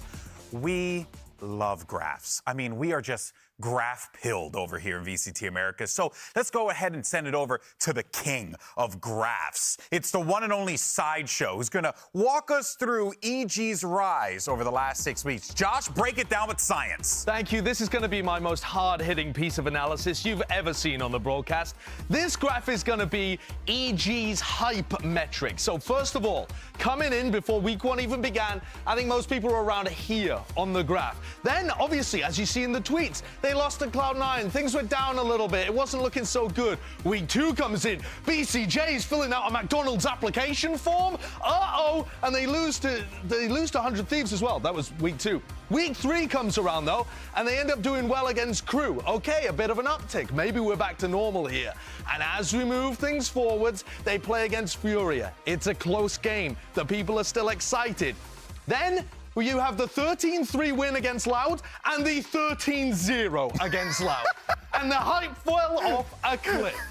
They won against Leviathan, though, and people started to believe. And then they win against Sentinels, and people are going up. And the hype is going up, and it's looking exponential. And now they're coming in against MIBR, and for the first time, possibly in the history of EG, they're looking like favorites for this game. That, I think, is quite special. The hype is through the roof, GB. The hype is through the roof. You said, GB, I have this incredible segment that I want to plan. I want to break down with science why this EG team is the stonks are high. And I didn't realize you were just going to grab a pen and draw on a screen, Josh. Yeah, I mean, that is what all good analysis is about. Just actually not wrong. Not wrong. But Benita, what do you make of the hype performance index here? I mean, I think it's the most accurate graph I've ever seen. Thank you. Forget the little feed squiggle. Into him. Forget the squiggle where I accidentally drew week 3 going down. Forget about that part. You completely beefed that last one. But Josh, I have another problem, though. Why is there a Jenga thing here? Why do we have a... Well, you know, there's 2 parts to analysis. One is the hard-hitting graphs and statistics. I've already handled that. The other is really deep analogies. And this, I think, is roughly how EG were built to start things off. Okay. They had a really rocky foundation. Yeah. They weren't really trading for each other well. They didn't have the basic setup. But the top, the tactics, the strategy... Who's on the top? Who's on the top? Well, I mean, that is Potter. Potter has crafted this beautiful, solid top to the tumbling tower. And yet at the bottom, they had so many holes in it. Yeah. And that, I think, this area is really where they've started to patch things up. This rocky foundation, Benita. Yeah. And to me, also, they've got players that are really solid there. Yeah. So we can get into Ethan, the pillar of the team. Yeah. That's actually a good one. So would you say Ethan is the one that it sits in the middle there? Yeah, I mean... What happens if you take Yeah, I'm Ethan curious. out? Yeah. Benita, what happens if you remove Ethan from this one? remove Ethan and... Good God. This is Ethan right here.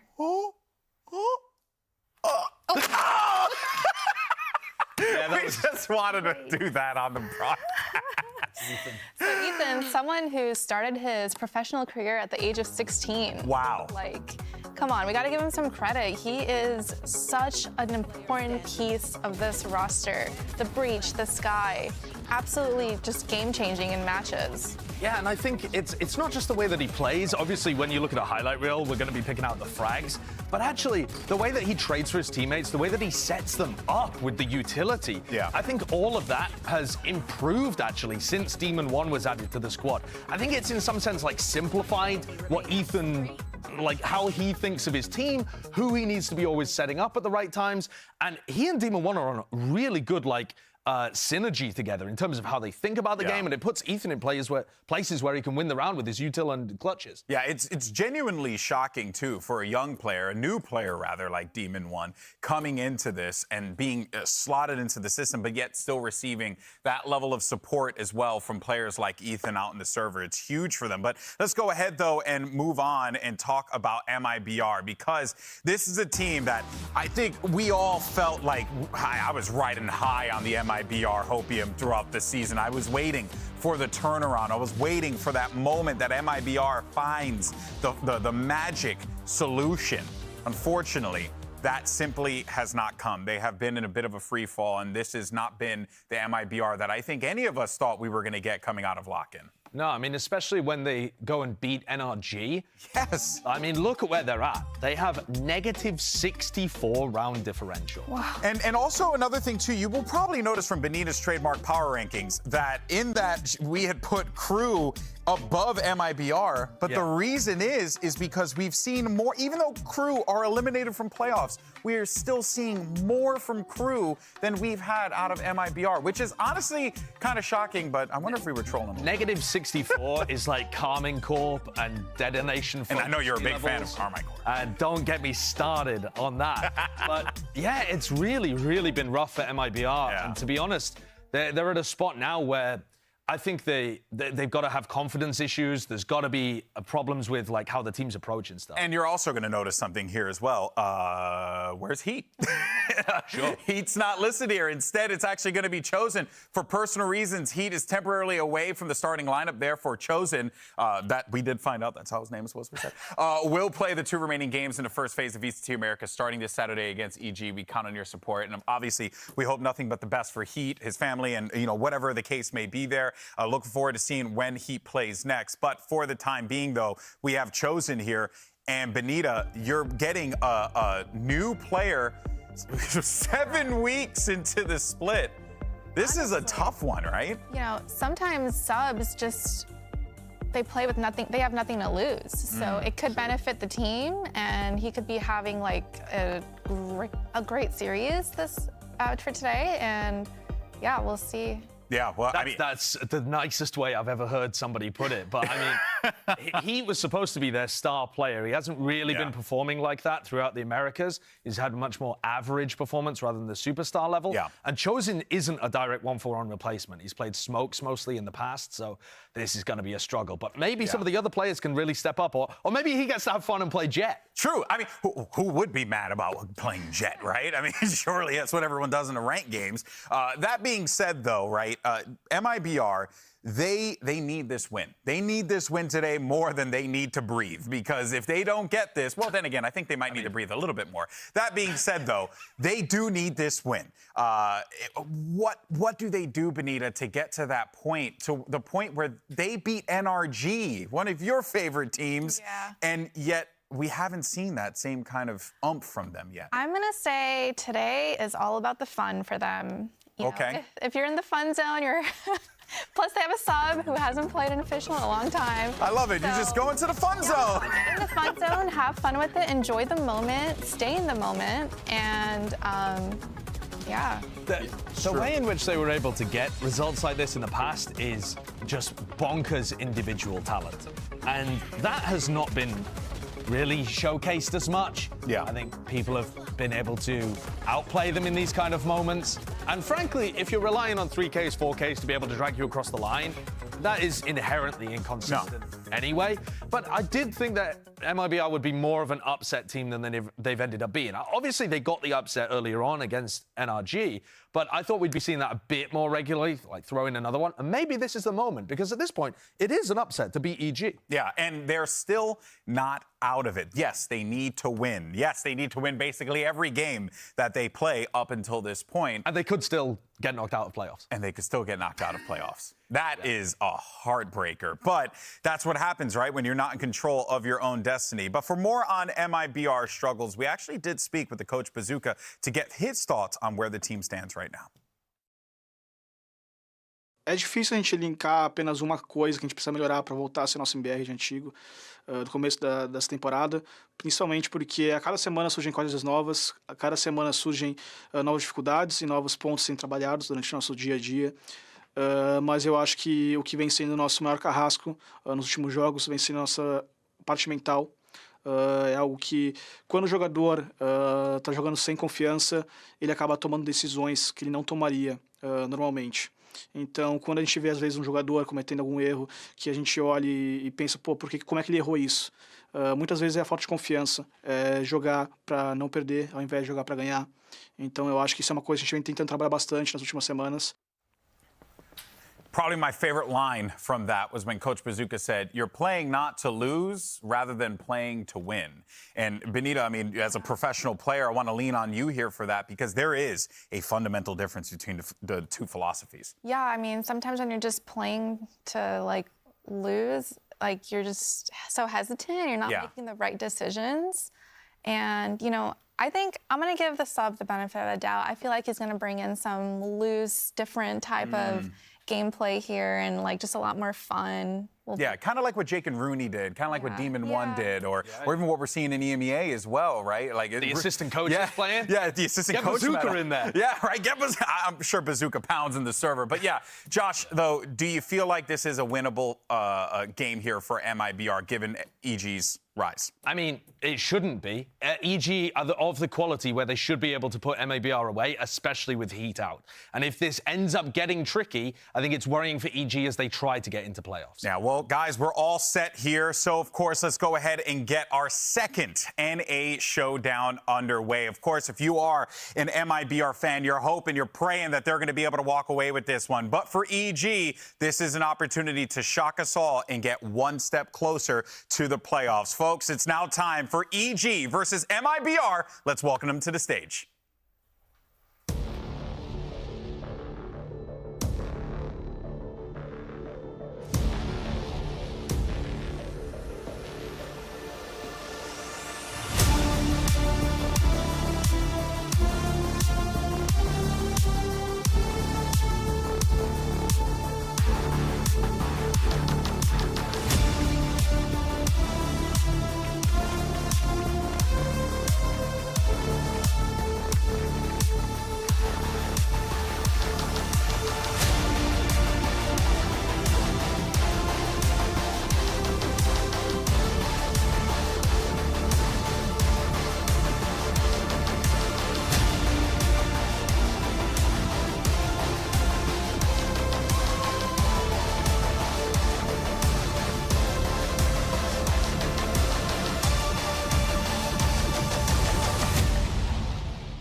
Two teams desperately fishing for wins, but for two different reasons. For MIBR, it's about keeping yourself alive in this season. For EG, it's about establishing yourself as a playoff competitive team. EG versus MIBR takes place right here, right now, and it's going to be awesome. We'll see, though, whether or not Potter and the rest of EG have the recipe of success already built up here, because Benita, week in and week out, it has felt like this EG team has been on the rise, and that is something that I'm very glad to say this late into the season. Yeah, just watching them, I'm getting goosebumps watching Potter. I just, you know, she used to be my teammate, so she's amazing, and I'm really excited for this match. Yeah, and I think that there was something that was brought up, I think you had brought it up, Benita, about experience, right, when we were talking about 100 Thieves, and I think it was also, Stellar had mentioned it in the interview that we did with him as well. You really couldn't ask for more experience in the coaching staff on that stage from Potter and from Coach Bazooka. Let's not forget, Bazooka's a world champion coach. And this is a particularly difficult situation for him to find himself in, because you went from being in the best Brazilian team in the world to, unfortunately, being the bottom of the barrel in the region. So you have to wonder, Benita, there's a lot on the line here for the coaches as well. Absolutely. We're going to see some really good stuff in this BO3. What I'm looking forward to here as well, EG are extremely good when both teams have rifles and EG have a good game plan of what they want to do. But something that's been really weird following this EG team, even when they've been on the rise, they struggle when their opponents are ecoing. When EG should win, sometimes they freeze up and that confidence seems to disappear. Do you feel like that's a problem across the region, though? Because I feel like ecos in general have been problematic. Here I'm comparing EG to their peers. That's fair. Right? That's fair. So yeah, you're right. You're right. They're just rougher, even compared to the other teams. They only win 3/4 of their anti-ecos. And that, I think, has got to be a key focus for Potter coming into this game. Because I don't think this match is going to get won on tactics and strategy necessarily. I think if EG play fundamentally well, they can close this out because it should be scrappy and messy from MIBR without their full roster. And that is the area where I want to see it go cleanly for EG. Yeah, well, map select's underway here, so we got split. MIBR is going to get that out of here. We'll see what EG is going to elect to remove from the process here. They have plenty of options, obviously. They're going to go for Haven. It's going to leave that first pick open for MIBR. Wonder what they're going to go for here, Josh. Yeah, I mean, there's a few things that are open here. Okay. MIBR go for Lotus. So MIBR have been fairly decent in this map. They actually beat Loud earlier on in the season when MIBR were looking a little better. This is crazy. They beat Loud once. They beat NRG once. It's like, we shouldn't be talking about them like that. But EG have not played Lotus. From what I remember, EG have never shown this map, so we don't know what they're cooking. I would imagine that they're cooking something, though, because Potter's been very good at it. Yeah, they're definitely prepared. These vetoes, they don't come into them blindly, so. Yep, 0 Lotus for EG, so yeah, it is going to be a complete crapshoot. We're going to have no idea what they're going to do here. Yeah, and I'm really interested just to see what kind of set stuff they have cooked. Then we move on to Fracture, and EG look really good there. It looks like the final map is going to be Ascent. I'm excited for that. It's the Heineken 0.0. Thank you, because Mimi was going to have a conniption if you didn't say it. No. I would never miss out the Heineken 0.0. I hope we get there as well. I mean, I hope we get there in terms of, like, excitement, entertainment, but I actually think it's a little worrying for EG if we do get there. Yes. Remember, this is MIBR playing without their best player in theory. This is MIBR who have looked really weak at the moment, and EG have a serious chance of getting to playoffs. I would like to see EG put them away cleanly and make a bit of a run and make this a really interesting split. Something can be said for making a statement this late into the season for EG, especially after the win that they're coming off of here. Makes me wonder, though, if they don't, what does that say for EG looking forward to the rest of the season? Because you're right, this should be a game where they look good. Not just good, but dominant. Yeah. We'll see, though. Okay, so it looks like EG are going for a fairly standard composition. Oh, well, maybe not, actually. If comp... Yeah, all right, so they're playing solo smokes. I don't know about you, Benita, but I hate this comp. I really feel like if you're not playing the Viper, you are missing the trick. I'm all for it. I don't think you really definitely, like, I don't even need the Viper. This is a really great comp. All right, well, we'll see. Conflicting ideas on the stage. Who comes out on top? Let's send it over to your casters for this one. It's, of course, the dynamic duo of Vansili and Rivington. Thank you so much to our friends at the desk, and indeed, Riv, it is going to be an exciting matchup for these two teams, MIBR and EG. There's a lot of storylines going to this one. I think the one that really sticks here onto the wall is we're going into Lotus, the first time here for EG this season, playing against MIBR that also has a huge roster change. Right, and the roster change means EG can't come in with counters. We know that's what they love to do. They've got the fundamentals set. It's been working on these counters, how they can approach their opponent from game to game, and now it's a toss-up. I cannot wait to see what comes out of this matchup. We are going to be right into the map. Let's get this one going. And it's the duelist for FCZ. It's been, or JZZ, sorry, so long. We think back to 2021 when he was playing on Team Vikings when we saw this. But like riding a bike, we'll see if it still works for him. Yeah. Pushing out towards that rubble area. A little space being taken towards B main, or at least the front control, but that will be seen by Maurice here. So a little map control being gained by MIBR. Great job, so they don't have to retake all this space. And it can still mess with the head of Evil Geniuses a little bit. Knowing where 3 players are now, with a Paranoia, I think, actually, maybe 2, with not seeing the Jet. Definitely was a trap play set up for EG to start things off on the C side. Solo play on A is Ethan. As he hears the rest of MIBR moving in from that lurk that came out from Maurice on that C site. We now have the retake play on A. JZZ looking for that pressure, being fully flashed, hit by the Trailblazer, and there's the first blood into the round. Ethan with the first one, Calm with the aftershock kill onto FRZ as Busio is closing in onto the gap on the A site. And slowly but surely, just like flies, MIBR are falling one by one. Like a deck of cards, it's up to RGL. Yes, he connects with a few. But at the end of the day, it's still a pistol round for EG. That was so quiet in terms of utility, especially from MIBR and EG using only a few things to flood back into the site. MIBR seemed to get the positioning that they wanted, but not the swings they wanted. EG Demon 1 cleaning up very big there with the 3K to the Guardian, as we know. And we'll see if they continue to push a little bit towards this C area. So pressure now on MIBR. Chosen goes with the Marshal to start off here on the second with Sheriff surrounding. And you talk about the pressure for MIBR in this round, but I think it's going to be the pressure for MIBR this whole series, right? There's going to be a lot of role changes going to this one, too. I mean, Sideshow talked about it on the desk. Chosen, currently playing as this Killjoy, has always played pretty much the controller in his role. And even in a double controller lineup for MIBR this game, he's not playing a controller here. And JZZ is probably going to have that main role as a duelist through all of these games. Right. Chosen usually on that Astra, the Omen. RGL keeps it. And he's such a great anchor player. It's good to have him playing his style, being able to stay in the site and still assist the rest of the map as we're watching a little bit of B pressure here. Feeling out the map from MIBR gives EG a little bit of room, and Demon 1 here pushes up towards Mound. There's a second kill onto Chosen as well. That Marshal's down. But that Deagle hits, even down to 5. Yeah, that little 145 Sheriff tap. A little bit of a love tap, forced to fall back, is not going to get a heal.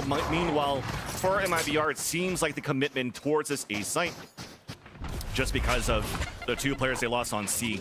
So no fakes, no pinches, nice nades onto Ethan. So at least the plank comes down. That's 2 of them for MIBR now. EG looking to play the retake, continuing to be clean. The fundamentals that continues to come in for EG, that continues to be drilled by Potter as they move in as a group. And as a group, they go for the defuse. FRZ spamming through this smoke. Yeah.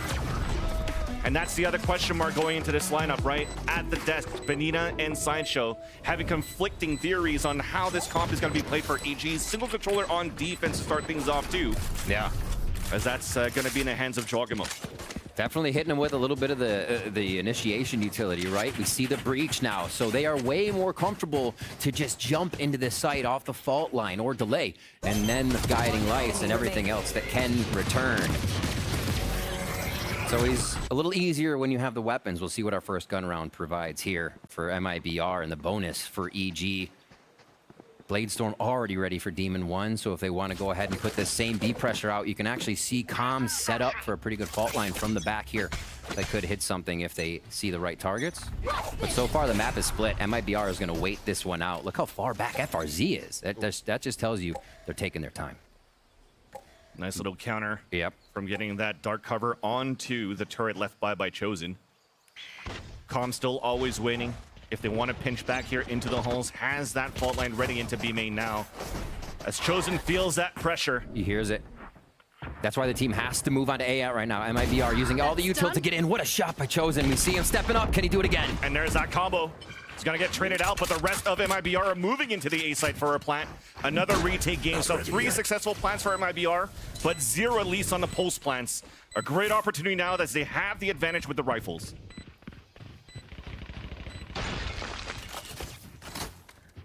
It's another retake. If EG gets this, they've been successful every round so far. It's all the check for the back. FRZ just guiding light back so they can focus forward here on EG entering. There's Jogimo with the first left boost. Long range with the Guardian as well. Counter Paranoia coming out for the attack, and we're trying to go for the sneak kill out through the smoke. But RGL gets denied, only up to FRZ in the back of Rubble. He's going to forfeit his position, give the round away for EG as they come in for the defuse and a third into the round. Wow, MIBR having the highest bonus round percentage in the league. EG says we don't care. We don't care. They're going to come through that and be able to tackle it down really quick. EG also having that incredibly highest in the league defensive pistol round win rate. So everything as it should for EG to start this one off. They're feeling good. They're riding high. Bladestorm was used there to secure that round. Careful here. And they will have one gun off of that. Seekers, Omen ult for RGL. Ooh, okay. That's a big flash. Paranoia 2 from both ends. They're not stopping the pressure. Contact. Aftershock to push him back. Ethan just battling on his own son at the rubble. Gets the headshot and somehow a second one too.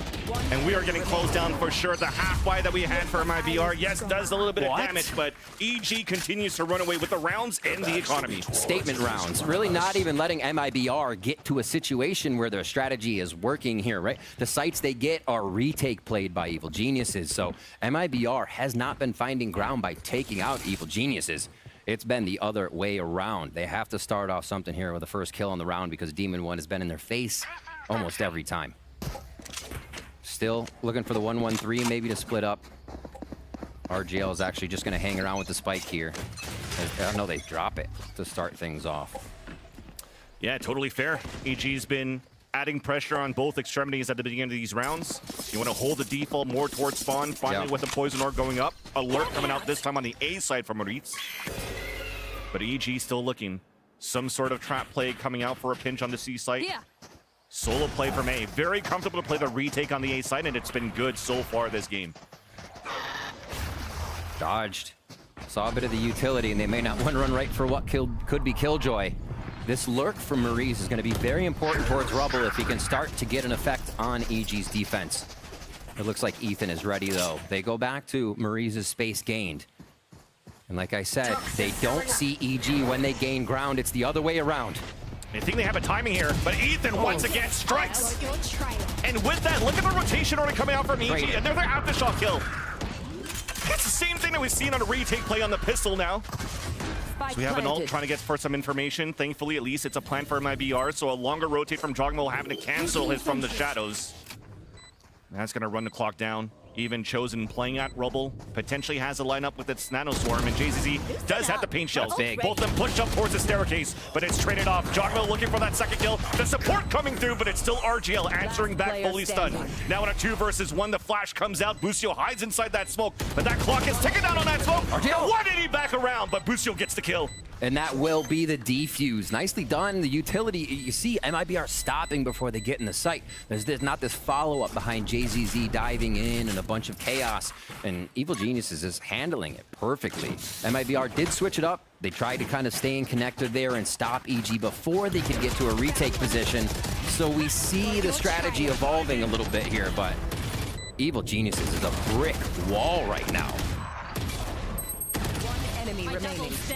And that's the thing here, Riv. You're talking about how EG has no tape playing against MIBR, but it's also the other way around. So you kind of have to think on your toes, rather think on the fly. Absolutely. You want to call this out from Maurice, thinking that he always has a timing on these lurks, but these post-plant situations for MIBR seems to be their demise so far. I feel like if this isn't around for MIBR, they call a timeout. A lot of ults to use here. This is a break point for them to see if they can get a round back. Start that momentum here. 3 ults online.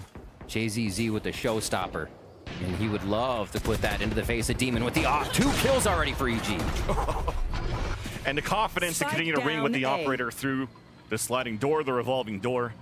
But yes, this is still one of those moments where you wanted to take the advantage of the lure buys that you have. Peppering a bit with the marshals, doing the damage again after with the shares if you could. But EG, through all of this, only lose 1 player. Clock on their side, of course. And also the rounds. And now you're just going to look into the econ damage. And Demon 1, continue with that confidence. Unscoped Guardian, a second one that misses, but fully stunned out of this one. Nice reaction to put the wall up. But you can definitely see that he's about to meet his demise right there with the combination out from EG. Wow. Just almost suffocated by Evil Geniuses on every round they're trying to get into. It's been a lot of A. We haven't seen a B or C attempt that gets all the way into sight. It's always been the pullback. And yes, there is the timeout for MIBR. That was a round with ultimates they needed to use to make sure they could capitalize on that power. And Evil Geniuses is in such a good position to start this match. Talking last week with Ethan, they said it's about the round differential. They are focusing so much to get these rounds in their favor. It means a whole lot coming up the playoffs here. And right now, 6 in their favor. It looks like they could get a lot more here with the structure they're using against MIBR. Yeah, and just looking at the aftershock kills, once again, the storyline of how Calm's doing pretty good with this utility on the initiator. We never really see him come face to face for fights, but he's currently at 6 assists, 2 kills with aftershocks. maybe then that's why EG wants to put this map in their rotation. This is a map that MIBR was very comfortable to pick. They had victories against Loud 13-11, Crew 13-11 until they got smashed by C9's Neon composition with the Flood retakes. And now the Flood retakes continues to be in the favor of EG with a different comp. That timeout from MIBR fizzling now. We saw actually an extended huddle from them on stage as well. Chosen doing a lot of talking in that huddle, rather, kind of buffing up the team. We don't know what he said, but obviously inspirational, and we'll see if they can put some of that to work right here. As a new guy, that's actually not bad, right? Exactly, right? Still being vocal, knowing you can bring a voice to the team. It's exactly what you need to do when you slot in. Right now, he's kind of in the middle of the pack with being able to get those frags, but it's not up to MIBR right now. I feel like EG is just absolutely on top. So many first kills right now from Demon1 to start off these rounds, and MIBR try to convert a 4v5 again. That's a tough thing. We're really using these guided lights from FRZ to get these pushes on B, on mid side, to see if anybody's moving out there for EG, but instead moving on these extremities. Demon1 getting a lot of value with these operators on the side, and that also cancels out a lockdown that was available for MIBR. A perfect opportunity for a swing round if they had that alive for an execution, where now MIBR is moving towards the A site. Another pick for Demon1 onto Maurice this time. He's deathmatching. He's just everywhere. First kill left side, second kill right side, and he continues to move his position as a sniper would. And get another one through Hobbit door for the first time here. B-strap maybe from MIBR if they don't decide to turn back. Already covered. Jogmo's ready to receive. A very nice prepped nade by MIBR here to get the spike down. Yeah. Thankfully, he didn't want to catch that. Made it out. At least we get a plant now for MIBR, but already the Seekers coming out for EG with the combination from the Paranoia, but somehow MIBR is still holding it at the staircase. Rolling Thunder now coming through from Calm. Shorty inside the smoke just to clear out the sights. There's only one left. Oh my gosh. Easily cleaned up by Calm once again. A third into the round. And EG 7-0. Almost a repetition of the first series I watched with 100 Thieves and Furia. And you almost see MIBR funneled into B in that round, right? You're playing timid, you're not thinking of everything. You play to the smallest site where Rolling Thunder is about to launch you. Nobody can dodge Rolling Thunder in B. It covers everything. Yeah. But they still go there. Just by the way, EG is dictating this map right now. MIBR is not finding the openings they want and walk down a dark alley on that one. Calm with the fist bumps all around. We heard him talking in the early weeks about how EG works on the fundies, the fundamentals. Exactly. It seems like they really sorted out a lot of those fundamentals and are showing us a completely different style within these last few weeks. Demon1 as well, just on a tear right now. Operator up in front of the gas wall, ready for a pick. Fearless at this point. Thankfully, there's those Seekers coming out from FRZ, pushing him back, and already a big execution. Here we go. Talked about these ults. I mean, you have everything in your possession for MIBR. Clear the space. A pit available. A lockdown to delay. And there's that pit that goes deep into spawn. The blast packs didn't get him very far, Van Silly, but it did clear the site. They have the pressure. We can kind of see how they're working with this team in the little bits that they have. This B is still covered. Lockdown's about to fizzle out. Oh my gosh. Yeah, Lucio's about to get hit by that no matter what and get detained. But the name and the story so far is the spike's still down. It's still taking the pit. Elise falls. Ethan's trying to gain and scale back into the site. Wins that first duel against Moritz. FRZ just running the clock. And things are looking pretty good for MIBR with not too much time left on the clock. Look at even Calm already towards the C site. Looking to make it expensive for MIBR. The round still to come in for the Brazilians. One enemy We're still looking to make it expensive, and it works out. All three of them fall in the post plan. Oh. Couldn't get out. Ethan goes down. They have so much money to work with. And Demon1 continues to stay alive with that operator and put pressure on. I mean, looking at what they might be able to do is just use this wall differently.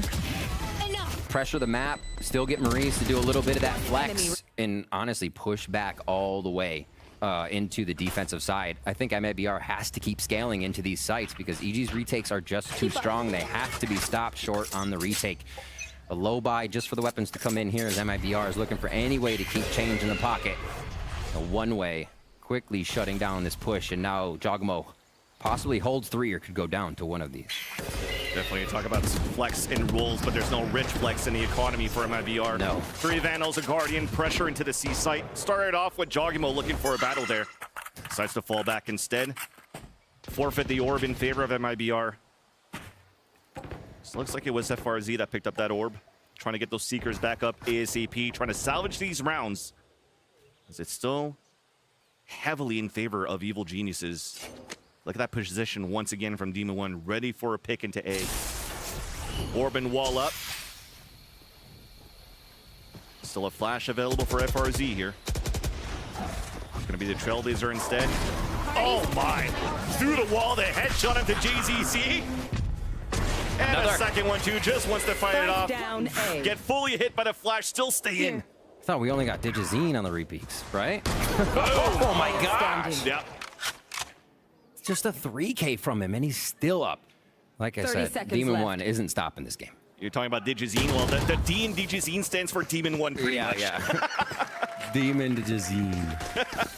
The 8-1 now. We saw that 7-1 scoreline cross our screens twice today for Brazilian team. It's not working out. EG makes it 8-1 now. Bladestorm is here for Demon One again. Rinse and repeat for him. He just continues to get that back up, so even if he does lose the op, he has a secondary in hand. MIBR struck for a strategy right now. And honestly, wouldn't be able to come into this week with too many. So it's a lot of on the fly, right? It's a lot of, like Benita said, play loose, figure out what that style could be. Right now, they can knock it under the skin of Demon One. He shuts down everything. The wall just means go forward for him right now, and they're going to protect it. That's what we wanted. The scale up behind a toxic screen, a flash to push away the offer, but now it's time for Jogimo to play deathmatch with support from Tom. Oh. Pat Staten into those 3 kills and a Rolling Thunder available for round number 10. I'll do my job, you do yours. Demon One looking to boost those first kill stats anytime he can peek. And we did actually see the wall used differently by Maurice there by the side of MIBR, trying to flex towards B to gain the space, but still see Evil Geniuses in their face. Fearless on this defensive side right now. 9-1, and the round differential is going up and up for Evil Geniuses here, which is what they are looking for in this clean style. Oh. They're trying to initiate, they're trying to get some tricks in. It looks like EG just has an answer for everything. And with this space, you see Demon One and Ethan taking a bit of control of Rubble on the right side. It's like no lurk will work right now for MIBR. Here. And here's that push fully going through. Maurice is going to see two. Another different wall. They're trying to make EG think just at the beginning of the rounds, right? Sweat off their original defensive strategies, but bans the hit with Seekers. That's Lucio, half blinded, Paranoid on a repeat to help out, but it's still the first blood for MIBR this round. Right. Finally moving into the C site for a plant. But as we mentioned before, this Rolling Thunder is ready. Just waiting for the rotate to happen back from EG towards spawn, and that's where MIBR is fighting. I like this push from them. There's a fault line to start. The flash to blind them both. Meanwhile, Chosen does get the kill off the column, so that's no Rolling Thunder. Trade-off as the advantage comes in for MIBR at least. And just at the bottom of the ramp, the trade still comes again. It's up to Jogimo on a clutch attempt, but it's not going to work out. TP out in the open, stopped by Moritz.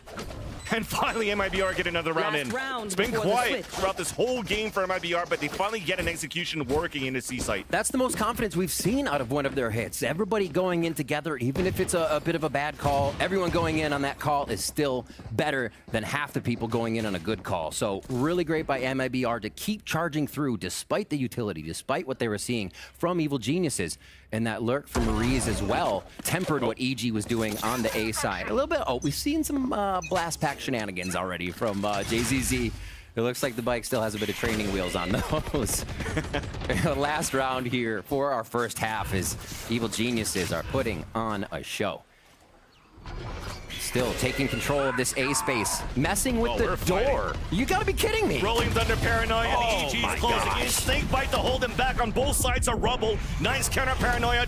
Jogimo's trying to push forward with the trotted steps. In the pit. Finally, the trades are coming through as the wall was still up. Finally, it's down. Ethan running out of bullets, but still capitalizes on a kill. And man, the flank in the end. Lucio with the last one, 10-2.5. And that's how you end it for EG. Suffocation of the first half. Evil Geniuses did not let MIBR have a choice in any of their strats. It seems like most of them were dictated. The one round they got forced in. The second one, it did seem like MIBR found confidence, but it's waxing, it's waning. Evil Geniuses, they are putting up a fight right now and taking it to MIBR.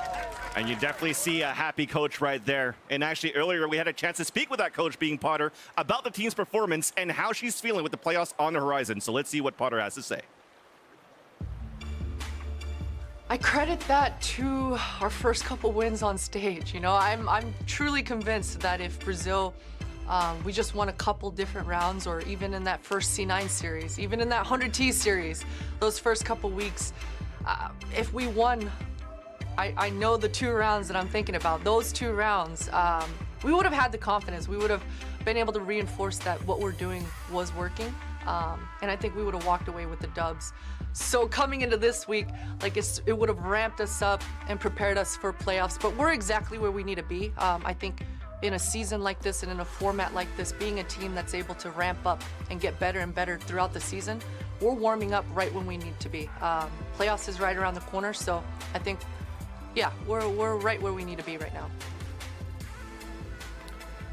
Being right where they want to be in this season kind of reminds me of how they had that run into group stages of the VCT circuit back in 2021. So yeah, in their comfort zone. And I think the hype chart that comes in for EG that was brought up by Sideshow, off the board. Exactly, at this point with this performance that they brought out here on the first half. And as she's so right, when you're ramping up towards that middle to end of the season, you're also giving your opponents a new look that they have to change to, while also trying to figure out the other team. So it's in such a good spot for Evil Geniuses right now to continue this type of play. And it's going to be very tough for their last game against Energy. So up and up is the way they have to go for sure. This game, though, is still against MIBR as we get into the second half quite soon. And we'll see if MIBR has an answer here from the defensive side. Do they actually allow EG in and we play retake, or are MIBR going forward? We used to see that heat play dictating a lot of what they did, and now that heat play isn't there. They all have to be participating in what's happening here and making things happen around the map because there isn't that explosive guy you can look to. Well, hopefully explosiveness is something that we're going to see coming out here of Chosen on the second half. You just saw him being very vocal on your screen as he was talking to his teammates here, but at the same time, didn't have a chance to really do too much on the attack. You're kind of tied down to your KJ utility, so if he's going to be tested here on the defensive half, we'll see if he could actually step up to the plate and MIBR regain that confidence that's needed here. But the other thing for EG, a 10-2 half is huge here because not only do they want these victories, they want to have a huge round differential to secure a playoff position later on with the last 2 weeks coming into the VCTs in Americas. They got to be worried about 100 Thieves win too, as they're trying to like separate themselves there, get to that 4-3 group. Or now they'd be 4-4, but yeah, in that 4-win group, it's going to be tough how it jockeys out at the end. Everything's needed. Quick boostio orb. They're going to start focusing a lockdown to start this off. 3 stack for MIBR. So yeah, kind of being okay with retaking either B or A. A really nice hold on the map to make sure that there is no space gained. Hold by EG. So MIBR can't just peek out and get free info. Very similar style as to how the pistol round came out for EG, but instead of playing a trap play on the C side, it was more reactive on the C side and delays with the smokes. Meanwhile, though, for RGL Meister, that was up towards the staircase, saw the pressure coming up, retreats back and waits for his teammates to rotate over so they can play the retake into the A site. With 35 seconds left on the clock, Demon One's looking to activate, trying to get an entry here into the site. Everything, almost everything there for Calm to deny this. Is such a good spot for Breach to be back by Tree. Oh, just misses the strafe jump. JZZ with a nade frag. Already 3 players inside the site. The Satchel's coming through and blinded by a Paranoia. Suddenly the Sheriffs are coming in for EG. A 2v2 to sum it up, as that's another tailwind activated but denied by Demon One. Aftershock now out to try to delay. Calm's trying to run across. Only with the classic this time around. Fault line now available, goes in for the stun. With that timing here, wait a minute! What? On the Chosen! No. And a Red Bull clutch! Overprove myself. Ow. Okay. Not only does he have utility, but he also has the firepower for this game today. Swinging off the angle there. I'm not sure what the disconnect was, but yeah, we'll watch it again too. That the fault line telling them where he was going to be swinging from on the play here, and you can see it's just the sidestep because Toxin had to get out of it. Yeah. So the disjoint actually comes 100% from Calm. There's no way to stand in that or actually protect Chosen. So Exactly. like I said, an answer for everything, and we see there by the millimeter. Oh my gosh. 11-2, and right up in their face, pushed up. MIBR is trying to get pressure on here. JZZ with the judge. They're actually worried about this judge. It's one person the entire team is focused on right now. They don't want to give anything up. I'm sorry, that's oh, is he gonna get it? There's a flash, Oh, no. there's a spray. No. Doesn't even shoot. They knew. He's trying not to give his position away, trying to at least count on his teammates to say, hey, they're there, start shooting, but there was just too much utility coming out here from EG. The paranoia to blind them both too. And allowing EG to get an early position out towards Rubble, A control on their side. And you see RGL Meister ready to throw this the one-way smoke on door. They have a setup. They're ready to just slow EG down, but pushing forward, scaling till contact. Demon 1 being a demon this game, almost on every shot. And the Guardian plays a lot like a quick peek with the operator, and he's damn good with the operator. So it's like he has an early tiny baby op as he moves up toward the map. Ethan here, ready to get a blind into the site, and they make their way through. Playing towards tree. We had a nice fault line coming out though. Just to send a few players from EG over to MIBR and allowing them to just storm into the site. So yeah, a nice opportunity for our stack. Crossfire's worst set up, but once again, plans foiled by EG's utility. 2 players left alive, and it's Chosen and Moritz. Just looking to do that econ damage, dying to the spike too. As we've mentioned before, and as you've mentioned actually, Riv, Boostio is really focusing on trying to get the orb, trying to build up the Killjoy ult. And instead, MIBR still falls to the trap of EG, chasing him down, and now it's Demon 1 that's one away from the Blade Storm at match point. Dude, Demon 1 is so ridiculous. An old Unreal Tournament 4 player, which means you are flying through the air, jumping around, strafing quick, hitting headshots, insta-gibbing people. Might be good why he's really good at tracking people, and with Blade Storm. Like, it's what he did growing up, and it just fits into Jet play right now. 20-5. The hero aura is activated for Demon 1 here, and slotting into the team so early with EG, right on that upward trajectory. After the downfall of Sideshow's line, but there he is again, upward trajectory. From arena FPS to attack FPS, that's just another railgun too. Seriously, the way he plays it is absurd. Here towards B, a quick hit. MIBR again, playing reactive to everything, and when you're one step behind, it makes it a little tougher. In goes Demon 1, and out goes Chosen. My word, this is really dominant play, and EG needs to be showing this at the end of the season. Yeah. MIBR on their end have to show something at least. Exactly. And there it is. At least a kill coming out from the Bulldog. But as we mentioned before, we have to commit into this retake for MIBR. Spikes planet, time's wasted, and a flank comes in from Doggymo too. So ready. Paranoia out, gets the information on a bit, but that's the last 2 players of MIBR coming out towards the spawn side of the C site, and everything's there for the delays. Nano storms and everything too. Time to just pretty much count your losses and try to fight back into the second map. RGL, the last one to stand, dropped by Ethan once again. And as we have a dominating performance from EG. They win the first map 13-2. And Ethan himself playing so good. Last week we had a 17-6 breach on Fracture versus Sentinels. The Sky game on Pearl, the 4K against Leviathan. Everybody on Evil Genius is stepping up, and we actually saw a lot of the defensive plays in 1v1 situations that they were protecting and defying MIBR space into the map. That's crazy. Evil Geniuses does not play Lotus, and they just wrecked Lotus. That was a showstopper from EG. Exactly. They don't play Lotus, but definitely MIBR did, and EG was studying those tapes in the lab and seeing that through. But the issues continue to plague MIBR, right? The worst in terms of pistol round win conditions, the worst in terms of post-plant success. And we've seen all of that being displayed on Lotus against EG. And that was on their map pick. And that's what we need from EG. We said it before. If you're coming in against this team, you have to play to win and play with confidence. So we're stepping away, but up next, GB and the analyst desk will break down map number 1, and we'll see you after that for map number 2.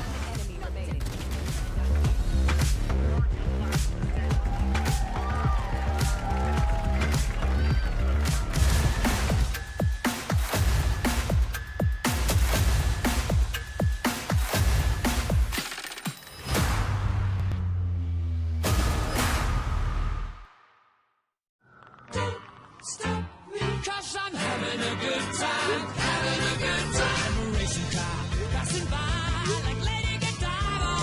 I'm gonna go, there's no stopping me.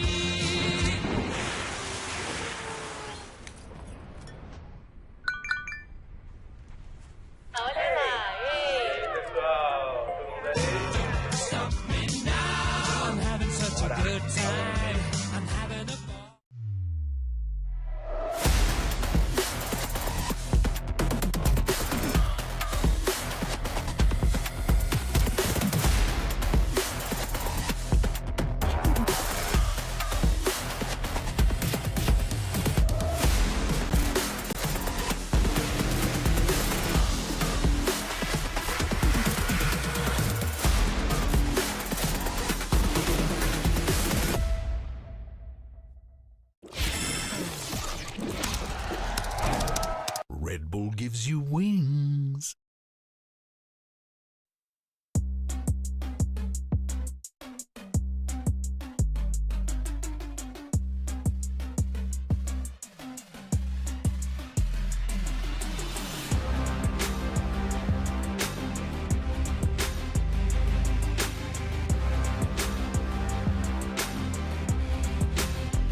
EG needed to come out of the gate swinging, and that is exactly what they did. A 13-2 win for EG on their pick of Lotus. Now sets us up for a map 2 where EG could potentially find themselves walking away with a sweep. I'm Golden Boy, of course, joined by Sideshow and Benita here once again. And what's going on? There's no bananas. They're missing out on it. Where was the bananas? They're going to end up losing this series unless they get some bananas in there. I think that we've determined that maybe the banana meta works for 100 Thieves. Maybe it doesn't work for every team. Okay. You know, but Josh, maybe next time you just run out there like a madman, just give them a bunch of bananas. I don't see what's wrong. Just go out with a bunch of them. Yeah, man, live your life. I'm your friend. I support you.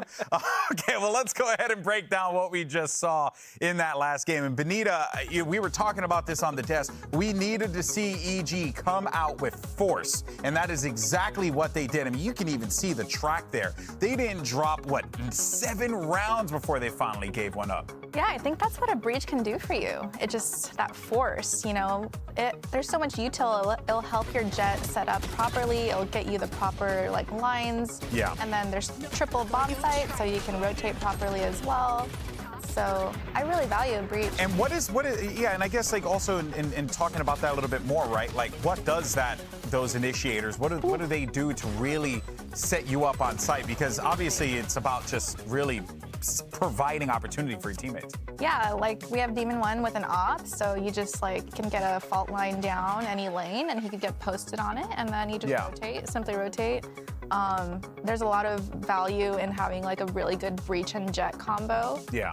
As well as the Sky can get you so much info with the flashes and the dog. I think it's really, really important with a map that has 3 bomb sites. Wow, and 5.0 KDA for comm. My guy was frying. Yeah. Listen, I see the little highlight reel that you put together for the comp. Well, yeah, I was going to ask because you were very against the EG composition, I still Josh. hate the comp. You hate the comp despite the 13-2. I hate the comp. Okay. Non-Viper comp, so 1 and 3 at the moment in Americas. If you combine that with the EMEA, that ends up being 3 and 10. So winning only 3 out of 13 without a Viper. And listen, I put together my own highlight reel of showing the impact that the Viper can get. Yeah. So this is Murray's, and this is... It's actually a sick kill. This is him going crazy. Yeah. This is him with the Viper utility. Yep. On site, by the way. These, unfortunately, are all of the kills that he got in the map. Wait, you serious? Yeah, we managed to get all of the kills together in that. But how does that illustrate Viper effectiveness? Well, it doesn't really, does it? It doesn't really. I mean, I still think the Viper's a better comp, but listen, sometimes it doesn't matter. Sometimes it just doesn't matter. Oh, God, I miss Sometimes you. you get 213. Yeah, sometimes you do. Oh, Josh, I miss you so much. It's just good. The hard-hitting analysis. It's good to have you back. Before, though, we get to map 2, let's swing over to our Aim Lab shoot-around. This time around, we're going to check out Chosen. Yeah, that's right. He's new here, so we wanted to make sure we got our money's worth. And Chosen is just going to click some bubbles. But while this is happening, though, this gives us an opportunity, though, Josh, to talk about MIBR. I know, jokes aside, some of the struggles that they were having. And I think, Riven and Silly were really, really on the nose about this and pointing out how, it really felt like EG has a plan each and every round. MIBR, they're floundering out there, bud. Well, maybe listen, for MIBR, this looks like they're on the ropes, about to go out of playoffs, and listen, to come back at this point and make playoffs, it's hard. It'd just be a miracle. So I'm going to discount that. But listen, you're looking forward to NALCQ. You know that you're going to be in there. You know that you're going to be fighting for one of those champion spots. I think you're looking towards teams like EG that have kind of paved the way for you to make this redemption, recovery arc, improvement over the course of multiple weeks. What do you have that you can improve on? What base foundation do you have to work on? And to be honest, that's what I'm looking for in this game. What is even the starting point for MIBR in order to start those building blocks, building into something, so that when we get to LCQ, they've got anything behind them? Because man, oh man, this team is looking utterly flaccid compared to the beginning of the split. I couldn't agree more. And Benita, we're getting ready for Fracture here. We saw earlier the Neon pick not necessarily working out as well. I'm assuming we're going to get more of a standard, kind of play here. But yeah, to Josh's point, where does that success come? Who are you looking for, if there even is a player to highlight on that? I mean, I think for this Fracture map, it's going to be easier for MIBR with the sub, and it's one of those maps where you can just take it and run, you know? Like, you get what you get and you just run with it. And you can, for sure, you can get, like, some rounds easily. I've tried pugging this map and playing it in ranked and stuff. It can be a disaster, though, as well, if you don't have a good game plan. It could be. But they have the Sova, and I think they're going to be ready for the Sova because they've been running that. Com's been running the Sova a lot. I really like what he does on this map. Nobody else is really doing it. Yeah. He's got some extremely nerdy stuff, shock dart lineups, recon darts that people are normally not quite aware of. Yeah. Honestly, GB, what I'm looking to in this map, I think there's a chance that EG gets a 13-0 to counter the 13-0. You are off the goop. I'm not gooping. Listen, off the goop. MIBR picked Lotus, and that map was absolutely dominant.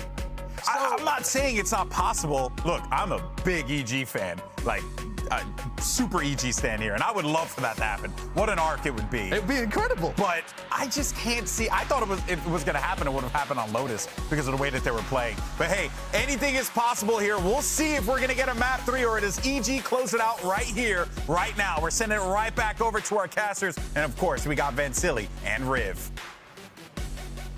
Thank you, GB, Sideshow, and Benita. And yes, of course, I want to lean towards the other side, that anything could happen, that MIBR could pull this back on EG's mapping here on Fracture. We've seen some comp changes going into at least this lineup for MIBR. Hey, man, TAC FPS can be very swingy. Usually that's on the same map, not from map to map. But you know what? I like it. I'm there. So there's 3 people with the egg right now, ready for this result. Let's get a map 3 in here anyways. We're on Fracture right now with Evil Geniuses versus MIBR. A loss here will knock MIBR to contention. Like Sideshow said, it's going to be quite a growth story if they're able to do it, but EG already on that docket, ready to run for these playoffs. They're ready to get that round differential on a map 2. They are on defense to start, so we put the ball in the hands of MIBR. And allowing the map to be pushed if possible. MIBR is going to have a full 5-stack here towards Halls. And a drone. Okay, stopped only seeing 1. Yep. EG pretty much doing their same pistol round, that one player towards the A side, get information, play the retake, potentially even a push up towards the north side. And there's that shock dart to come in. Delays to try to at least prevent MIBR to push in towards the spawn. And everything's coming accordance to play and according to plan for EG as MIBR is setting up here for the post plant. Here comes the best defensive pistol round in the league. Can they do it again? Evil Genius is ready to hit this retake. Ooh. Great utility. This is what we wanted from MIBR in map 1. Push the spawn. Do not let the retake happen.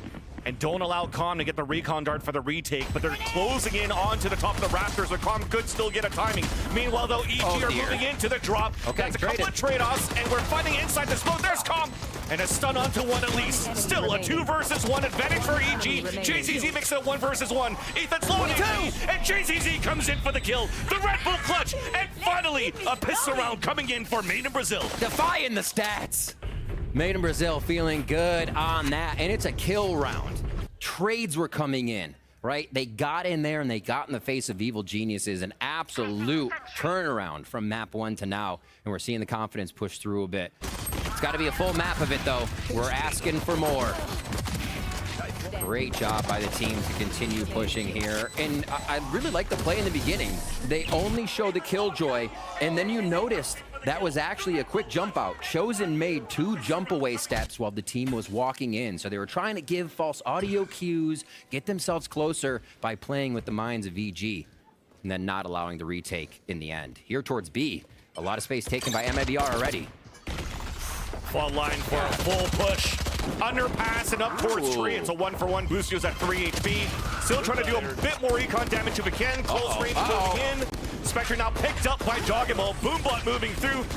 As far as he is stuck in a corner, pushing away with the aftershock. Forces Dogamo to just hold his corner for now. But through the smoke, here comes the play. Dogamo from the top of the ropes. And EG turns it over. 2 versus 2. Low HP here on Boostio, but Jogamo still chasing forward against a low Chosen. 9 bullets. Chosen 1 on a swing out, and it's a 2v1 with the spike down, and Maurice was on a late lurk out on an island. He's got more health than both of them. We'll catch them. Seize and Prowler available. Alarm bot 2. just for EG to react. spike. It's going to be Jogamo first, Boostio swing. They want to keep Boostio up so he will not be first contact with low HP. Left. Patience play. Forcing now Muniz, aiming down the side, there's the first kill! He gets in a peek! And another 2 versus 1 that comes in favor of MIBR. Oh, Their heart rate just Maurice went up. with the mind games. Beautifully done. The backstep fade away while still checking the corner. Right at the perfect height. Drops 1, drops 2 like it's nothing. And Evil Geniuses, they pulled out a stun MIBR strat, right? Not breach stun, but push into their face. FRZ looked like he was in a nightmare behind that box at tree. You see Bazooka feeling it right now with the team. Much different start here for MIBR. And now the bonus. It's going to be a tough one with all those members going down. The buy is very low. So if EG play this one pretty steady, it should be the first round going to them here. Yeah, that's a big plus. Silver lining for Evil Geniuses, keeping the economy low for MIBR, who are looking for this pressure, taking the opportunity of collecting more orbs, just making sure that if this is going to be a round that they lose here, that into their next gun round, they have lots of ults to work with. All right, the 4-1. Slow work, contact arcade. As they just watch the flanks here. And EG's pushed up A-halls, right? So this, they know they can be pretty sure about what's happening over here at the B site. The rotation coming in for Com right now. Easy kill there for Boostio, swinging off the contact of the turret. Countering back here with a fault line on the attack. MIBR are moving up to try to take control of Heaven. Whoa! On a different level. Reload for a 4th kill into the round, and it is looking for the ace. And it gets stolen by Ethan. Ethan, how can you do this? Oh my gosh. There we go. Finally, Calling the back shots, in making the toes. shots. Doesn't really matter to him. Flowing right now. 1 off the lockdown. 1 off ultimate for RGL as well. We may see a bit of orb focus here coming into round 4 for both teams, but we expected that round to be EG's due to the low buy. Now the MIBR is back on those guns. What can they produce here? Looks like they won't try to get a push on north or south side. They're just going to allow MIBR to start their movement on the map. I think EG, with what they do, now positioning Com more towards where you would put a breach at ladder or rope rather, they can just drone A instead of have what was Dogamo playing in that area. So switching up how they're detecting, how they're seeing what MIBR is going to do with that initiator utility. Off your feet! And beautifully positioned out of sight to not get hit by the Rolling Thunder. EG ready to defend. Yeah, EG okay with that because Jogamo had that showstopper. Connects right into GZZ, making it a little bit harder for MIBR to move into the B site for a plant. And Jogamo just continues to anchor on the top of Heaven. Oh my. Everything's being shut down. Chosen no opportunity to help the team. Had to stay by the turret to make sure nobody was flanking towards Dish. And wishing that his teammates did a little bit more here to at least make a clutch possible. But it's definitely looking here now that MIBR will be trying to save their last weapon. As EG, not looking for the chase yet, not looking for the kill. 30 seconds left. But no matter what, it is going to be the round for the defender side.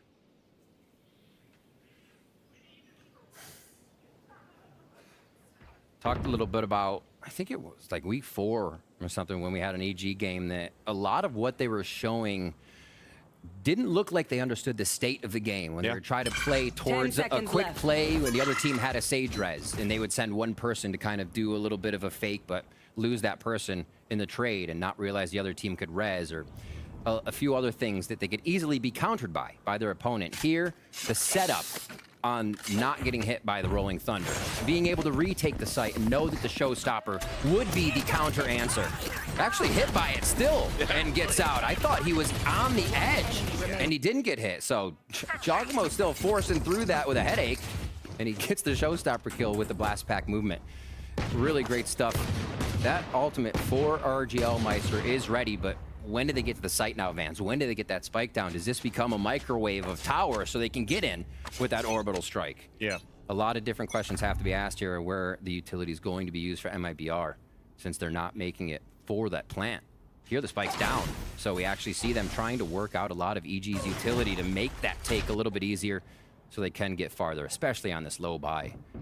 A big Vandal on top, Chosen rather. MIBR knew that they could play the A side a little bit more slowly because they threw the haunt out towards tree. Yeah. Knowing nobody was going to flank as of yet. Pressure came in towards the A-halls instead. As yes, we did get a combination, a trap play out for EG. We still pull back, so a good thing here for MIBR is that we wasted a lot of that utility on the A-hole. Right and you there. talked about here the orbital strike. Yes, it is a lower buy here for MIBR, but if they close in for a right timing into the A site, this could be very punishing on EG. You get enough of an advantage, and you could easily tip the hand to use that orbital strike on this low buy round. Chocomo right in their face. This A-Hall's control again, slowing down MIBR. And EG sure about that pressure. Oh yeah, that's gonna guarantee now. The orbital strike not coming out yet because the last two players are with pistols. Spike down A. Salvaged weapon, 9 HP left, door opens, and Demon 1 doesn't allow FRZ to get any clutches available this time around for MIBR. I feel like EG knows exactly kind of what happened in those first few rounds. You lose pistol, you're gonna lose a few, right? But now they have kind of shored that up and keeping a lot of players alive throughout these rounds. They're mounting the economy comeback. Right now in the lead with that one round. This is nice from MIBR. Flexing the players a little bit more. Now they can support Chosen on the bottom side here and not just have to use a turret so they don't know A-Hall's pressure is coming in. I think that's what they have RGL Meister figuring out now is Arcade is the pressure and they're getting it right back. This is red here by EG. One of the basic plays right now from throwing a haunt, from having a fade in your composition is throwing that haunt for Arcade and at that pressure. And look at EG. A recon dart with some pressure going into the Arcade to fight back. And thankfully, there was a smoke that was laid down here to allow MIBR to manage to get out of it, escape unscathed. Until this happens, pressure down towards tree as Chosen falls. Followed by RGL. And the follow-up. Both players down on tree, ready to follow up on that Rolling Thunder as they hear a little bit of Arcade noise and get ready to prep this defense. Still 3 there for MIBR. The trades can happen, but getting it to sight the plant is the tall task. This could be huge. Oh, util in hand. And Demon 1 gets the kill into JZZ. FRZ somehow full stun, still manages to get 2. As only one player separates the round from both of these teams. It's EG at the advantage. MIBR drained on util right now. The shots have to ring out for them. And again, EG's playing that left. You won't see us until you push far enough positioning. You push far enough for these trades to happen, though. There was a moment where I saw where it could have happened. The person playing towards B, Heaven, was so close to JZZ. One kill coming through from JZZ was a showstopper available for the B site. But now, unfortunately, we had a different story. MIBR gets shut down towards the B site. And even with the ultimates now, it is a lore buy for the attack, but it's a stinger buy. So there's an opportunity to still run around all of this, try to salvage these rounds. This upcoming round, at least, for the Brazilian team. That's set up all on the south side once again. This is a lot like a little bit of the pistol round we saw first and second round from EG to get a health control. I'm sorry, bonus round. My brain melts. And they're in. Nightfall comes out. This is gonna have to be a big push. Lots of delays. They don't care. Joggimo. Marty kill with the paint shells left behind. Orbital strike then onto the defense, and EG shuts it down. We don't care about Nightfall from MIBR here. If you're playing EG, they were just fighting back with the util. That's a team that death matches with music on, Van Silly. Yeah. They don't. This is all vision. Mini Trents. Yeah. 5-2 here. Evil Genius is looking to shut down the amount of rounds that MIBR can get. That 2. And they know about last map for that, so they're trying to get just a little bit more, get that pressure, see if they can get this to an even first. I think Sideshow might be out of luck on the swing map. Just saying. I don't know if that's going to happen right now. A lot of these rounds, you see that one defuse on round 4. You don't see it, it's on our screens, but the one defuse on round 4, and then just gun round after gun round after gun round, taking out all 5 members of MIBR, meaning MIBR is not reaching the site. They're not getting their strategies online. I swear EG is playing a 40 seconds no rush. You don't get to rush. 40, okay, after 40 seconds, we may not have the util, but to be stopped at the beginning of your strat every time means you need an audible. And that's such a hard way to play for MIBR.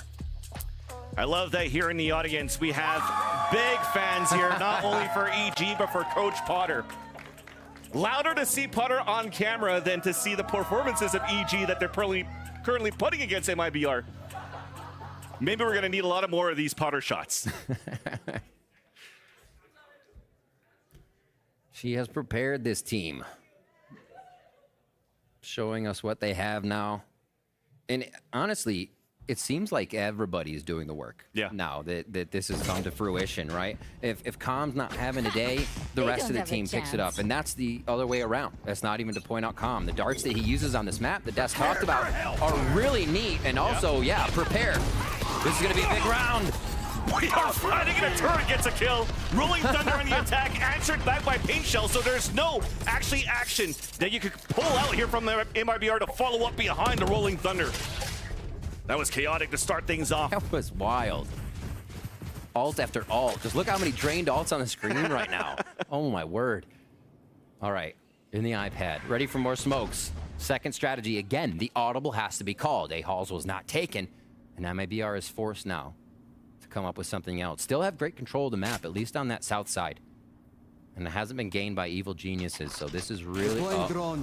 the timing is crazy, and he sees both. So they know that initiator utility is in the same spot. You're not going to do much without that. So they can really guess what's going to happen on this strategy right now. Yep, the nerdy utility here from Calm. Jeez. Continues to be very good here from the first map into the second one. Recon Dart available for retakes here as he's still holding up towards A Heaven. MIBR looking to fall 30 back. seconds left. With the last players remaining, potentially move into the site with this lockdown available on Chosen, but he's so far behind. This is one of the times, one of the first times we see Boostio now over at A with his utility. It's been a big B setup. Okay, the haunt gets him. There's going to be a tough spot here for Boostio. Getting seized, but still gets one before he falls. 6 seconds left on the clock. Calm has even a Hunter's Fury. There's no way you're going to get the plant down. There's no way you get the round. There's no time left even on top of that. So you get to save the Hunter's Fury into the next round. Doesn't matter for these kills. Yeah, you get the confidence for a bit, but the round still comes in for the Evil Geniuses.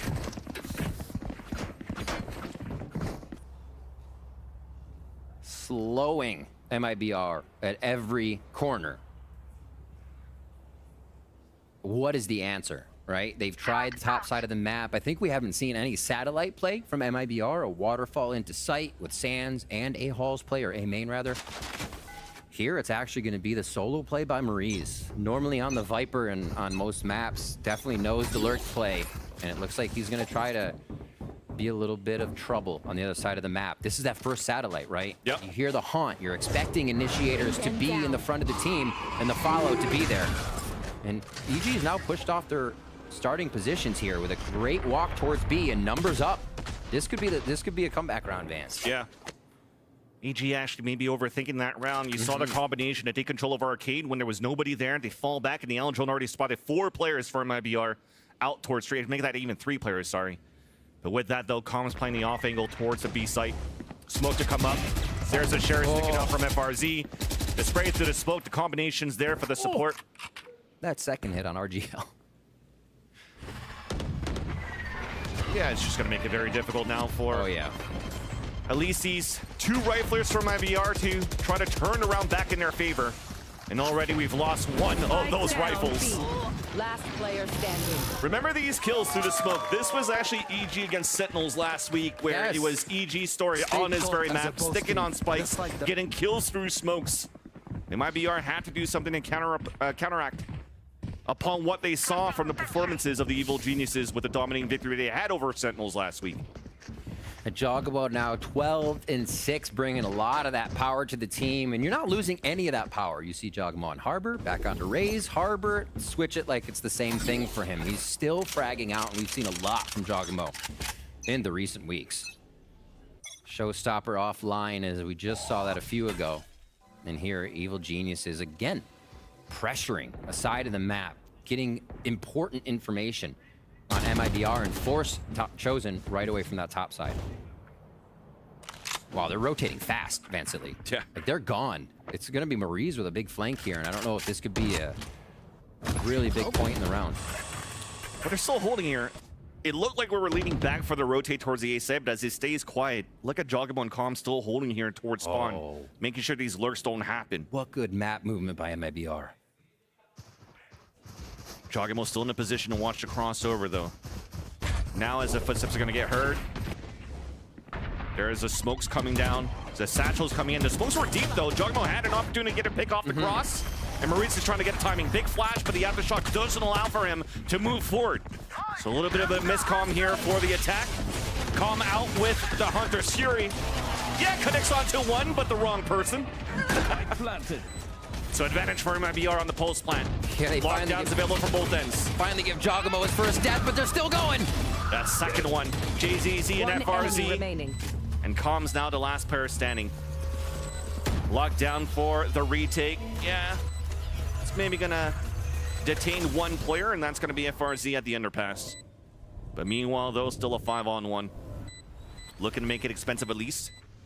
EG does have the economy to work with, while on the other end, MIBR doesn't. But there's Nano Swarm still, does get the first kill. That should pop out the Nano Swarm soon, if not the double swing. Yeah. And that's MIBR with the round. 7-3, 7-5, looking pretty good if they can capitalize on these last few rounds. Yeah.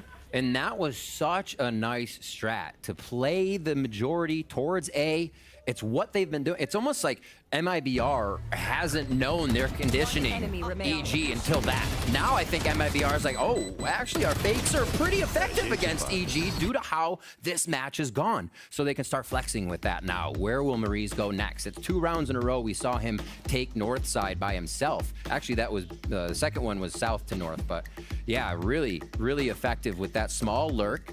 And Maurice, under that arcade area, can hear all the rotations going back into spawn. So the audio cues are how they're getting under the skin of EG in these past few rounds. We want chaos too.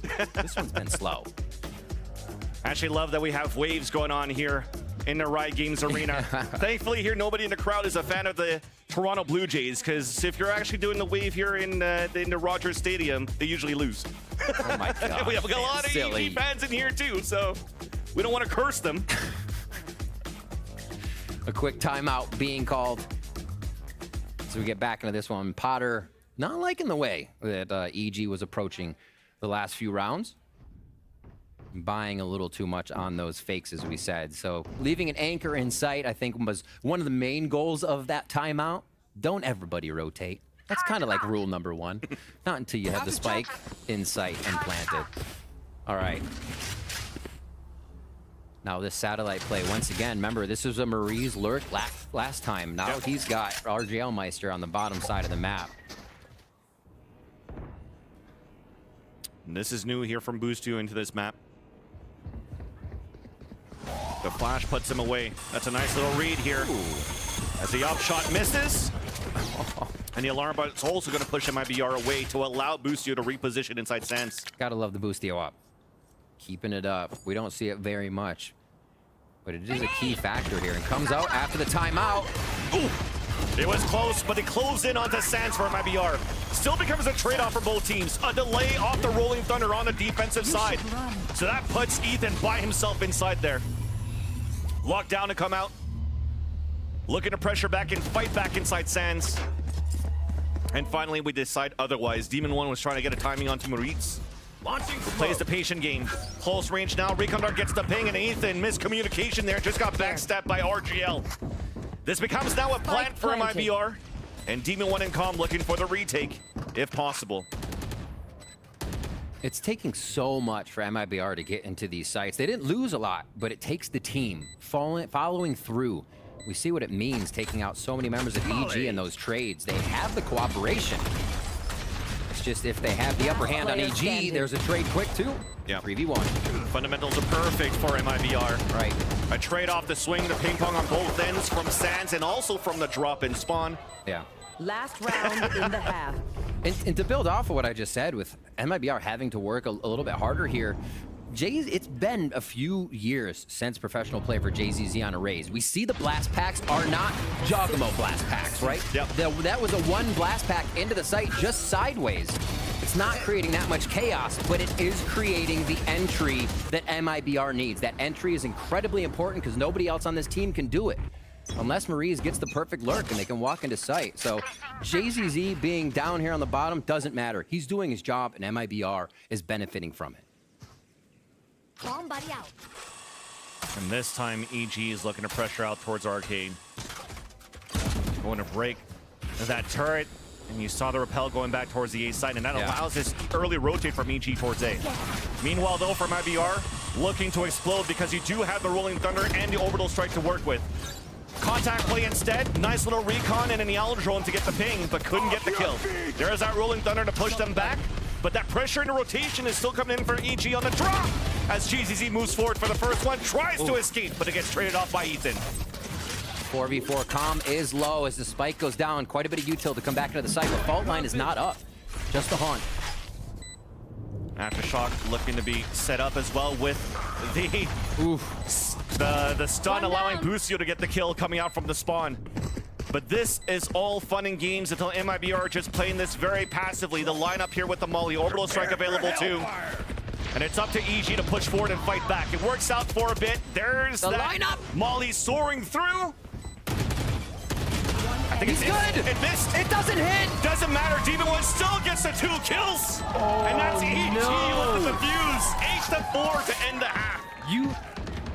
I think it's pretty unacceptable to hit lineups. We miss lineups, so we can talk about that later. 8-4, a great comeback though by MIBR from what we saw from first map to now. 4, they needed as many as they could get. Yeah, and that's maybe one of those mistakes there you see from MIBR. We talked about the different roles that they may have to play. Yes, RGL still playing controller no matter what, but you still have to try to work some sort of synergy rather. And Wari getting pushed in by EG's high pressure retake game onto the A-halls. It makes it difficult right there.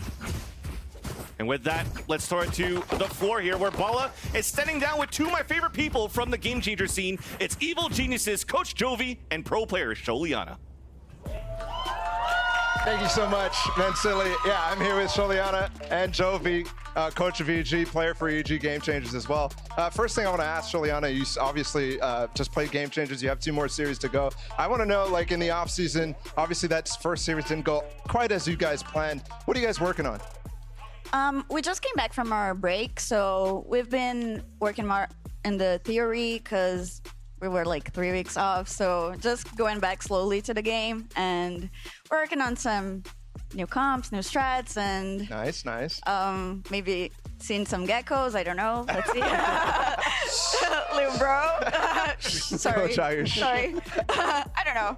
Yeah, cool. You guys obviously are actually here in LA. I wanted to ask like how it's been boot camping with the EG team and the reserve team all out here together. Oh, it's actually been very, very awesome. Like we have the reserve team that we can always turn to with any kind of like scrims and kind of like drills that I want to run. We have the main team too that we can bounce off ideas. Like it's been very beneficial for, I think, for all 3 of us in general. Yeah, awesome. And you've been an assistant coach for a couple of a title team in Optic, obviously 100 Thieves as well. I wanted to ask, just like because we have legendary Coach Potter for EG. Yeah. What kind of impact does a coach bring to the team? How can they impact the players? So, I mean, the coach does all the work outside of the match, prepping them to make sure, hey, be on the lookout of certain things, make sure the fundamentals are there, the way you can read the game, see what's happening and stuff like that.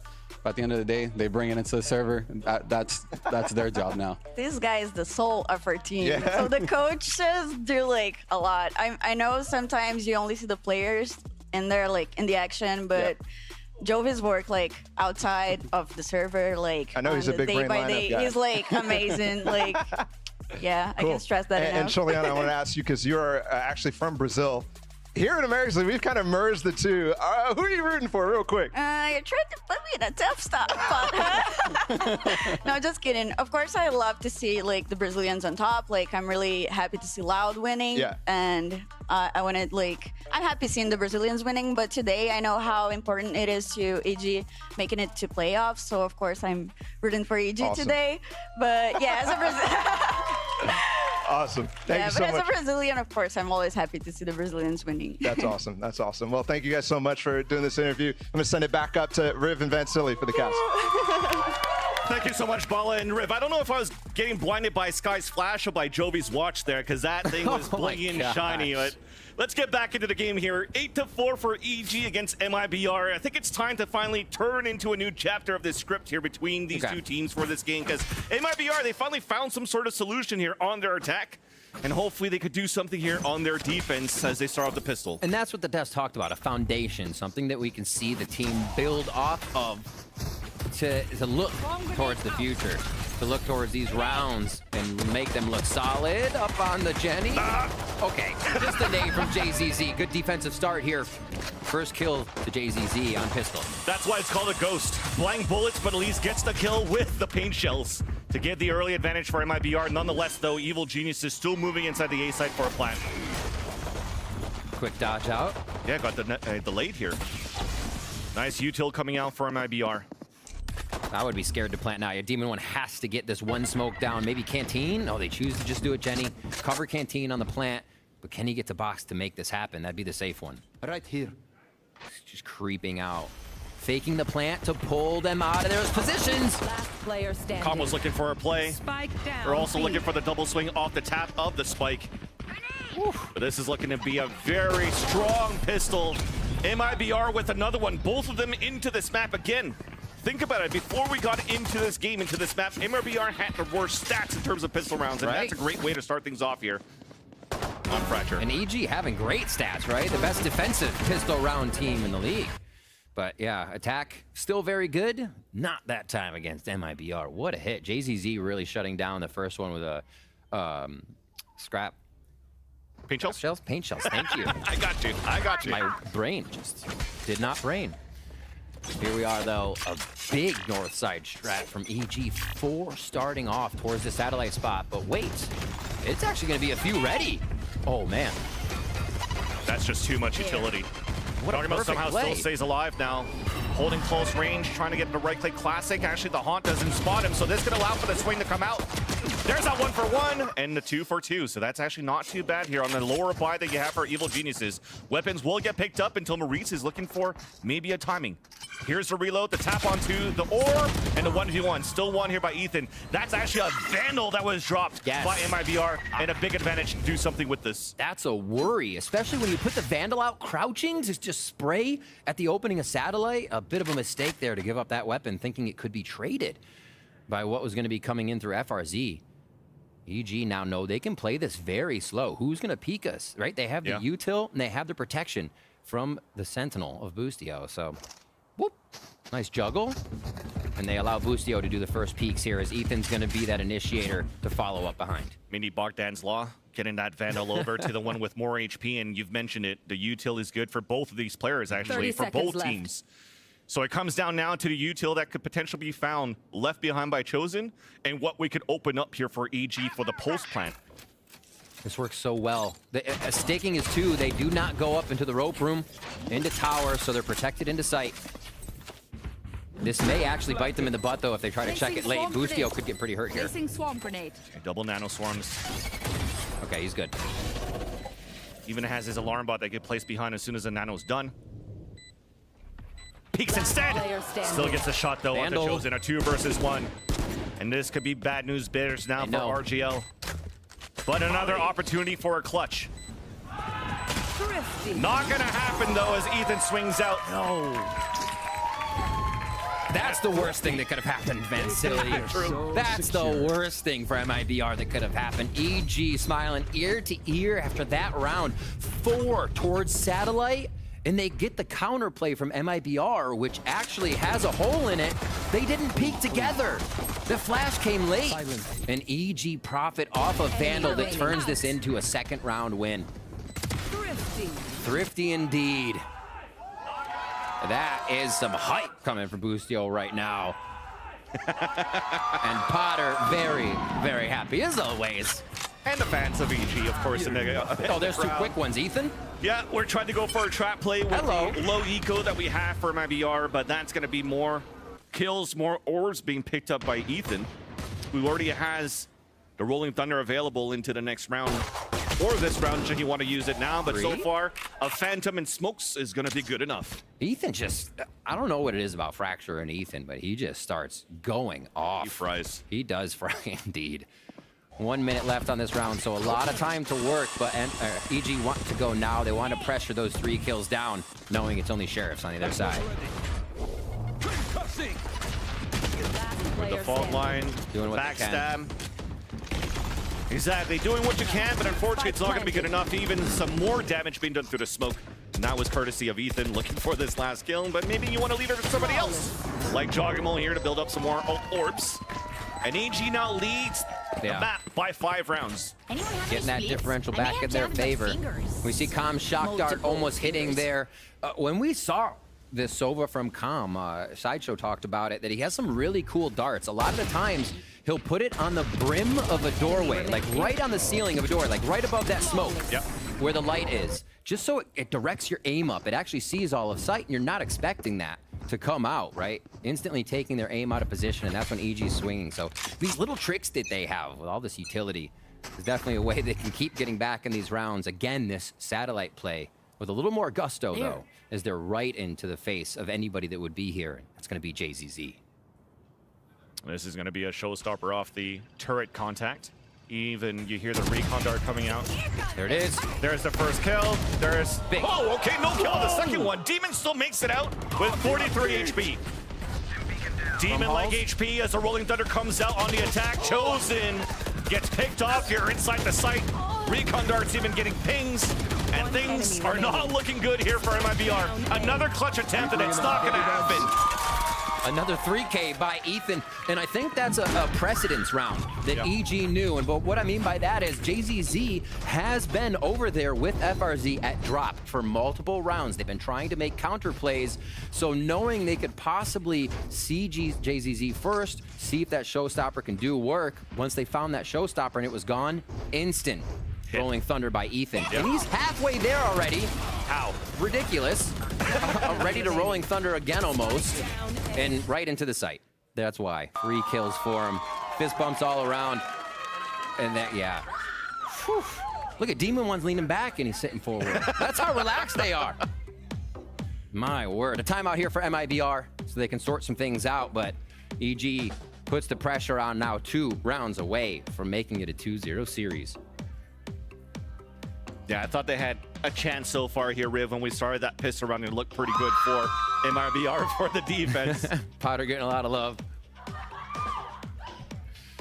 And this is, right, we know timeouts getting called allows both teams to talk. It's imperative you need to speak to your team, but you're also giving that coach some much needed time to rustle up some strats, figure out what they want to play. Did I say rustle up? Okay. Ruffle the feathers. Ruffle the feathers with strats. Anyway. Yeah, this is going to be a very important one, right? Called by here by BZK for MIBR.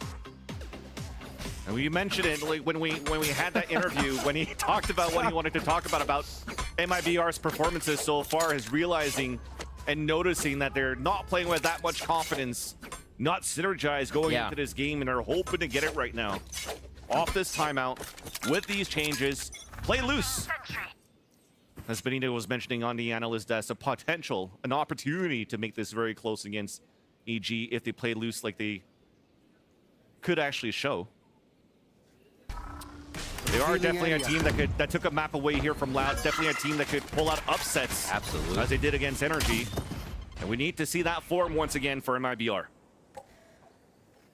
And this is like the form you want to see from EG as they head to Energy next week as well. Really tough match, and they're taking it 1 game at a time. And came to this one ready, even knowing that there was going to be a change last moment. Or I should say not knowing. And they're able to just play their game. Nice contact play! No, you got to be kidding me, Van Sitter.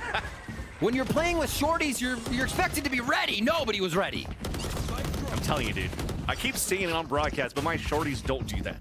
Ever. You got stunned, you have a long distance out of that. 8 shots body, 2 shots head, 144. Every time. Okay. Every time.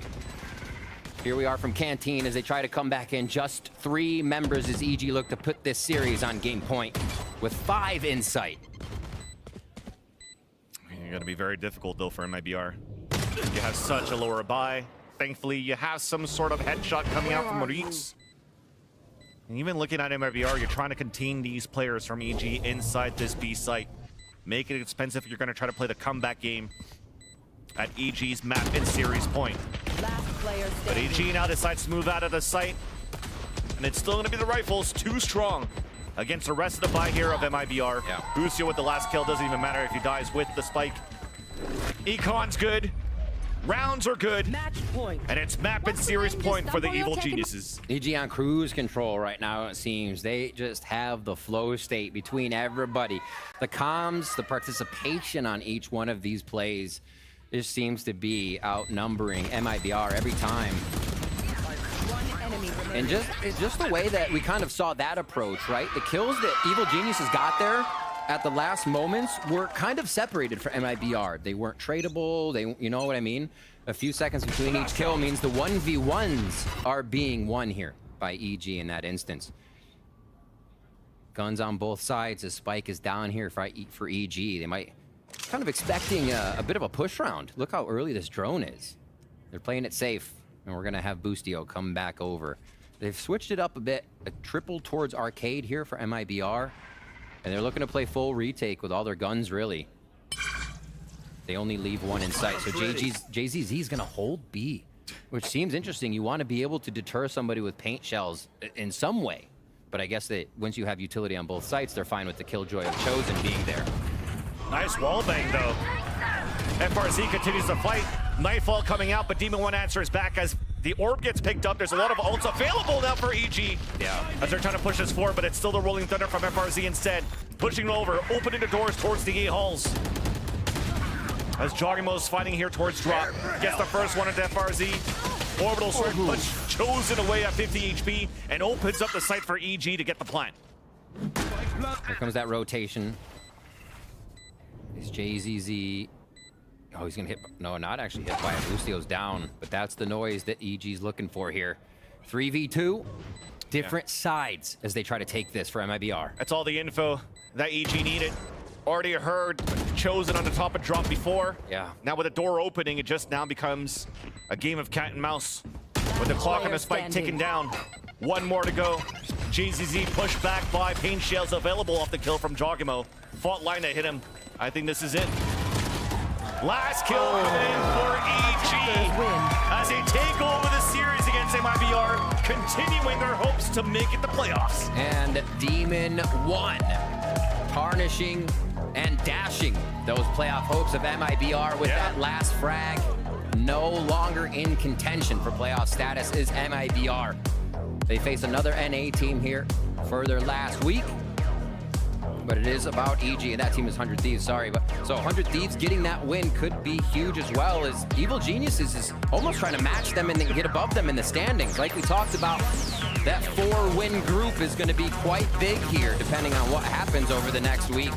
And Evil Geniuses came to work today. Oh yeah, definitely. This was definitely a different one in how clean it was for EG. A lot of times we won't see them take it as such strong approach to their opponent, but I don't think they wanted to let MIBR set up at all. Build that foundation the desk was looking for. The foundation crumbled. And that pin of Ethan, the pillar of Ethan. Oh man, that held them together the whole time. Oh yeah. Definitely, you talked about how you don't want to allow MIBR to set up if you're playing for Evil Geniuses, and we saw that on that first map too with Lotus. So lots of different looks that we've seen from this team. Evil Geniuses continuing to improve week after week. And that matchup that you talked about, when they go head-to-head against 100 Thieves next week, it could still be anybody's game. It could still be anybody's series. And it could still be Evil Geniuses with an upset win. I don't even know if we're going to call this an upset win if they beat 100 Thieves, right? Well, Evil Geniuses is Energy. And then MIBR. Yeah. But still, that would be an upset win. Yeah, exactly. Evil Genius was looking for that one. Potter, very happy here. Who's happier? Who's happier? The crowd. I don't know, man. I think the crowd is loving it. They get the true fandom. And yeah, everybody was frying today on the side of Evil Geniuses. Yeah. And I mean, Potter has everything to be happy about, right? One of the pillars, of course, building everything up from Evil Geniuses when it came from the beginning. Well, she forms the top structure. Exactly. And it's pretty crazy that when you have a core of EG that started off here with Potter, it's not a core of players that's star players, you know? It got built up from the ground up. Then you have star players coming in, and week after week and year after year, now you're starting to see EG perform to what we expect EG to be. Yeah, it's kind of crazy how much everyone stepped up, and we see how they're working with the Sova. We're seeing different things from them as well in the way they want to play comps. And we got to see a little bit of Lotus, something they haven't played for a while. So what else does Evil Geniuses have in store? I'm looking forward to that because that's going to happen next week. Maybe some more things that they could cook up. But coming up, we've got the breakdown from the desk and the Verizon post-match interview. More VCT's Americas. Double salute.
Welcome back to VCT Americas. It is time for the Verizon post-match interview. Thank you so much for joining us. I'm joined by Demon1, and I'm getting better at the game right now. Watching today, this guy tear up both maps of Lotus and Fracture was ridiculous. You've been playing actually so well since you've joined the team. What has the support been like from Evil Geniuses so you can produce those results? Well, it's just like more like the team trusted me. They believe in me. You know, they know what type of a frag power I can bring and like the stuff I do in scrims all the time. You know, they know what I can provide, and they're just like here to support me. So they just kind of let me do whatever I want. What was it about this game that made you want to go forward the whole time? Obviously, Evil Genius is going for the round differential, but every time you saw a Viper wall, that was like the thing to peek in front of and peek again. You seem supported everywhere. Yeah, so our gameplay game plan for like Lotus is like me just being super aggro, and like that's how we've been practicing in scrims. I'm just like swinging everyone, no one can kill me. So that's just kind of the mentality I have. So I just did that in the match. So nothing changes. While you're focusing on that, are you kind of adding to the comms, or they just let you focus on the scope? Normally I like don't comm. I like say like, yo, flash this, or like I just kill people. So. Well, next week, you're going to have one of the same performances you did today. Energy's going to be, Energy's going to be huge. What are you looking at to make that match yours? Obviously, a lot of people say they're #1 right now, even with an undefeated team. I think they're a good team, but like, they haven't faced me in the match yet, you know, so good luck, Energy. Hell yeah. All right, Demon One, thank you so much for the interview. I appreciate it, man. Congratulations on the win, and best of luck moving into playoffs. We are going to throw it back to the desk to break down the day. Don't go anywhere. They got stuff to say. Indeed we do, Riv. We have a lot to say, especially about that young man, Demon One, after the performance he had coming out of there with the swagger of Johnny Cash. You love to see it, man. This guy, Energy's going to have to look out for me. Just the absolute grapefruits on that man. Sideshow's impressive. I mean, I think my favorite quote was, "No, I don't comm too much. I just kill people." that is a based Well, no, what's the worst part about this is that Bren's going to hear that interview, and then he's going to be like, oh, wait, I only need to comm for flashes, and that's all he's going to do. He's not going to participate. Yeah, but also, if you're taking any lesson away from that, it's that you have to be killing people. You have to actually be getting the impact. Yeah. Demon One is mechanically very, like in my eyes at least, very unique and really, really, really good. So when you're surrounded by players like Ethan to support him, like on that breach or on the sky, it's going to be easy for him. Yeah, and that is reflected in the stats. It's reflected in his performance. I mean, everything that Demon One touches has turned into gold. We do have, some more to talk about here. I mean, just even the statistics coming out of this game alone, Sideshow. The man's impact in the server is so profound. Yeah, along with the rest of his team, of course. Demon One absolutely battered MIBR today. So, of course, his stats are going to go absolutely bonkers. But even before this, he's looking like a really talented player up towards the top. He's been a massive addition to the team, too. Yeah, the firepower is really, really seen and felt in these matches. And I think that goes without saying. His team obviously setting himself up for so much success, and on top of which he's performing. Because it's one thing to just be given the resources to be able to pull off these incredible plays, but Sideshow, he's not only being given the resources, but he's also playing above and beyond. Do you think that this is a player that can take it to a guy like Artis next week, who's been in this position before? Yeah, I actually don't think that the mechanical skill is going to be the difference maker whatsoever in that game. Yeah. I think Demon One is absolutely capable enough. What I think might be the possibility is the experience difference, right? Because Demon One is a newer player, and the newer players have actually been doing incredibly well in the Americas region so far. Yeah. Demon One, Jay Grooney for Cloud9 too, they've been performing at a very decent level. Demon One in particular, though, on the duelist has been performing excellently, but I think if NRG have better game plans, better strategies to shut him down, that's where it'll come in. It won't be the fact that they just diff him in terms of aim. Yeah, for sure. And that whole game is just going to be a massive chess match, and I cannot wait for it. But, when you talk chess, sometimes you just have another person that just bulls right through the board, and that was Ethan. Ethan has been unfreaking believable today. Sideshow, I know you compared him to the core, the Jenga piece that keeps them going in this game, and it is reflected in the score, in what he's provided for EG. Yeah, he goes crazy again. Ethan's had such a revitalization of his performance as well, I think, really showcasing his absolute peak performance. Yeah, I think, we can talk all day about Demon One and his mechanics and his op and his jet, but it's the foundation that's built behind him that's setting him up for success. Ah, good call. Good call. Foundation, kind of like a Jenga piece, huh? Yeah, I know. I mean, today, this was not Ethan. Today, This was Ethan. Where'd you get a bigger piece of wood from? I always have big pieces of wood hanging around. Okay. Like tumbling blocks and stuff. Yes. Yeah. like Go on, like those. Like those, these blocks of wood. Those blocks of wood. Not anything else. You just happen to have giant blocks of wood on your person at all times? Yeah, I mean, in the halftime, I tell. was thinking about whittling this into a picture of Demon 1. Our producer Albert just in my ear said we're moving on. Within the first day, though, of Week 7, here it is, guys. Here's the standings. Unfortunately, though, with that loss, MIBR, you can see the red on their name. They are out of playoff contention. Evil Genius's hope is still alive here as they have that plus 20 round differential. They only need one more win to be in that top 6, and they could find it next week against NRG, but Benita, it is a tall task for EG to take down one of the top teams in the region right now. Do you think they have it in them? I don't know. I'm probably NRG fan number 1, so I'm gonna have to go. So that's it. Your allegiance has gone away. Sorry. It went from, oh man, I really like this EG team to, boys, wrap it up. I mean, the mad part is that they can still lose that game though and slip their way into playoffs. This is true. There could be some crazy tiebreakers at 4 and 5. And part of that is going to be based on the games that you see here. You know, NRG playing against Loud, for example. Exactly. You have Sentinels versus Crew tomorrow to kick off the show. Lots of wild things to discuss there as far as Sentinels and Crew are concerned. And then, obviously, the match that you do not want to miss. Literally. It's just so freaking good. Every time you see it, it's NRG taking on Loud. And Josh, thanks. Just really like the sound. Yeah, I mean, I couldn't do it the other way, though, could I? It'll all fall over. No, unless you have the skill. Nah, it didn't work. Benita, you had fun today? I had so much fun. Thank you. Oh, well, we're glad to have you here. And, of course, Benita's going to be joining us all throughout the weekend. Sideshow's going to be here as well. I will be here, too, unfortunately. But that is going to do it for us here today. It's been an absolute blast. And we thank you so much for tuning in. But don't worry, because tomorrow, as I said before, Sentinels versus Crew, Loud versus NRG. Literally the stuff you live for if you're a Valorant esports fan. We'll see you tomorrow. Take care, everyone. Have a good night.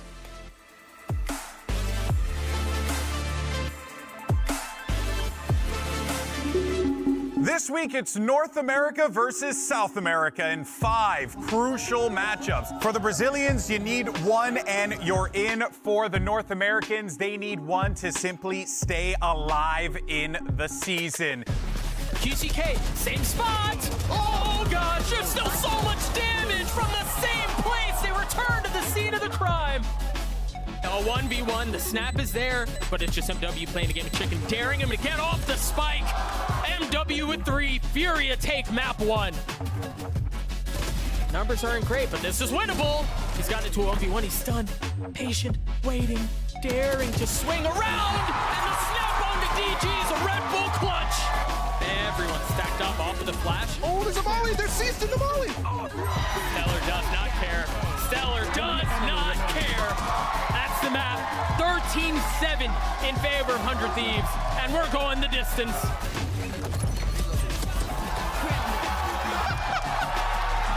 You're a sitting duck. They're not in a place where they can get spammed. A 1-for-1. The code providing cover. And Mazin's going to get the defuse. With very little to go in front of them. They're just looking to farm up the last couple, and he does. 13-11, a 2-1 win for 100 Thieves in their season. Their state stays alive. 2 teams desperately fishing for wins, but for 2 different reasons. For MIBR, it's about keeping yourself alive in this season. For EG, it's about establishing yourself as a playoff competitive team. Aftershock to push him back. Ethan just battling on his own, so at the rubble. Gets the headshot and somehow a second one, too. Nice! Nice, boys. Shorty inside the smoke just to clear out the sights. There's only 1 left. Oh my god. Easily cleaned up by Calm once again. A 3rd into the round.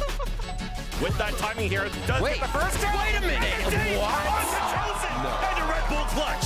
And as we have a dominating performance from EG, they win the first map 13-2. Forcing now Moody. Sammy down the side. There's the first 2. He gets in the peak. And another 2 versus 1 that comes in favor of MIBR. MIBR are moving up to try to take control of Heaven. Whoa! On a different level. Reload for a 4th kill. I was cheating! 2 riflers from MIBR to try to turn around back in their favor. And already we've lost 1 of those rifles. EG take over the series against MIBR, continuing their hopes to make it the playoffs.